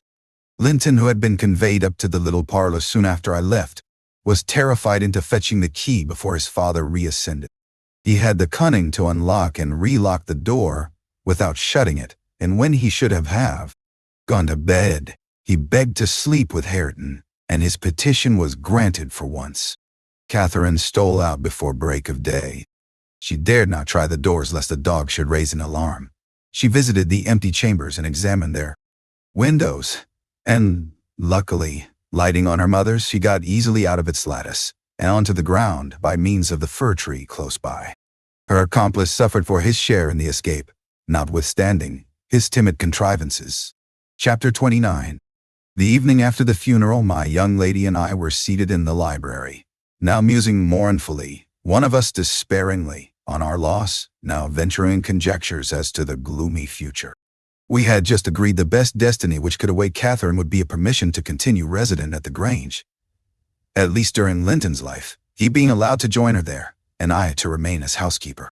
That seemed rather too favorable an arrangement to be hoped for, and yet I did hope, and began to cheer up under the prospect of retaining my home and my employment, and above all, my beloved young mistress, when a servant, one of the discarded ones, not yet departed, rushed hastily in and said, "That devil Heathcliff was coming through the court. Should he fasten the door in his face?" If we had been mad enough to order that proceeding, we had not time. He made no ceremony of knocking or announcing his name. He was master, and availed himself of the master's privilege to walk straight in without saying a word. The sound of our informant's voice directed him to the library. He entered and, motioning him out, shut the door. It was the same room into which he had been ushered as a guest 18 years before. The same moon shone through the window, and the same autumn landscape lay outside. We had not yet lighted a candle, but all the apartment was visible, even to the portraits on the wall, the splendid head of Mrs. Linton and the graceful one of her husband. Heathcliff advanced to the hearth. Time had little altered his person either. There was the same man, his dark face rather sallower and more composed, his frame a stone or too heavier perhaps, and no other difference. Catherine had risen with an impulse to dash out, when she saw him. "Stop," he said, arresting her by the arm. "No more runnings away. Where would you go? I'm come to fetch you home, and I hope you'll be a dutiful daughter and not encourage my son to further disobedience." I was embarrassed how to punish him when I discovered his part in the business. He's such a cobweb, a pinch would annihilate him, but you'll see, by his look, that he has received his due. I brought him down one evening, the day before yesterday, and just set him in a chair, and never touched him afterwards. I sent Hareton out, and we had the room to ourselves. In 2 hours I called Joseph to carry him up again, and since then my presence is as potent on his nerves as a ghost, and I fancy he sees me often, though I am not near. Hareton says he wakes and shrieks in the night by the hour together, and calls you to protect him from me, and whether you like your precious mate or not, you must come. He's your concern now. I yield all my interest in him to you. Why not let Catherine continue here, I pleaded, and send Master Linton to her? As you hate them both, you'd not miss them. They can only be a daily plague to your unnatural heart. I'm seeking a tenant for the Grange, he answered, and I want my children about me, to be sure. Besides, that lass owes me her services for her bread. I'm not going to nurture her in luxury and idleness.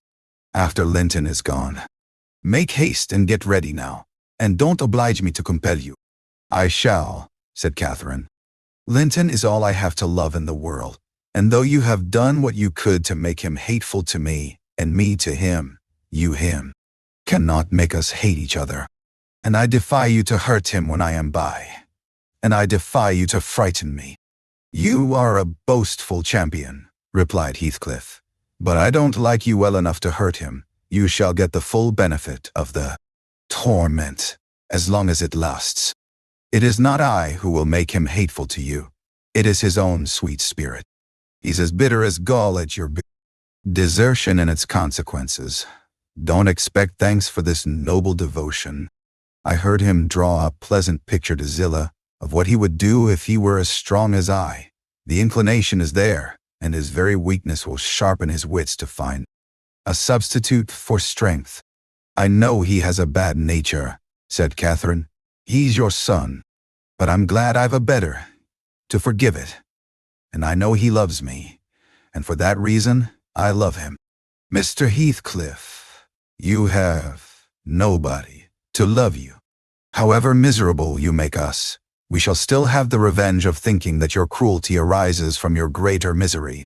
You are miserable, are you not? Lonely, like the devil, and envious like him? Nobody loves you, nobody will cry for you when you die. I wouldn't be you. Catherine spoke with a kind of dreary triumph. She seemed to have made up her mind to enter into the spirit of her future family and draw pleasure from the griefs of her enemies. You shall be sorry to be yourself presently, said her father-in-law. If you stand there another minute, begone witch and get your things. She scornfully withdrew. In her absence I began to beg for Zilla's place at the Heights, offering to resign mine to her. But he would suffer it on no account. He bid me be silent, and then for the first time allowed himself a glance round the room and a look at the pictures. Having studied Mrs. Linton's, he said, I shall have that home, not because I need it, but he turned abruptly to the fire and continued with what, for lack of a better word, I must call a smile. I'll tell you what I did yesterday. I got the sexton, who was digging Linton's grave, to remove the earth off her coffin lid, and I opened it. I thought once I would have stayed there. When I saw her face again, it is hers yet. He had hard work to stir me, but he said it would change if the air blew on it, and so I struck one side of the coffin loose and covered it up, not Linton's side. Damn him. I wish he'd been soldered in lead. And I bribed the sexton to pull it away when I'm laid there, and slide mine out too. I'll have it made so. And then by the time Linton gets to us, he'll not know which is which. You were very wicked, Mr. Heathcliff, I exclaimed. Were you not ashamed to disturb the dead? I disturbed nobody, Nellie, he replied, and I gave some ease to myself. I shall be a great deal more comfortable now, and you'll have a better chance of keeping me underground when I get there. Disturbed her? No, she has disturbed me night and day through 18 years, incessantly, remorselessly, till yesternight, and yesternight I was tranquil. I dreamt I was sleeping the last sleep by that sleeper. My heart stopped, and my cheek frozen against hers. And if she had been dissolved into earth, or worse, what would you have dreamt of then? I said, of dissolving with her, and being more happy still, he answered. Do you suppose I dread any change of that sort? I expected such a transformation on raising the lid, but I'm better pleased that it should not commence till I share it. Besides, unless I had received a distinct impression of her passionless features, that strange feeling would hardly have been removed. It began oddly. You know, I was wild after she died, and eternally, from dawn to dawn, praying her to return to me her spirit. I have a strong faith in ghosts. I have a conviction that they can and do exist among us. The day she was buried, there came a fall of snow. In the evening I went to the churchyard.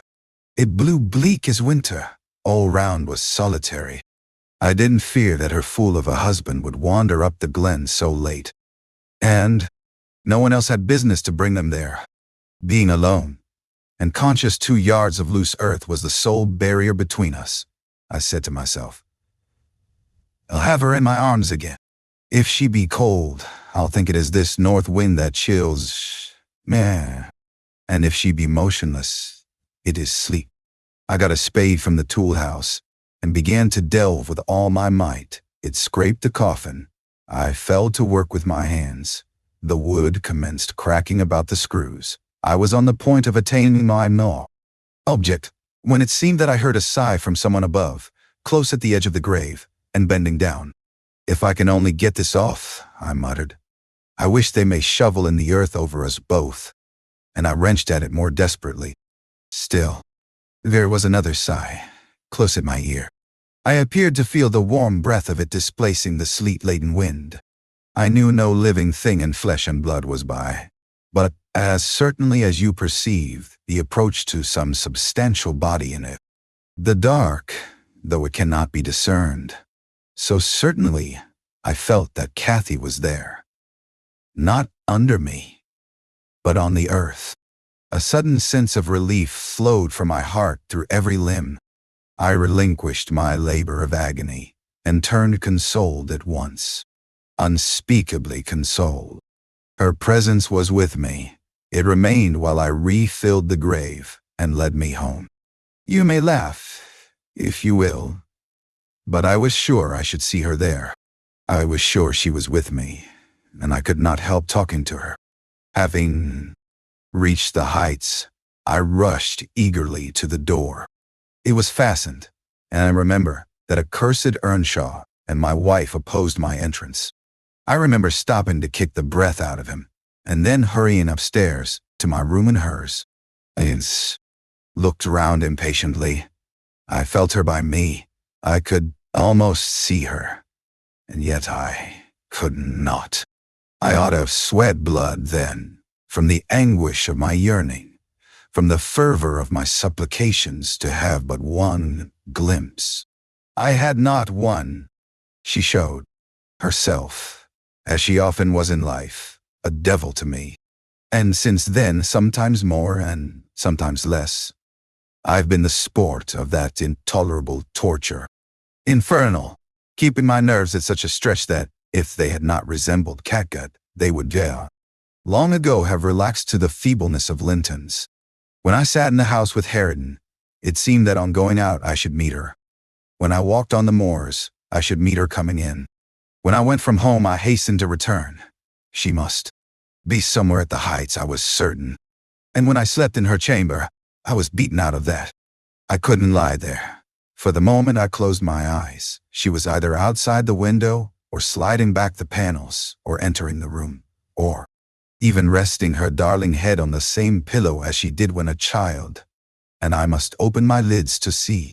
And so I opened and closed them 100 times a night, to be always disappointed. It racked me. I've often groaned aloud, till that old rascal Joseph no doubt believed that my conscience was playing the fiend inside of me. Now, since I've seen her, I'm pacified, a little. It was a strange way of killing, not by inches, but by fractions of hairbreadths, to beguile me with the spectre of a hope through 18 years. Mr. Heathcliff paused and wiped his forehead. His hair clung to it, wet with perspiration. His eyes were fixed on the red embers of the fire, the brows not contracted, but raised next the temples, diminishing the temples. Grim aspect of his countenance, but imparting a peculiar look of trouble and a painful appearance of mental tension towards one absorbing subject. He only half addressed me, and I maintained silence. I didn't like to hear him talk. After a short period, he resumed his meditation on the picture, took it down and leant it against the sofa to contemplate it at better advantage.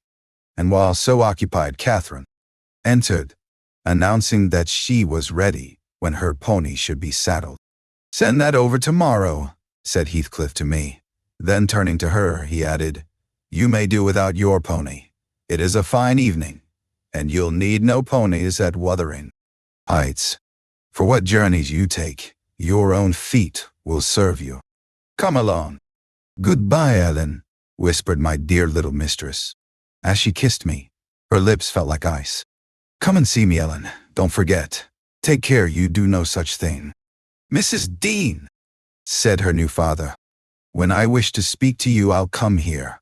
I want none of your prying at my house." He signed her to precede him, and casting back a look that cut my heart, she obeyed. I watched them from the window walk down the garden. Heathcliff fixed Catherine's arm under his, though she disputed the act at first evidently, and with rapid strides he hurried her into the alley, whose trees concealed them. Chapter 13. I have paid a visit to the heights, but I have not Seen her since she left. Joseph held the door in his hand when I called to ask after her and wouldn't let me pass. He said Mrs. Linton was thrang, and the master was not in. Zillah has told me something of the way they go on. Otherwise, I should too. Hardly know who was dead and who living. She thinks Catherine haughty, and does not like her. I can guess by her talk. My young lady asked some aid of her when she first came. But Mr. Heathcliff told her to follow her own business, and let his daughter-in-law look after herself. And Zillah willingly acquiesced, being a narrow-minded, selfish woman. Catherine evinced a child's annoyance at this neglect, repaid it with contempt, and thus enlisted my informant among her enemies, as securely as if she had done her some great wrong. I had a long talk with Zillah about 6 weeks ago, a little before you came, one day when we foregathered on the moor. And this is what she told me. The first thing Mrs. Linton did, she said, on her arrival at the Heights, was to run upstairs, without even wishing good evening to me and Joseph. She shut herself into Linton's room, and remained till morning. Then, while the master and Earnshaw were at breakfast, she entered the house, and asked, all in a quiver, if the doctor might be sent for. Her cousin was very ill. We know that, answered Heathcliff. But his life is not worth a farthing, and I won't spend a farthing on him. But I cannot tell how to do, she said. And if nobody will help me, he'll die. Walk out of the room, cried the master, and let me never hear a word more about him. None here care what becomes of him. If you do, act the nurse. If you do not, lock him up and leave him. Then she began to bother me, and I said I'd had enough plague with the height. Tiresome thing. We each had our tasks, and hers was to wait on Linton. Mr. Heathcliff bid me leave that labor to her. How they managed together, I can't tell. I fancy he fretted a great deal, and moaned his cell night and day, and she had precious little rest. One could guess by her white face and heavy eyes. She sometimes came into the kitchen all wildered-like, and looked as if she would fain beg assistance. But I was not going to disobey the master. I never dared disobey him, Mrs. Dean. And though I thought it wrong that Kenneth should not be sent for, it was no concern of mine either to advise or complain, and I always refused to meddle. Once or twice, after we had gone to bed, I've happened to open my door again, and seen her sitting crying on the stairs top, and then I've shut myself in quick, for fear of being moved to interfere. I did pity her then, I'm sure. Still, I didn't wish to lose my place, you know. At last, one night she came boldly into my chamber, and frightened me out of my wits by saying, tell Mr. Heathcliff that his son is dying. I'm sure he is this time. Get up instantly, and tell him. Having uttered this speech, she vanished again. Having uttered this speech, I lay a quarter of an hour listening and trembling. Nothing stirred. The house was quiet. She's mistaken, I said to myself. He's got over it. I needn't disturb them, and I began to doze. But my sleep was marred a second time by a sharp ringing of the bell, the only bell we have, put up on purpose for Linton. And the master called to me to see what was the matter, and informed them that he wouldn't have that noise repeated. I delivered Catherine's message. He cursed to himself, and in a few minutes came out with a lighted candle, and proceeded to their room. I followed. Mrs. Heathcliff was seated by the bedside, with her hands folded on her knees. Her father-in-law went up, held the light to Linton's face, looked at him, and touched him. Afterwards, he turned to her. Now, Catherine, he said, how do you feel? She was dumb. How do you feel, Catherine? He repeated. He's safe, and I'm free, she answered. I should feel well, but, she continued, with a bitterness she couldn't conceal, you have left me so long to struggle against death alone, that I feel and see only death. I feel like death. And she looked like it too. I gave her a little wine. Hareton and Joseph, who had been wakened by the ringing and the sound of feet, and heard our talk from outside now, entered. Joseph was fain, I believe, of the lad's removal. Hareton seemed a thought bothered, though he was more taken up with staring at Catherine than thinking of Linton. But the master bid him get off to bed again. We didn't want his help. He afterwards made Joseph remove the body to his chamber and told me to return to mine, and Mrs. Heathcliff remained by herself. In the morning, he sent me to tell her she must come down to breakfast. She had undressed and appeared going to sleep, and said she was ill, at which I hardly wondered. I informed Mr. Heathcliff, and he replied, "Well, let her be till after the funeral, and go up now and then to get her what is needful. And, as soon as she seems better, tell me." Cathy stayed upstairs a fortnight according to Scylla, who visited her twice a day and would have been rather more friendly, but her attempts at increasing kindness were proudly and promptly repelled. Heathcliff went up once to show her Linton's will. He had bequeathed the whole of his, and what had been her, movable property to his father. The poor creature was threatened or coaxed into that act during her week's absence when his uncle died. The lands, being a minor, he could not meddle with. However, Mr. Heathcliff has claimed and kept them in his wife's right and his also, I suppose legally. At any rate, Catherine, destitute of cash and friends, cannot disturb his possession. Nobody, said Zillah, ever approached her door, except that once, but and nobody asked anything about her. The first occasion of her coming down into the house was on a Sunday afternoon. She had cried out, when I carried up her dinner, that she couldn't bear any longer, being in the cold, and I told her the master was going to Thrushcross Grange and Earnshaw, and I needn't hinder her from descending. So as soon as she heard Heathcliff's horse trot off, she made her appearance, donned in black, and her yellow appearance, donned in black. Curls combed back behind her ears as plain as a Quaker. She couldn't comb them out. Joseph and I generally go to chapel on Sundays. The kirk, you know, has no minister now, explained Mrs. Dean.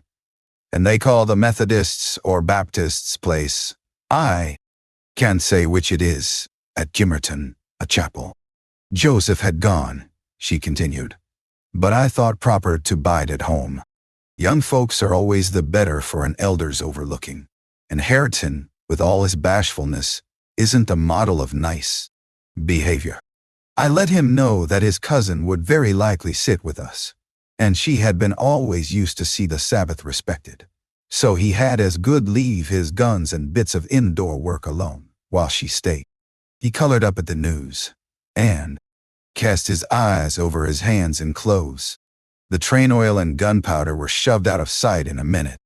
I saw he meant to give her his company, and I guessed, by his way, he wanted to be presentable. So, laughing, as I durst not laugh when the master is by, I offered to help him, if he would, and joked at his confusion. He grew sullen, and began to swear. Now, Mrs. Dean, Scylla went on, seeing me not pleased by her manner, you happen think your young lady too fine for Mr. Hareton. And, happen you're right, but I own I should love well to bring her pride a peg lower. And what will all her learning and her daintiness do for her now? She's as poor as you or I. Poorer, I'll be bound. You're saving, and I'm doing my little all that road to. Hareton allowed Zillah to give him her aid, and she flattered him into a good humor. So, when Catherine came, half forgetting her former insults, he tried to make himself agreeable by the housekeeper's account. Mrs. walked in, she said, as chill as an icicle, and as high as a princess. I got up and offered her my seat in the armchair. No, she turned up her nose at my civility. Earnshaw rose too, and bid her come to the settle, and sit close by the fire. He was sure she was starved. I've been starved a month and more, she answered, resting on the word as scornful as she could. And she got a chair for herself, and placed it at a distance from both of us. Having sat till she was warm, she began to look round, and discovered a number of books on the dresser. She was instantly upon her feet again, stretching to reach them. but they were too high up. Her cousin, after watching her endeavors a while, at last summoned courage to help her. She held her frock, and he filled it with the first that came to hand. That was a great advance for the lad. She didn't thank him. Still, he felt gratified that she had accepted his assistance, and ventured to stand behind as she examined them, and even to stoop and point out what struck his fancy in certain old pictures which they contained. Nor was he daunted by the saucy style in which she jerked the page from his finger. He contented himself with going a bit farther back and looking at her instead of the book. She continued reading, or seeking for something to read. His attention became, by degrees, quite centered. In the study of her thick, silky curls, her face he couldn't see, and she couldn't see him. And, perhaps not quite awake to what he did, but attracted like a child to a candle, at last he proceeded from staring to touching. He put out his hand and stroked one curl, as gently as if it were a bird. He might have stuck a knife into her neck. She started round in such a taking. "Get away this moment! How dare you touch me? Why are you stopping there?" she cried, in a tone of disgust. "I can't endure you. I'll go upstairs again, if you come near me." "Mr. Hareton recoiled, looking as foolish as he could do. He sat down in the settle, very quiet, and she continued turning over her volumes another half-hour. Finally, Earnshaw crossed over and whispered to me, "Will you ask her to read to us, Zillah? I'm stalled of doing naught, and I could like to hear her. Do not say I wanted it, but ask of yourself." "Mr. Hareton wishes you would read to us, ma'am," I said. "Immediately. He'd take it very kind. He'd be much obliged." She frowned, and looking up answered, "Hareton and the whole set of you will be good enough to understand that I reject any pretense at kindness you have the hypocrisy to offer. I despise you, and will have nothing to say to any of you, when I would have given my life for one kind word, even to see one of your faces you all kept off. But I won't complain to you. I'm driven down here by the cold, not either to amuse you or enjoy your society. What could I have done?" began Earnshaw. "How was I to blame?" "Oh, you are an exception," answered Mrs. Heathcliff. "I never missed such a concern as you, but I offered more than once, and asked," he said, kindling up at her pertness, "I asked Mr. Heathcliff to let me wake for you. Be silent. I'll go out of doors, or anywhere, rather than have your disagreeable voice in my ear," said my lady. Hareton muttered she might go to hell for him, and, unslinging his gun, restrained himself from his Sunday occupations no longer. He talked now freely enough, and she presently saw fit to retreat to her solitude, but the frost had set in, and in spite of her pride, she was forced to condescend to our company more and more. However, I took care there should be no further scorning at my good nature. Ever since, I've been as stiff as herself, and she has no lover or liker among us, and she does not deserve one, for let them say the least word to her, and she'll curl back without respect of anyone. She'll snap at the master himself, and as good as dares him to thrash her. And the more hurt she gets, the more venomous she grows. At first, on hearing this account from Zillah, I determined to leave my situation, take a cottage, and get Catherine to come and live with me. But Mr. Heathcliff would as soon permit that as he would set up Hareton in an independent house, and I can see no remedy at present, unless she could marry again, and that scheme it does not come within my province to arrange. Thus ended Mrs. Dean's story. Notwithstanding the doctor's prophecy, I am rapidly recovering strength, and though it be only the second week in January, I propose getting out on horseback in a day or two, and riding over to Wuthering Heights, to inform my landlord that I shall spend the next 6 months in London, and if he likes, he may look out for another tenant to take the place after October. I would not pass another winter here for much. Chapter 21. Yesterday was bright, calm, and frosty. I went to the Heights as I proposed. My housekeeper entreated me to bear a little note from her to her young lady, and I did not refuse, for the worthy woman was not conscious of anything odd in her request. The front door stood open, but the jealous gate was fastened, as at my last visit. I knocked and invoked Earnshaw from among the garden beds. He unchained it, and I entered. The fellow is as handsome a rustic as need be seen. I took particular notice of him this time, but then he does his best, apparently to make the least of his advantages. I asked if Mr. Heathcliff were at home. He answered, no, but he would be in at dinner time. It was 11 o'clock, and I announced my intention of going in and waiting for it, at which he immediately flung down his tools and accompanied me in the office of watchdog, not as a substitute for the host. We entered together. Catherine was there, making herself useful and preparing some vegetables for the approaching meal. She looked more sulky and less spirited than when I had seen her first. She hardly raised her eyes to notice me, and continued her employment with the same disregard to common forms of politeness as before, never returning my bow and good morning by the slightest acknowledgement. She does not seem so amiable, I thought, as Mrs. Dean would persuade me to believe. She's a beauty, it is true, but not an angel. Earnshaw surlily bid her remove her things to the kitchen. Remove them yourself, she said, pushing them from her as soon as she had done, and retiring to a stool by the window, where she began to carve figures of birds and beasts out of the turnip parings in her lap. I approached her, pretending to desire a view of the garden, and, as I fancied, adroitly dropped Mrs. Dean's note onto her knee, unnoticed by Hareton. But she asked aloud, "What is that?" and chucked it off. "A letter from your old acquaintance, the housekeeper at the Grange," I answered, annoyed at her exposing my kind deed, and fearful lest it should be imagined a missive of my own. She would gladly have gathered it up at this information, but Hareton beat her. He seized and put it in his waistcoat, saying Mr. Heathcliff should look at it first. Thereat, Catherine silently turned her face from us, and very stealthily drew out her pocket handkerchief and applied it to her eyes, and her cousin, after struggling a while to keep down his softer feelings, pulled out the letter and flung it on the floor beside her, as ungraciously as he could.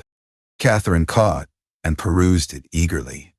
Then she put a few questions to me concerning the inmates, rational and irrational, of her former home, and gazing towards the hills, murmured in soliloquy, "I should like to be riding Minnie down there. I should like to be climbing up there. Oh, I'm tired, I'm stalled, Hareton."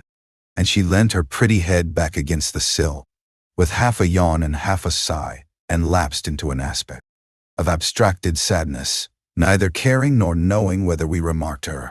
"Mrs. Heathcliff," I said, after sitting some time mute, "you are not aware that I am an acquaintance of yours? So intimate that I think it strange you won't come and speak to me.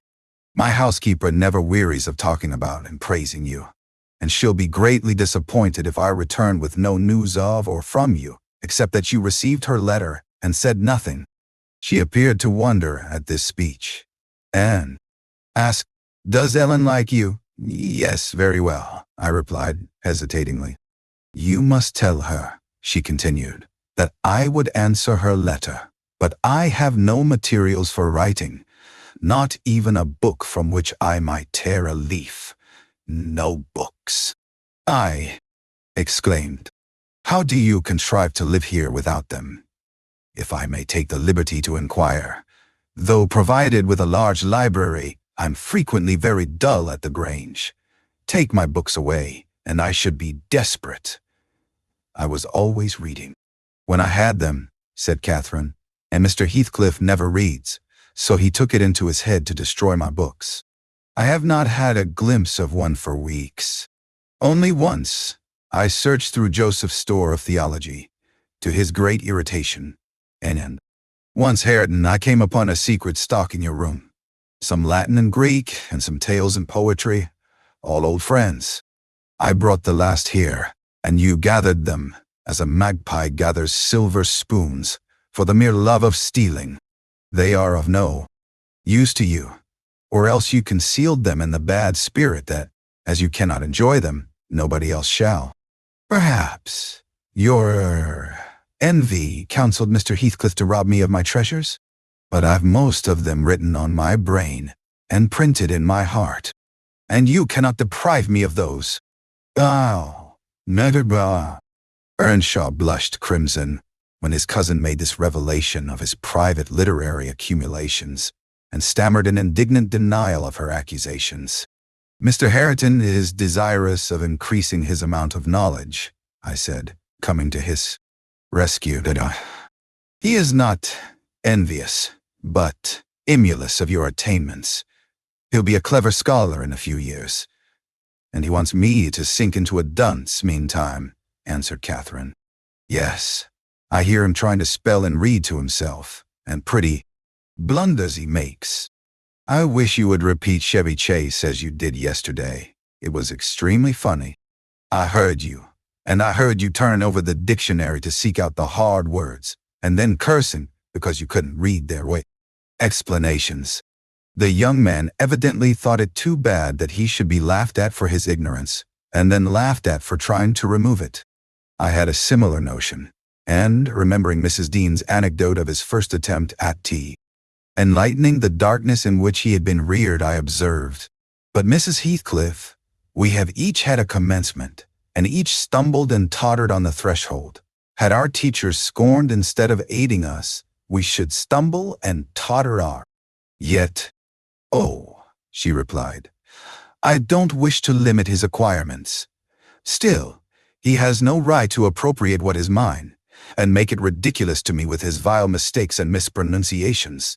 Those books, both prose and verse, are consecrated to me by other associations, and I hate to have them debased and profaned in his mouth.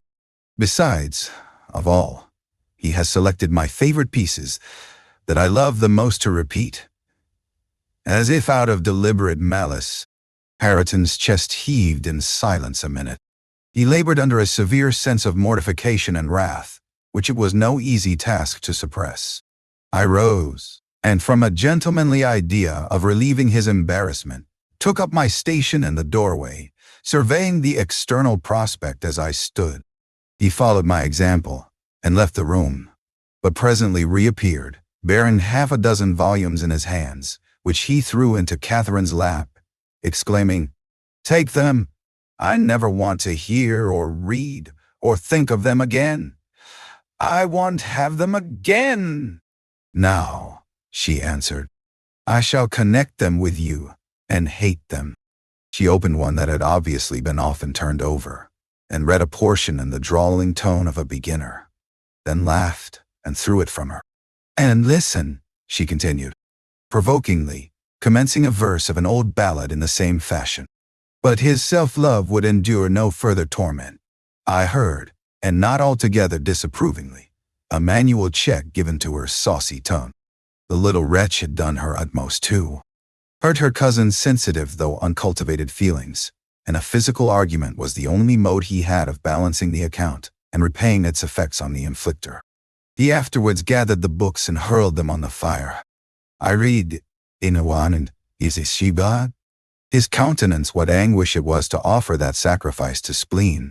I fancied that as they consumed, he recalled the pleasure they had already imparted, and the triumph and ever-increasing pleasure he had anticipated from them. And I fancied I guessed the incitement to his secret studies also. He had been content with daily labor and rough animal enjoyments, till Catherine crossed his path. Shame at her scorn, and hope of her approval, were his first prompters to higher pursuits, and instead of guarding him from one and winning him to the other, his endeavors to raise himself had produced just the contrary result. "Yes, that's all. The good that such a brute as you can get from them," cried Catherine, sucking her damaged lip and watching the conflagration with indignant eyes. "You'd better hold your tongue now," he answered fiercely, and his agitation precluded further speech. He advanced hastily to the entrance, where I made way for him to pass.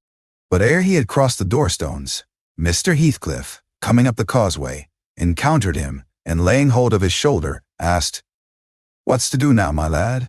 Naught, he said, and broke away to enjoy his grief and anger in solitude. Heathcliff gazed after him and sighed. "It will be odd if I thwart myself," he muttered, unconscious that I was behind him. "But when I look for his father in his face, I find, every day more. How the devil is he so like? I can hardly bear to see him." He bent his eyes to the ground and walked moodily in. There was a restless, anxious expression in his countenance I had never remarked there before, and he looked sparer in person. His daughter-in-law, on perceiving him through the window, immediately escaped to the kitchen, so that I remained alone. "I'm glad to see you out of doors again, Mr. Lockwood," he said in reply to my greeting. "Selfish motives partly. I don't think I could readily supply your loss in this desolation. I've wondered more than once what brought you here." "An idle whim, I fear, sir," was my answer. "Or else an idle whim is going to spirit me away. I shall set out for London next week, and I must give you warning that I feel no disposition to retain Thrushcross Grange beyond the 12 months I agreed to rent it. I believe I shall not live there any more." "Oh, indeed, you're tired of being banished from the world, are you?" he said. "But if you be coming to plead off paying for a place you won't occupy, your journey is useless. I never relent in exacting my due from anyone." "I'm coming to plead off nothing about it," I exclaimed, considerably irritated. "Should you wish it, I'll settle with you now," and I drew my notebook from my pocket. No, he replied, coolly. "You'll leave sufficient behind to cover your debts if you fail to return. I'm not in such a hurry. Sit down and take your dinner with us. A guest that is safe from repeating his visit can generally be made welcome. Catherine, bring the things in. Where are you?" Catherine reappeared, bearing a tray of knives and forks. "You may get your dinner with it." "Joseph," muttered Heathcliff, aside, "and remain in the kitchen till he is gone." She obeyed his directions very punctually. Perhaps she had no temptation to transgress. Living among clowns and misanthropists, she probably cannot appreciate a better class of people when she meets them. With Mr. Heathcliff, grim and saturnine, on the one hand, and Hareton, absolutely dumb, on the other, I made a somewhat cheerless meal, and bade adieu early. I would have departed by the back way to get a last glimpse of Catherine and annoy old Joseph. But Hareton received orders to lead up my horse, and my host himself escorted me to the door, so I could not fulfill my wish. How dreary life gets over in that house, I reflected while riding down the road. What a realization of something more romantic than a fairy tale it would have been for Mrs. Linton Heathcliff, had she and I struck up an attachment, as her good nurse desired, and migrated together into the stirring atmosphere of the town. Chapter 22, 1802. September. I was invited to devastate the moors of a friend in the north, and on my journey to his abode, I unexpectedly came within 15 miles of Gimmerton. The ostler at a roadside public house was holding a pail of water to refresh my horses, when a cart of very green oats, newly reaped, passed by, and he remarked, "Yon's frough Gimmerton. Nah, they're Alice 3 wick after other folk with their harvest. Gimmerton?" I repeated. My residence in that locality had already grown dim and dreamy. "Ah, I know. How far is it from this?" "Happened 14 mile o'er a hills, and a rough road," he answered. A sudden impulse seized me to visit Thrushcross Grange. It was scarcely noon, and I conceived that I might as well pass the night under my own roof as in an inn. Besides, I could spare a day easily to arrange matters with my landlord, and thus save myself the trouble of invading the neighborhood again.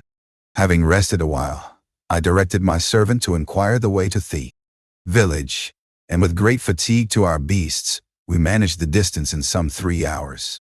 I left him there and proceeded down the valley alone. The gray church looked grayer, and the lonely churchyard lonelier. I distinguished a moor sheep, cropping the short turf on the graves. It was sweet, warm weather, too warm for traveling. But the heat did not hinder me from enjoying the delightful scenery above and below. Had I seen it nearer August, I'm sure it would have tempted me to waste time, a month among its solitudes. In winter, nothing more dreary, in summer, nothing more divine than those glens shut in by hills and those bluff, bold swells of heath. I reached the grange before sunset and knocked for admittance. But the family had retreated into the back premises, I judged, by one thin blue wreath curling from the kitchen chimney, and they did not hear. I rode into the court.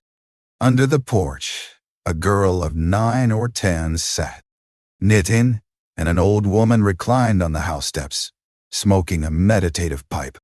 "Is Mrs. Dean within?" I demanded of the dame. "Mistress Dean?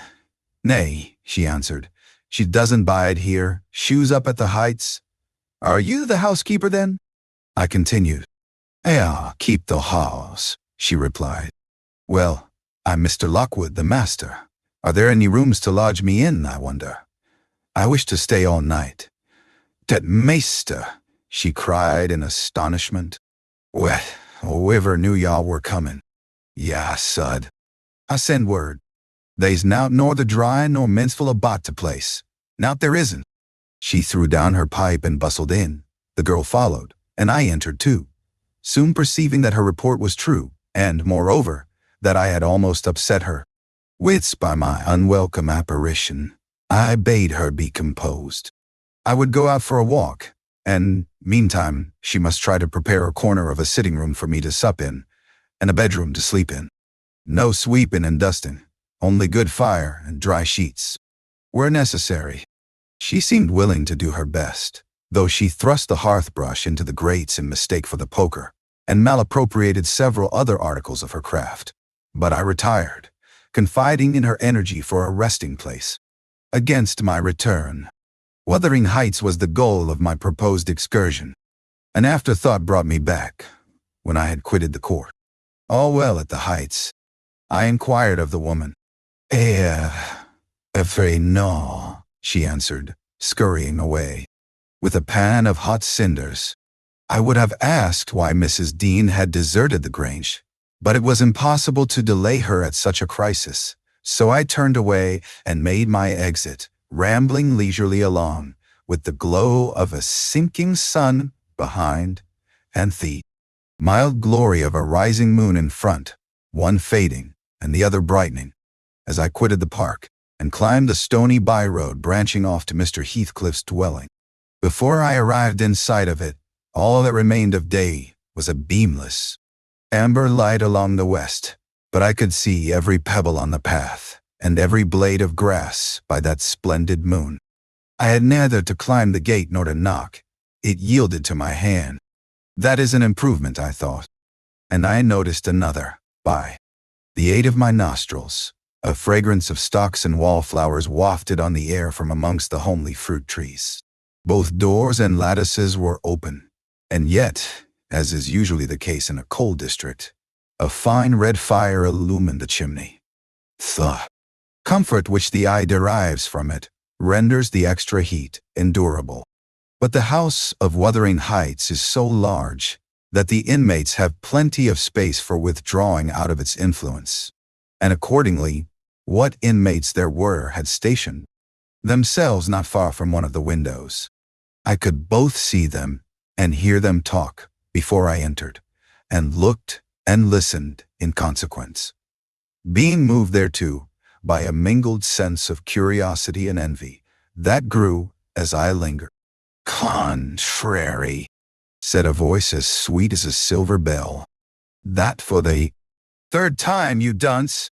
"I'm not going to tell you again. Recollect, or I'll pull your hair." "Contrary, then," answered another, in deep but softened tones. "And now, kiss me for minding so well." "No, Read it over first correctly, without a single mistake. The male speaker began to read. He was a young man, respectably dressed and seated at a table, having a book before him. His handsome features glowed with pleasure, and his eyes kept impatiently wandering from the page to a small white hand over his shoulder which recalled him by a smart slap on the cheek whenever its owner detected such signs of inattention. Its owner stood behind, her light, shining ringlets blending at intervals with his brown locks as she bent to superintend his studies, and her face. It was lucky he could not see her face, or he would never have been so steady. I could, and I bit my lip in spite at having thrown away the chance I might have had of doing something besides staring at its smiting beauty. The task was done, not free from further blunders, but the pupil claimed a reward and received at least 5 kisses, which, however, he generously returned. Then they came to the door, and from their conversation, I judged they were about to issue out and have a walk on the moors. I supposed I should be condemned in Hareton Earnshaw's heart, if not by his mouth, to the lowest pit in the infernal regions if I showed my unfortunate person in his neighborhood then. And feeling very mean and malignant, I skulked round to seek refuge in the kitchen. There was unobstructed admittance on that side also, and at the door sat my old friend Nellie Dean, sewing and singing a song, which was often interrupted from within by harsh words of scorn and intolerance, uttered in far from musical accents. I'd rather, by the half, have him swearing I my lugs fro morn to neat, nor hearken ye ha siver, said the tenant of the kitchen, in answer to an unheard speech of Nellie's. It's a blazing shame that I cannot open to blessed book, but ya set up them glories to Satan, and all to flay some wickednesses that iver were born into the world. Oh, you're a rate now, and shoes another, and that poor lad'll be lost. Atween ye. Poor lad, he added with a groan. He's witched, I'm sartin on't. O Lord, judge him, for there's norther law nor justice among we're rulers. No, or we should be sitting in flaming faggots, I suppose, retorted the singer. But, wisht, old man, and read your Bible like a Christian, and never mind me. This is Fairy Annie's Wedding, a bonny tune. It goes to a dance. Mrs. Dean was about to recommence when I advanced, and recognizing me directly, she jumped to her feet, crying, "Why, bless you, Mr. Lockwood, how could you think of returning in this way? All shut up at Thrushcross Grange. You should have given us notice. I've arranged to be accommodated there for as long as I shall stay. I answer. I depart again tomorrow. And how are you transplanted here, Mrs. Dean? Tell me that. Till I left, and Mr. Heathcliff wished me to come, soon after you went to London, and stay till you return. But, step in, pray. Have you walked from Gimmerton this evening? Merci. From the Grange, I replied, and while they make me lodging room there, I want to finish my business with your master, because I don't think of having another opportunity in a hurry. What business, sir? Said Nellie, conducting me into the forest house. He's gone out at present and won't return soon. About the rent, I answered. Oh, then it is with Mrs. Heathcliff you must settle, she observed, or rather with me. She has not learned to manage her affairs yet, and I act for her. There's nobody else. I looked surprised. Ah, you have not heard of Heathcliff's death, I see, she continued. Heathcliff dead? I exclaimed, astonished. How long ago? 3 months since.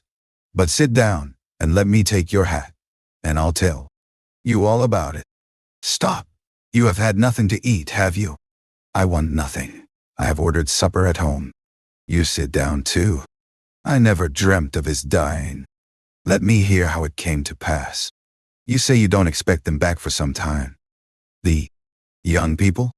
No, I have to scold them every evening for their late rambles, but they don't care for me. At least, have a drink of our old ale. It will do you good. You seem weary.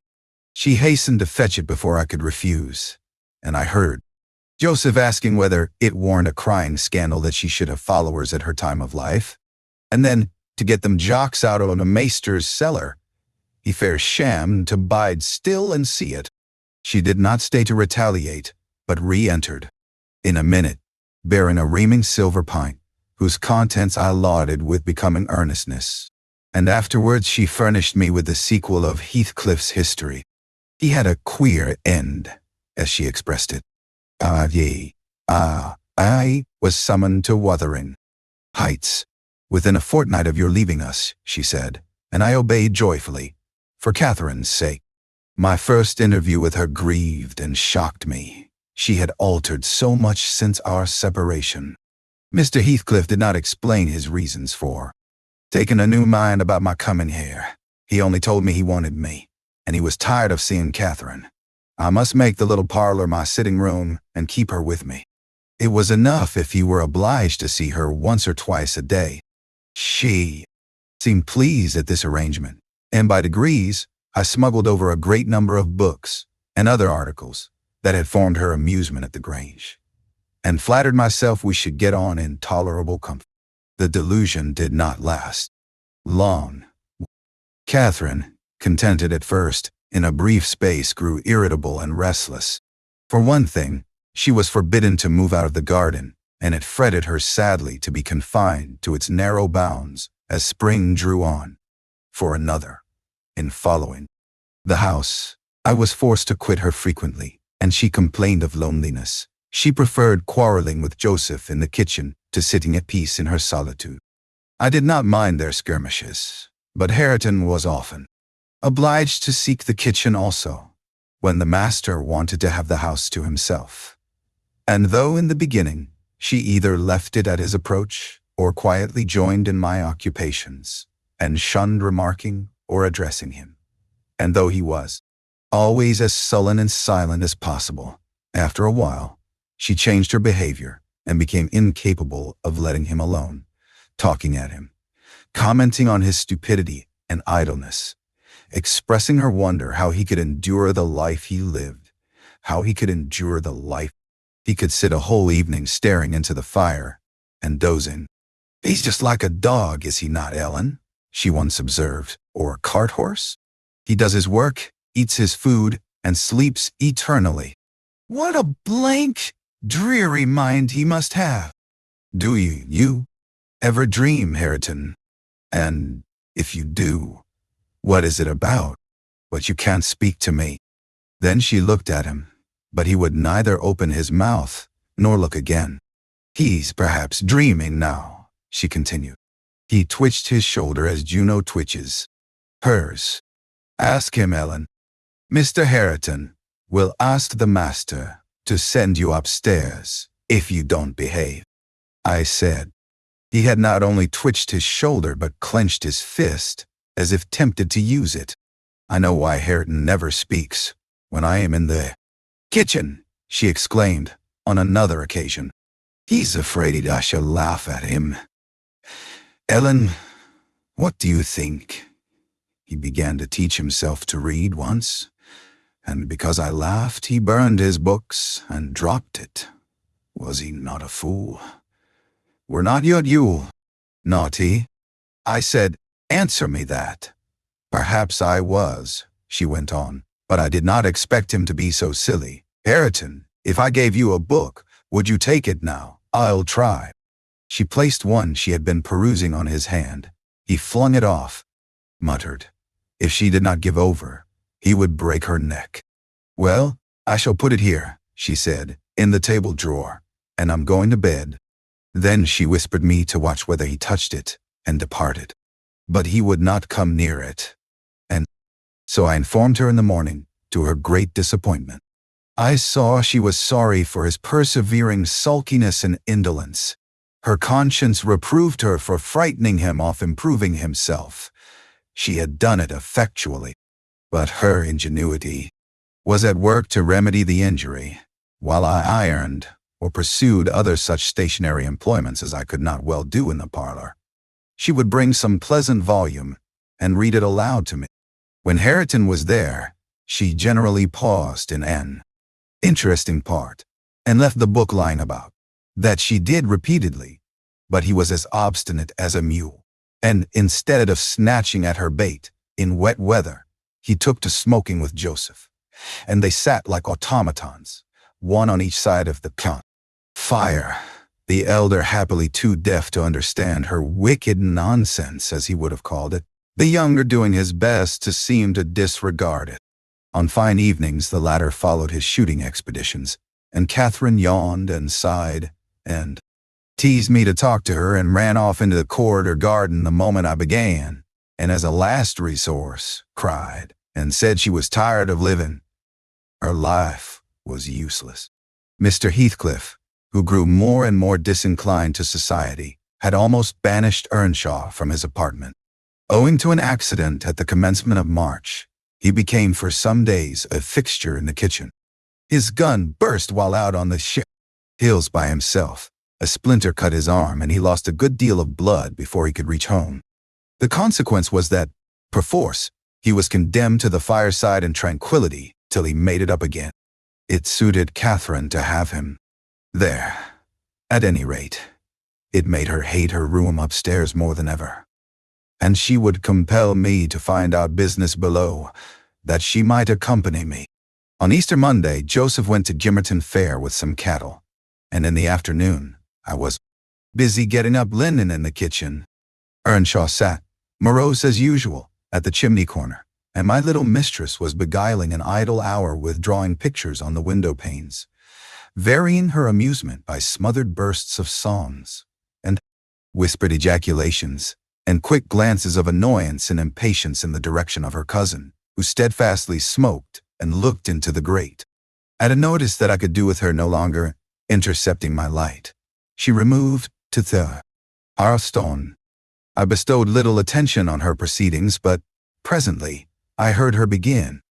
"I found out, Hareton, that I'm glad, that I should like you to be my cousin now, if you had not grown so cross to me, and so rough." Hareton returned no answer. Hareton, do you hear?" she continued. "Get off wi' ya," he growled, with uncompromising gruffness.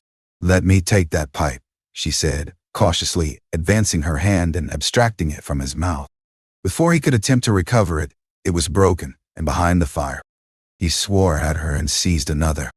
"Stop," she cried. "You must listen to me first, and I can't speak while those clouds are floating in my face. Will you go to the devil?" he exclaimed ferociously, "and let me be?" "No," she persisted. "I won't. I can't tell what to do to make you talk to me, and you are determined not to understand. When I call you stupid, I don't mean anything. I don't mean that I despise you. Come, you shall take notice of me, Hareton. You are my cousin, and you shall own me. I shall have naught to do with you and your mucky pride, and your damned mocking tricks," he answered. "I'll go to hell, body and soul, before I look sideways after you again. Side out of the gate now, this minute." Catherine frowned and retreated to the window seat, chewing her lip, and endeavoring, by humming an eccentric tune, to conceal a growing tendency to sob. "You should be friends with your cousin, Mr. Hareton," I interrupted. "Since she repents of her sauciness, it would do you a great deal of good. It would make you another man to have her for a companion." "A companion," he cried, "when she hates me, and does not think me fit to wipe her shoon? Nay, if it made me a king, I'd not be scorned for seeking her goodwill any more. It is not I who hate you, it is you who hate me," wept Cathy, no longer disguising her trouble. "You hate me as much as Mr. Heathcliff does, and more." "You're a damned liar," began Earnshaw. "Why have I made him angry? By taking your part, then, 100 times. And that when you sneered at and despised me, and plaguing me, and I'll step in yonder and say you worried me out of the kitchen." "I didn't know you took my part," she answered, drying her eyes, "and I was miserable and bitter at everybody. But now I thank you, and beg you to forgive me. What can I do besides?" She returned to the hearth, and frankly extended her hand. He blackened and scowled like a thundercloud, and kept his fists resolutely clenched and his gaze fixed on the ground. Catherine, by instinct, must have divined it was obdurate perversity and not dislike that prompted this dogged conduct.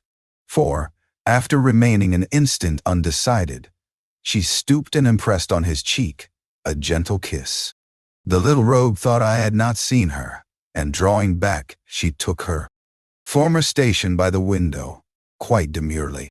I shook my head reprovingly, and then she blushed and whispered, "Well, what should I have done, Ellen? He wouldn't shake hands, and he wouldn't look. I must show him some way that I like him, that I want to be friends." Whether the kiss convinced Hareton, I cannot tell. He was very careful, for some minutes, that his face should not be seen. And when he did raise it, he was sadly puzzled where to turn his eyes. Catherine employed herself in wrapping a handsome book neatly in white paper, and having tied it with a bit of ribbon, and addressed it to Mr. Hareton Earnshaw. She desired me to be her ambassadress, and convey the present to its destined recipient. "And tell him, if he'll take it, I'll come and teach him to read it right," she said. "And if he refuse it, I'll go upstairs and never tease him again." I carried it and repeated the message, anxiously watched by my employer. Hareton would not open his fingers, so I laid it on his knee. He did not strike it off either. I returned to my work. Catherine leaned her head and arms on the table till she heard the slight rustle of the covering being removed. Then she stole away and quietly seated herself beside her cousin. He trembled, and his face glowed. All his rudeness and all his surly harshness had deserted him. He could not summon courage at first to utter a syllable in reply to her questioning look and her murmured petition. "Say you forgive me, Hareton, do. You can make me so happy by speaking that little word." He muttered something inaudible. "And you'll be my friend?" added Catherine interrogatively. "Nay, you'll be ashamed of me every day of your life," he answered. "And the more ashamed, the more you know me. And I cannot bide it." So you won't be my friend?" she said, smiling as sweet as honey, and creeping close up. I overheard no further distinguishable talk, but, on looking round again, I perceived two such radiant countenances bent over the page of the accepted book, that I did not doubt the treaty had been ratified on both sides, and the enemies were, thenceforth, sworn allies. The work they studied was full of costly pictures, and those in their position had charm enough to keep them unmoved till Joseph came home. He, poor man, was perfectly aghast at the spectacle of Catherine seated on the same bench with Hareton Earnshaw, leaning her hand on his shoulder, and confounded at his favorite's endurance of her proximity. It affected him too deeply to allow an observation on the subject that night. His emotion was only revealed by the immense sighs he drew, as he solemnly spread his large Bible on the table, and overlaid it with dirty banknotes from his pocketbook, the produce of the day's transactions. At length he summoned Hareton from his seat. "Tak these into the meester, lad," he said, "and bide there. I's gang up to my own rom. This hoyle is neither minceful nor seemly for us. We mun side out and search another. Come." "Catherine," I said, "we must side out too. I've done my ironing. Are you ready to go?" "It is not 8 o'clock, she answered, rising unwillingly. "Hareton, I'll leave this book upon the chimney-piece, and I'll bring some more tomorrow. Only books that ye leave, I shall take into the house," said Joseph, "and it'll be mitch if ye find 'em agin. So may please yourself." Cathy threatened that his library should pay for hers, and, smiling as she passed Hareton, went singing upstairs, lighter of heart, I venture to say, than ever she had been under that roof before, except perhaps during her earliest visits to Linton. The intimacy thus commenced grew rapidly, though it encountered temporary interruptions. Earnshaw was not to be civilized with a wish, and my young lady was no philosopher, and no paragon of patience.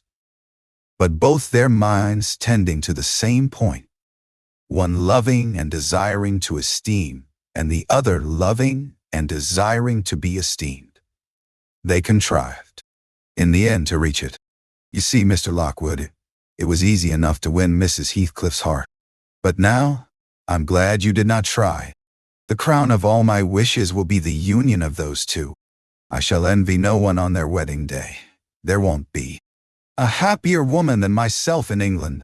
Chapter 23. On the morrow of that Monday, Earnshaw being still unable to follow his ordinary employments, and therefore remaining about the house, I speedily found it would be impracticable to retain my charge beside me, as heretofore. She got downstairs before me and out into the garden, where she had seen her cousin performing some easy work, and when I went to bid them come to breakfast, I saw she had persuaded him to clear a large space of ground from currant and gooseberry bushes, and they were busy planning together an importation of plants from the Grange. I was terrified at the devastation which had been accomplished in a brief half-hour.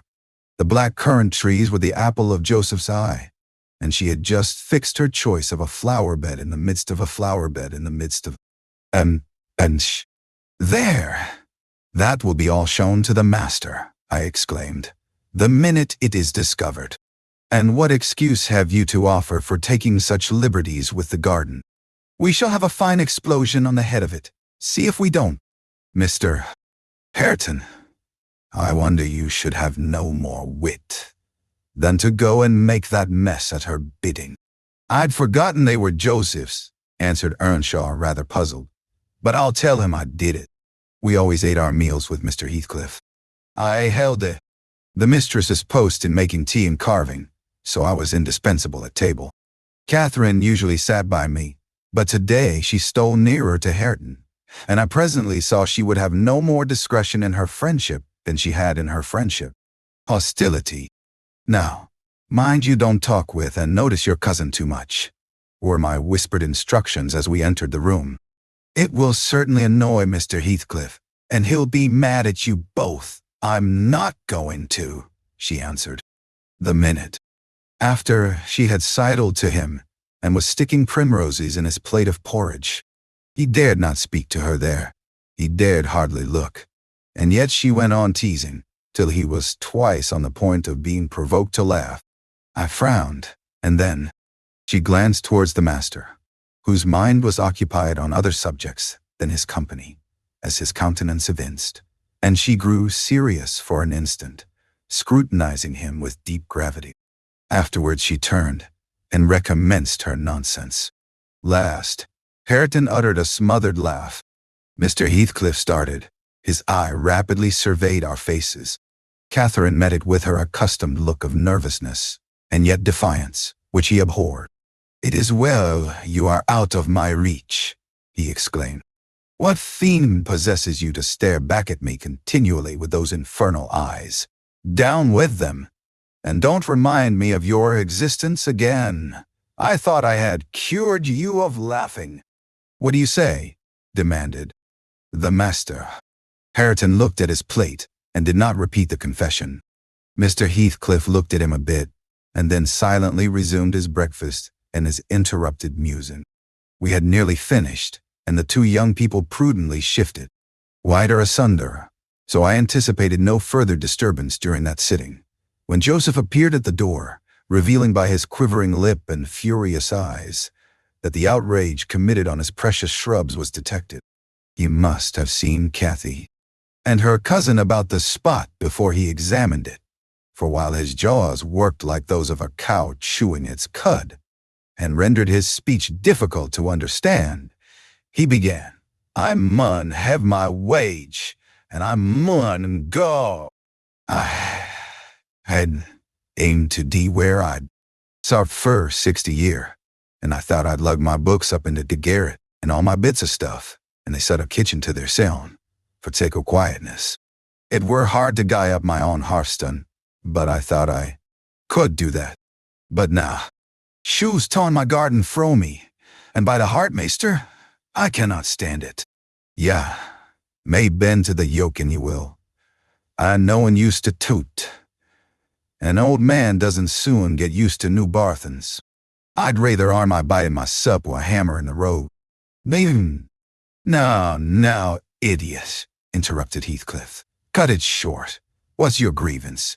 I'll interfere in no quarrels between you and Nellie. She may thrust you into the coal hole for anything I care. It's no Aunt Nellie, answered Joseph. I sudden shift. For Nellie, nasty ill now to shoe is. Thank God. Shoe cannot stale to sell nobdy. Shoe were never so handsome. But what a body mud look at her about winking. It's yon flaysome, graceless queen that's wished our lad, war Boldine and her.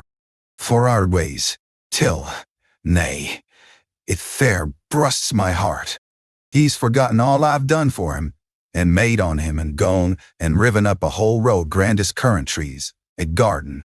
And here he lamented outright, unmanned by a sense of his bitter injuries and Earnshaw's ingratitude and dangerous condition.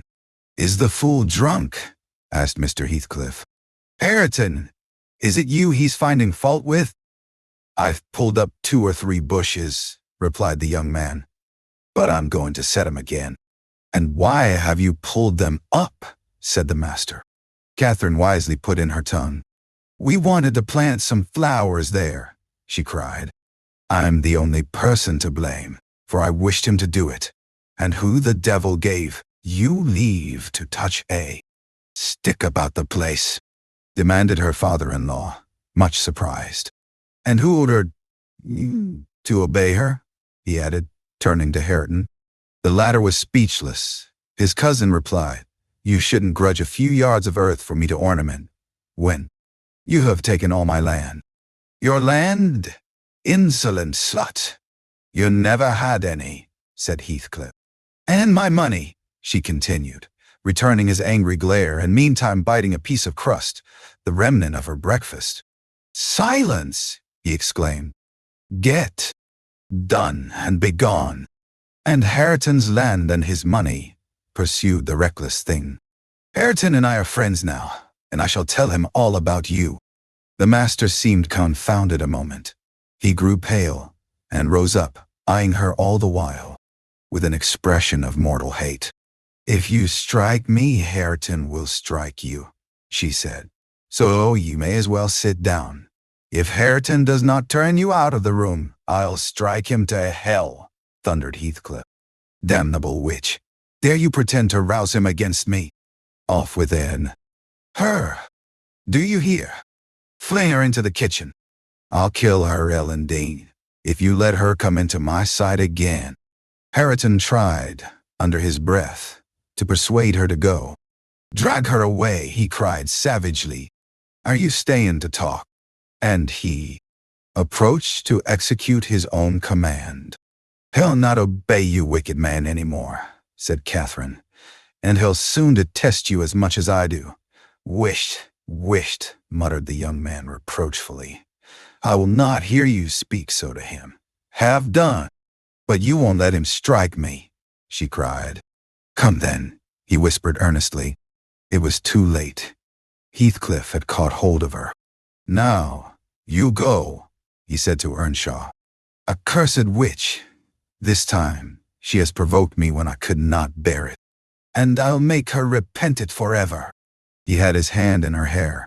Hareton attempted to release her locks, entreating him not to hurt her that once. Heathcliff's black eyes flashed. He seemed ready to tear Catherine in pieces, and I was just as worked up to risk coming to the rescue, when of a sudden his fingers relaxed. He shifted his grasp from her head to her arm and gazed intently in her face. Then he drew his hand over his eyes, stood a moment to collect himself apparently, and, turning anew to Catherine, said, with assumed calmness, You must learn to avoid putting me in a passion, or I shall really murder you sometime. Go with Mrs. Dean, and keep with her, and confine your insolence to her ears. As to Hareton, Earnshaw, if I see him listen to you, I'll send him seeking his bread where he can get it. Your love will make him an outcast and a beggar. Nellie, take her, and leave me, all of you. Leave me. I led my young lady out. She was too glad of her escape to resist. The other followed, and Mr. Heathcliff had the room to himself till dinner. I had counseled Catherine to dine upstairs, but as soon as he perceived her vacant seat, he sent me to call her. He spoke to none of us, ate very little, and went out directly afterwards, intimating that he should not return before evening. The two new friends established themselves in the house during his absence, where I heard Hareton sternly check his cousin on her offering a revelation of her father-in-law's conduct to his father. He said he wouldn't suffer a word to be uttered in his disparagement. If he were the devil, it didn't signify. He would stand by him, and he'd rather she would abuse himself, as she used to, than begin on Mr. Heathcliff. Catherine was waxing cross at this, but he found means to make her hold her tongue by asking how she would like him to speak ill of her father. Then she comprehended that Earnshaw took the master's reputation home to himself, and was attached by ties stronger than reason could break, chains forged by habit, which it would be cruel to attempt to loosen. She showed a good heart thenceforth in avoiding both complaints and expressions of antipathy concerning Heathcliff, and confessed to me her sorrow that she had endeavored to raise a bad spirit between him and Hareton. Indeed, I don't believe she has ever breathed a syllable, in the latter's hearing, against her oppressor since. When this slight disagreement was over, they were friends again, and as busy as possible in their several occupations of pupil and teacher. I came in to sit with them after I had done my work, and I felt so soothed and comforted to watch them that I did not notice how time got on. You know, they both appeared in a measure my children. I had long been proud of one, and now I was sure the other would be a source of equal satisfaction.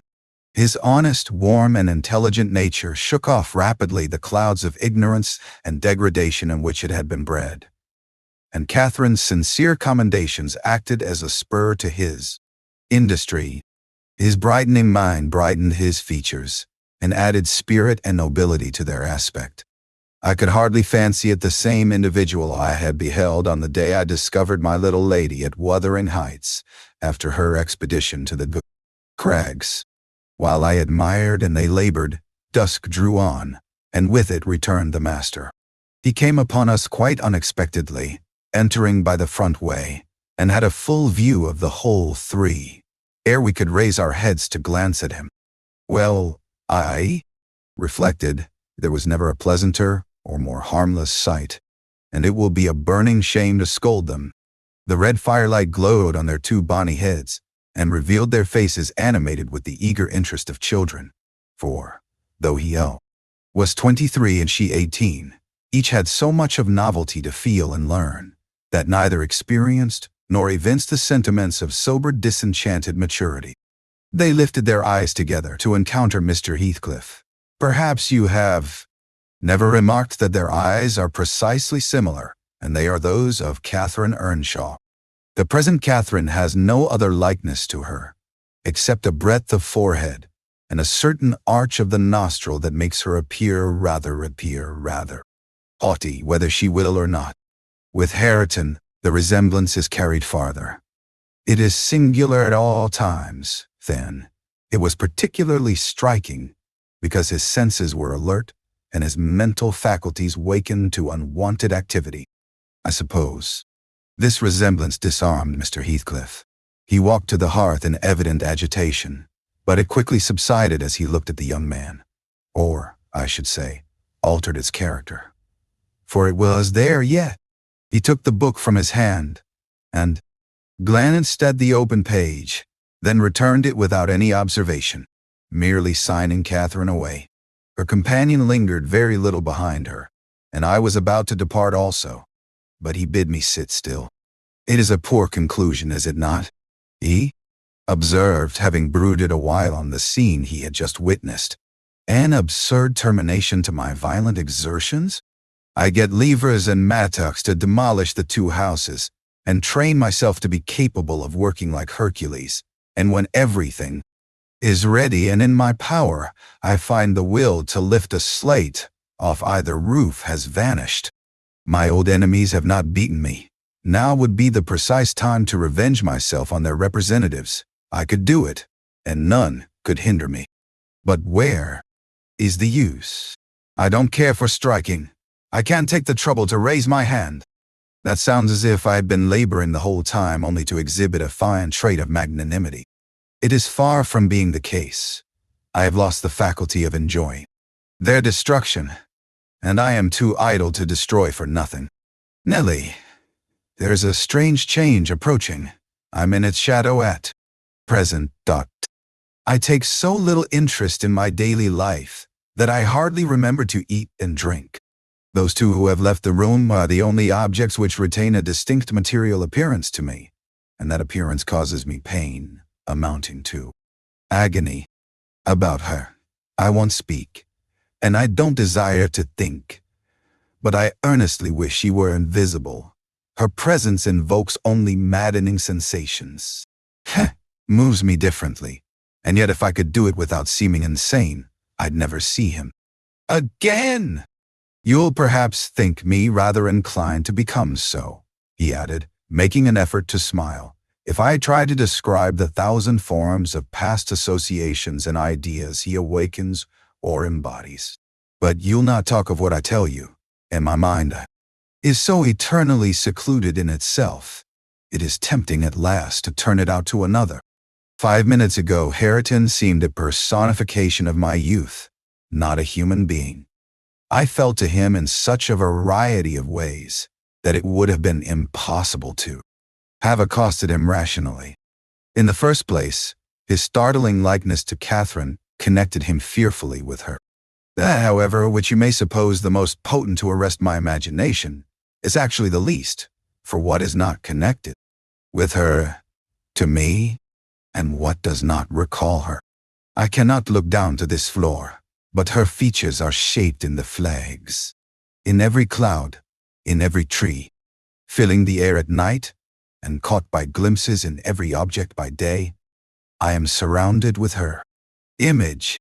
The most ordinary faces of men and women, my own features, mock me with the resemblance. The entire world is a dreadful collection of memoranda that she did exist, and that I have lost her. Well, Hareton's aspect was the ghost of my immortal love, of my wild endeavors to hold my right, my degradation, my pride, my happiness, and my anguish. But it is frenzy to repeat these thoughts to you. Only it will let you know why, with a reluctance to be always alone, his society is no benefit, rather an aggravation of the constant torment I suffer, and it partly contributes to render me regardless how he and his cousin go on together. I can give them no attention anymore.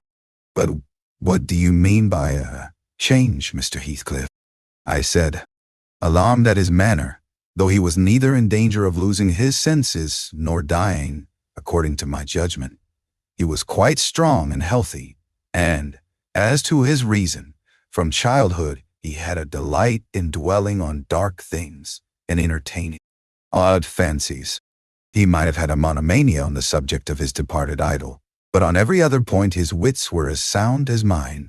I shall not know that till it comes, he said. I'm only half conscious of it now. You have no feeling of illness, have you? I asked. No, Nellie, I have not, he answered.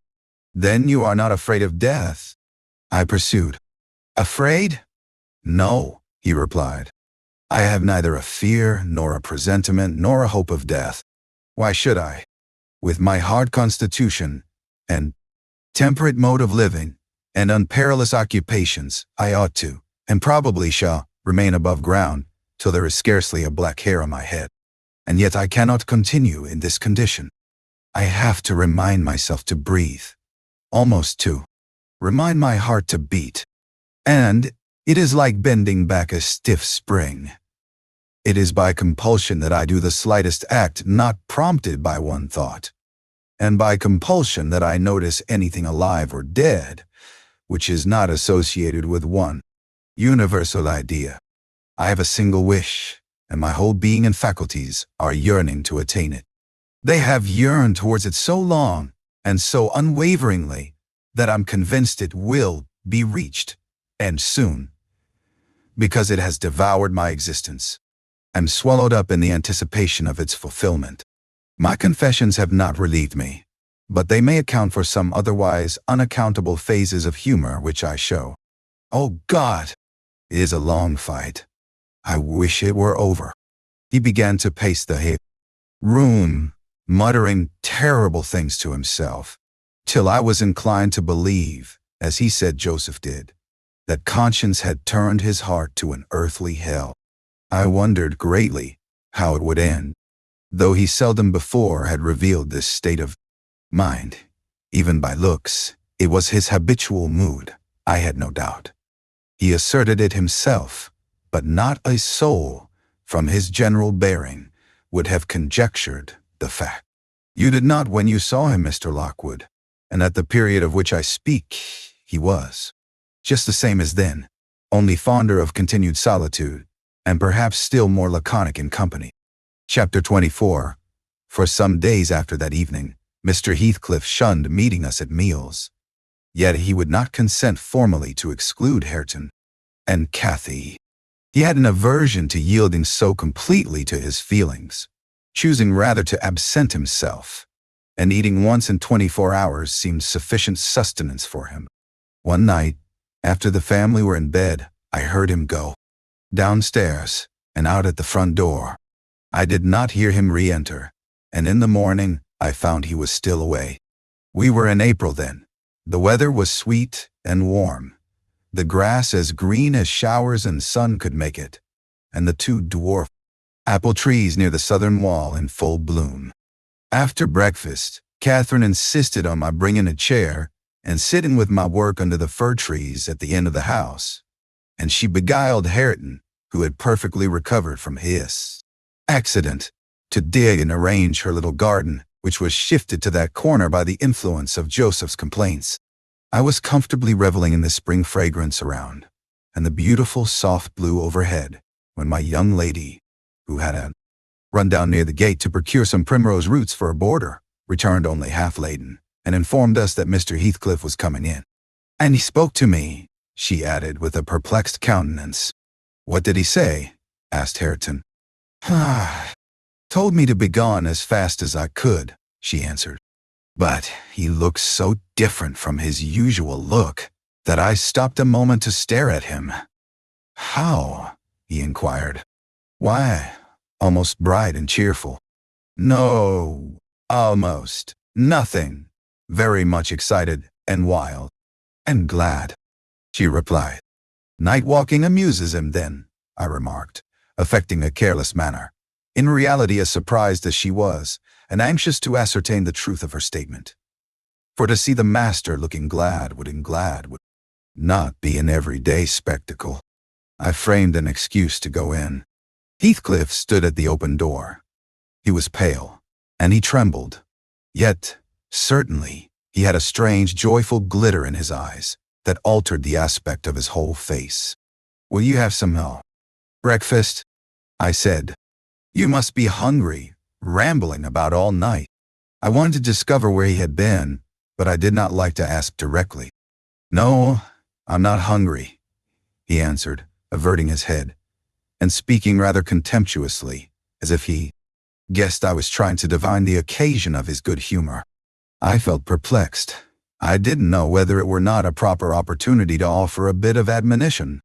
I don't think it right to wander out of doors, I observed, instead of being in bed. It is not wise, at any rate this moist season. I dare say you'll catch a bad cold or a fever. You have something the matter with you now. Nothing but what I can bear, he replied, and with the greatest pleasure, provided you'll leave me alone. Get in, and don't annoy me. I obeyed, and in passing, I noticed he breathed as fast as a cat. Yes, I reflected to myself, we shall have a fit of illness. I cannot conceive what he has been doing. That noon he sat down to dinner with us, and received a heaped-up plate from my hands, as if he intended to make amends for previous fasting. I've neither cold nor fever, Nellie, he remarked in allusion to my morning speech, "and I'm ready to do justice to the food you give me." He took his knife and fork and was going to commence eating when the inclination appeared to become suddenly extinct. He laid them on the table, looked eagerly towards the window, then rose and went out. We saw him walking to and fro in the garden while we concluded our meal, and Earnshaw said he'd go and ask why he would not dine. He thought we had grieved him some way. "Well, is he coming?" cried Catherine, when her cousin returned. "Nay," he answered. "But he's not angry. He seemed rarely pleased indeed.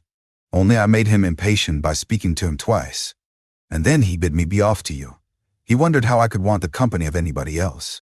I set his plate to keep warm on the fender, and after an hour or two he re-entered, when the room was clear, in no degree calmer, the same unnatural, it was unnatural, appearance of joy under his black brows, the same bloodless hue, and his teeth visible, now and then, in a kind of smile, his frame shivering, not as one shivers with chill or weakness, but as a tight-stretched cord vibrates, a strong thrilling rather than trembling. I will ask what is the matter, I thought, or who should? And I exclaimed, "Have you heard any good news, Mr. Heathcliff? You look uncommonly animated." "Where should good news come from to me?" he said. "I'm animated with hunger, and seemingly I must not eat." "Your dinner is here," I returned. "Why won't you get it?" "I don't want it now," he muttered hastily. "It'll wait till supper. And, Nellie, once for all, let me beg you to warn Hareton and the other away from me. I wish to be troubled by nobody. I wish to have this place to myself." "Is there some new reason for this banishment?" I inquired. "Tell me why you are so queer, Mr. Heathcliff. Where were you last night?" "I'm not putting the question through idle curiosity, but you are putting the question through very idle curiosity," he interrupted with a laugh. "Yet I'll answer it. Last night I was on the threshold of hell. Today I am within sight of my heaven. I have my eyes on it, hardly 3 feet to sever me. And now you'd better go. You'll neither see nor hear anything to frighten you, if you refrain from prying." Having swept the hearth and wiped the table, I departed, more perplexed than ever. He did not quit the house again that afternoon, and no one intruded on his solitude, till, at 8 o'clock, I deemed it proper, though unsummoned, to carry a candle and his supper to him. He was leaning against the ledge of an open lattice, but not looking out. His face was turned to the interior gloom. The fire had smoldered to ashes. The room was filled with the damp, mild air of the cloudy evening, and so still that not only the murmur of the beck-down Gimmerton was distinguishable, but its ripples and its gurgling over the pebbles, or through the large stones which it could not cover. I uttered an ejaculation of discontent at seeing the dismal grate, and commenced shutting the casements, one after another, till I came to his. "Must I close this?" I asked, in order to rouse him, for he would not stir. The light flashed on his features as I spoke. "Oh, Mr. Lockwood, I cannot express what a terrible start I got by the momentary view. Those deep black eyes, that smile and ghastly paleness. It appeared to me, not Mr. Heathcliff, but a goblin. And in my terror, I let the candle bend towards the wall, and it left me in darkness." "Yes, close it," he replied, in his familiar voice. "There, that is pure awkwardness. Why did you hold the candle horizontally? Be quick and bring another." I hurried out in a foolish state of dread, and said to Joseph, "The master wishes you to take him a light and rekindle the fire," for I dared not go in myself again just then. Joseph rattled some fire into the shovel and went, but he brought it back immediately, with the supper tray in his other hand, explaining that Mr. Heathcliff was going to bed, and he wanted nothing to eat till morning. We heard him mount the stairs directly. He did not proceed to his ordinary chamber, but turned into that with the paneled bed, Its window, as I mentioned before, is wide enough for anybody to get through, and it struck me that he plotted another midnight excursion, of which he had rather we had no suspicion. Is he a ghoul or a vampire? I mused. I had read of such hideous incarnate demons, and then I set myself to reflect how I had tended him in infancy, and watched him grow to youth, and followed him almost through his whole course, and what absurd nonsense it was to yield to that sense of horror. But where did he come from? The little dark thing, harbored by a good man to his bane, muttered superstition, as I dozed into unconsciousness. And I began, half dreaming, to weary myself with imagining some fit parentage for him, and repeating my waking meditations, I tracked his existence over again, with grim variations. At last, picturing his death and funeral, of which all I can remember is being exceedingly vexed at having the task of dictating an inscription for his monument, and consulting the sexton about it. And, as he had no surname, and we could not tell his age, we were obliged to content ourselves with the single word, Heathcliff. That came true. We were. If you enter the kirkyard, you'll read, on his headstone, only that, and the date of his death. Dawn restored me to common sense. I rose and went into the garden as soon as I could see, to ascertain if there were any footmarks under his window. There were none. He has stayed at home, I thought, and he'll be all right today. I prepared breakfast for the household, as was my usual custom, but told Hareton and Catherine to get theirs ere the master came down, for he lay late. They preferred taking it out of doors, under the trees, and I set a little table to accommodate them. On my re-entrance, I found Mr. Heathcliff below. He and Joseph were conversing about some farming business. He gave clear-minute directions concerning the matter discussed, but he spoke rapidly, and turned his head continually aside, and had the same excited expression, even more exaggerated. When Joseph quitted the room, he took his seat in the place generally chose, and I put a basin of coffee before him. He drew it nearer, and then rested his arms on the table, and looked at the opposite wall, as I supposed, surveying one particular portion, up and down, with glittering, restless eyes, with such eager interest that he stopped breathing during half a minute together. "Come now," I exclaimed, pushing some bread against his hand. "Eat and drink that, while it is hot. It has been waiting near an hour." He didn't notice me, and yet he smiled. I'd rather have seen him gnash his teeth than smile so. "Mr. Heathcliff, master," I cried. "Don't, for God's sake, stare as if you saw an unearthly vision. Don't, for God's sake, shout so loud," he replied. "Turn round and tell me, are we by ourselves?" "Of course," was my answer. "Of course we are." Still, I involuntarily obeyed him, as if I was not quite sure. With a sweep of his hand, he cleared a vacant space in front among the breakfast things, and leant forward to gaze more at his ease. Now, I perceived he was not looking at the wall, for when I regarded him alone, it seemed exactly that he gazed at something within 2 yards distance. And whatever it was, it communicated, apparently, both pleasure and pain in exquisite extremes. At least the anguished, yet raptured, expression of his countenance suggested that idea. The rain-shower fancied object was not fixed either. His eyes pursued it with unwearied diligence, and even in speaking to me were never waned away. I vainly reminded him of his protracted abstinence from food, if he stirred to touch anything in compliance with my entreaties. If he stretched his hand out to get a piece of bread, his fingers clenched before they reached it and remained on the table, forgetful of their aim. I sat, a model of patience, trying to attract his absorbed attention from its engrossing speculation, till he grew irritable and got up, asking why I would not allow him to have his own time in taking his meals, and saying that on the next occasion I needn't wait. I might set the things down and go.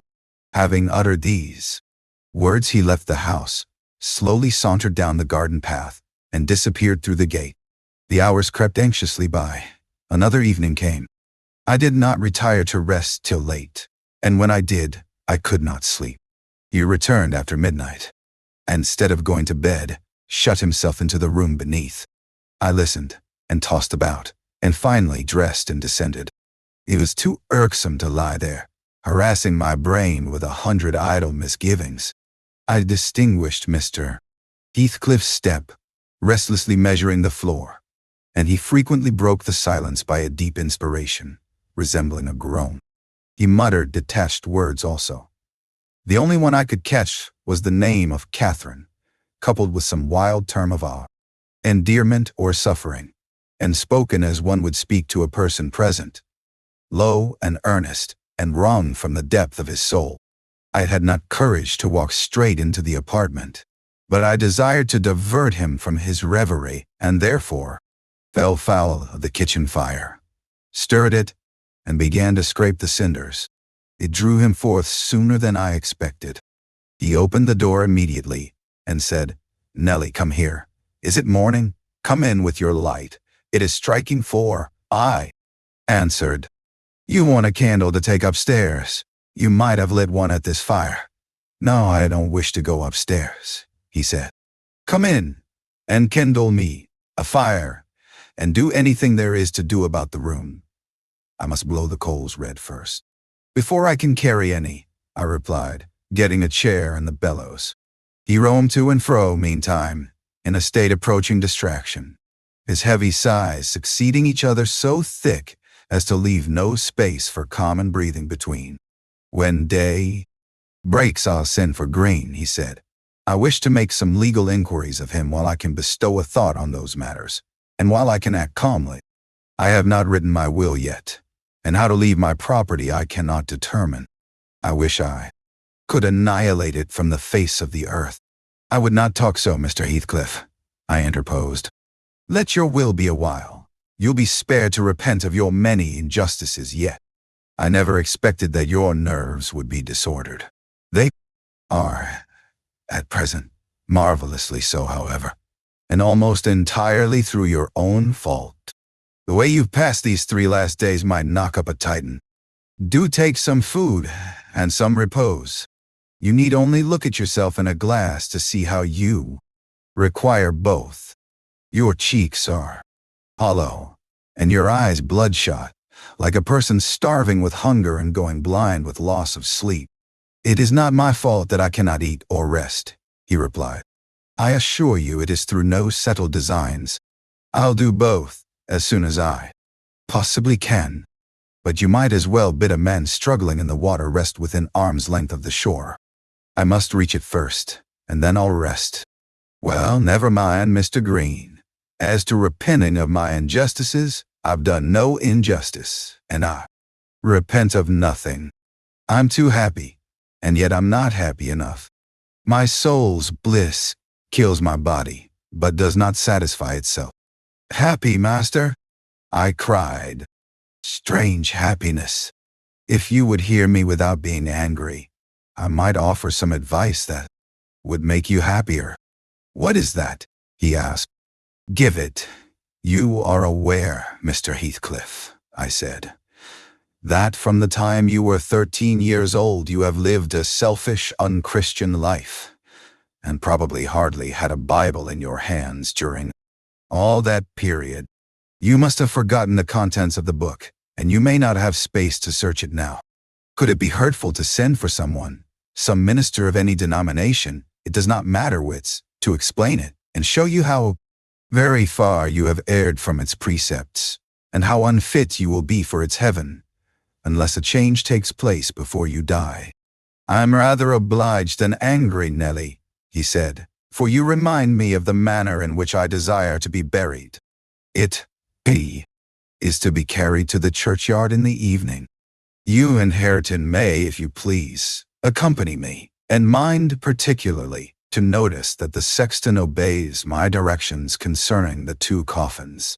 No minister need come, nor need anything be said over me. I tell you I have nearly attained me heaven, and that of others is altogether unvalued and uncoveted by me. And supposing you persevered in your obstinate fast, and die by that means, and they refuse to bury you in the precincts of all. The kirk?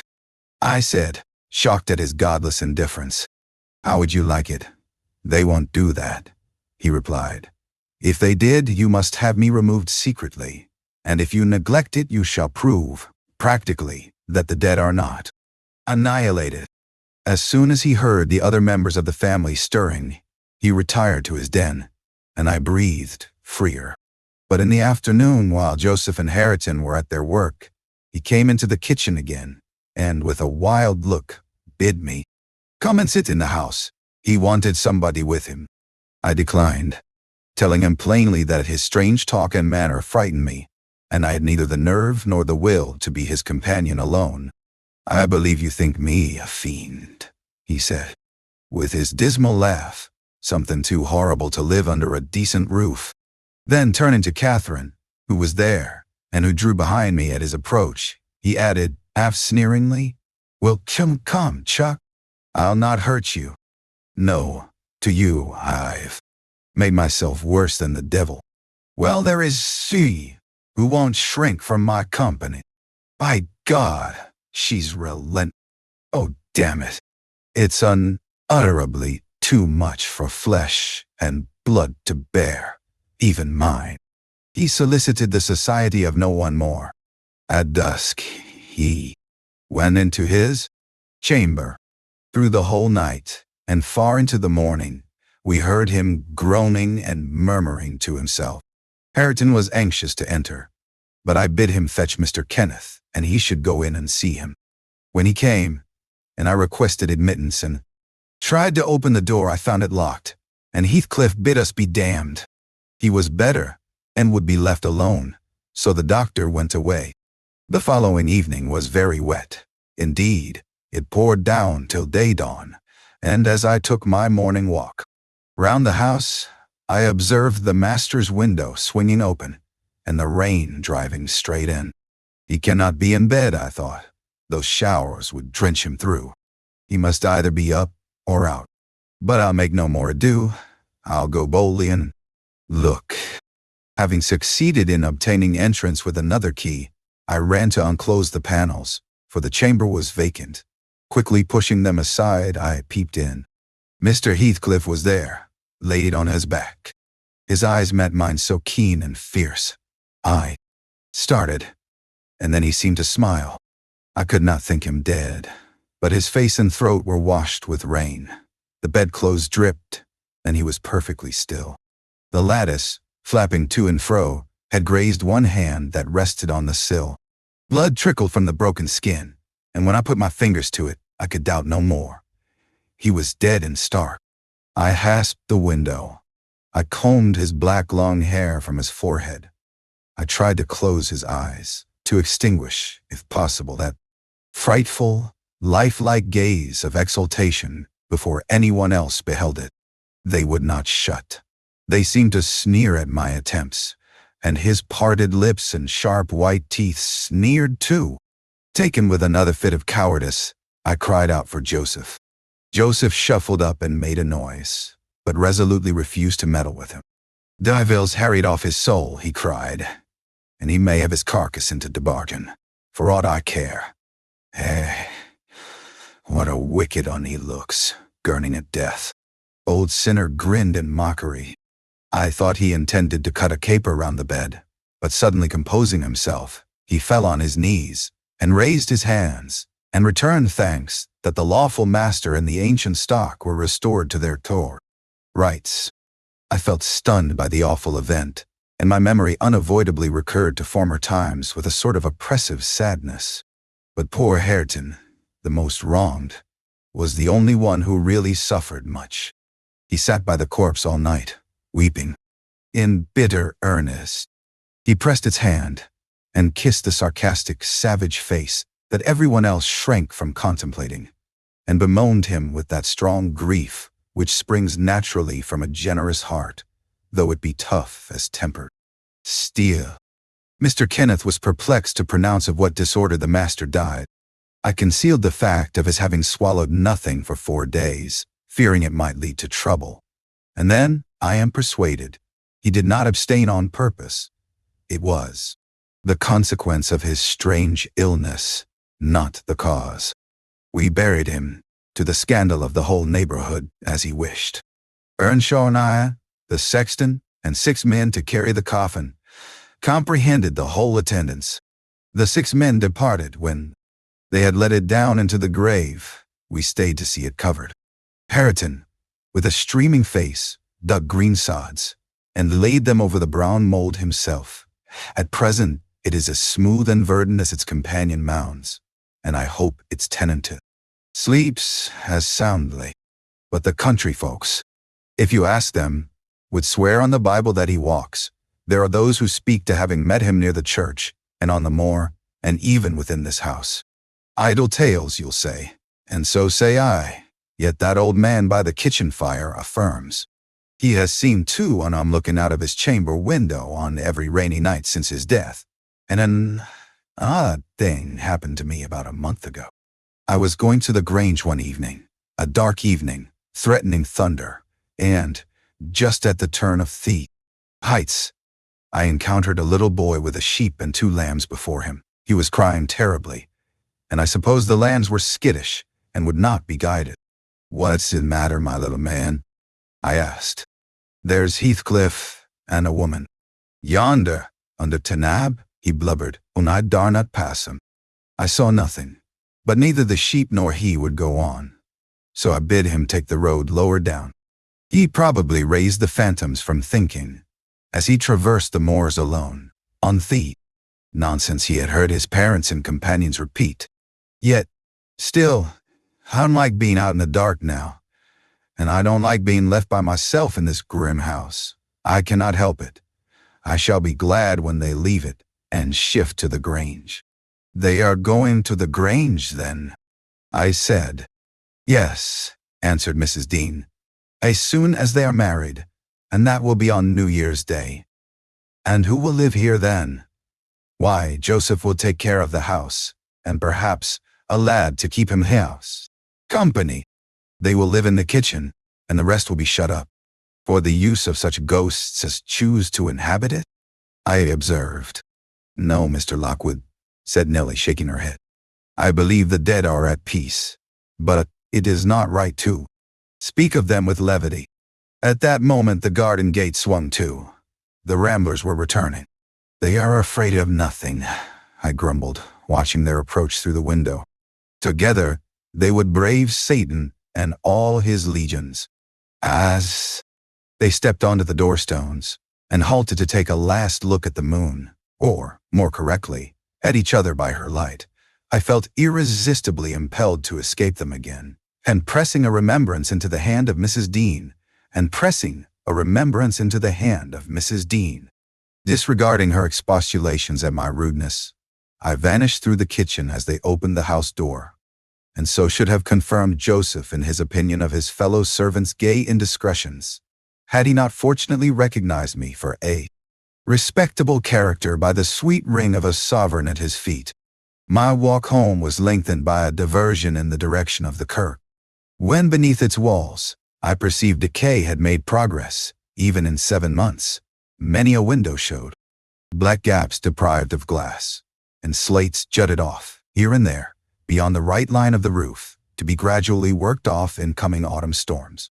I sought, and soon discovered, the 3 headstones on the slope next the moor, the middle one gray, and half buried in heath. Edgar Linton's only harmonized by the turf and moss creeping up its foot, Heathcliff still bare. I lingered round them, under that benign sky, watched the moths fluttering among the heath and harebells, listened to the soft wind breathing through the grass, and wondered how anyone could ever imagine unquiet slumbers for the sleepers in that quiet earth.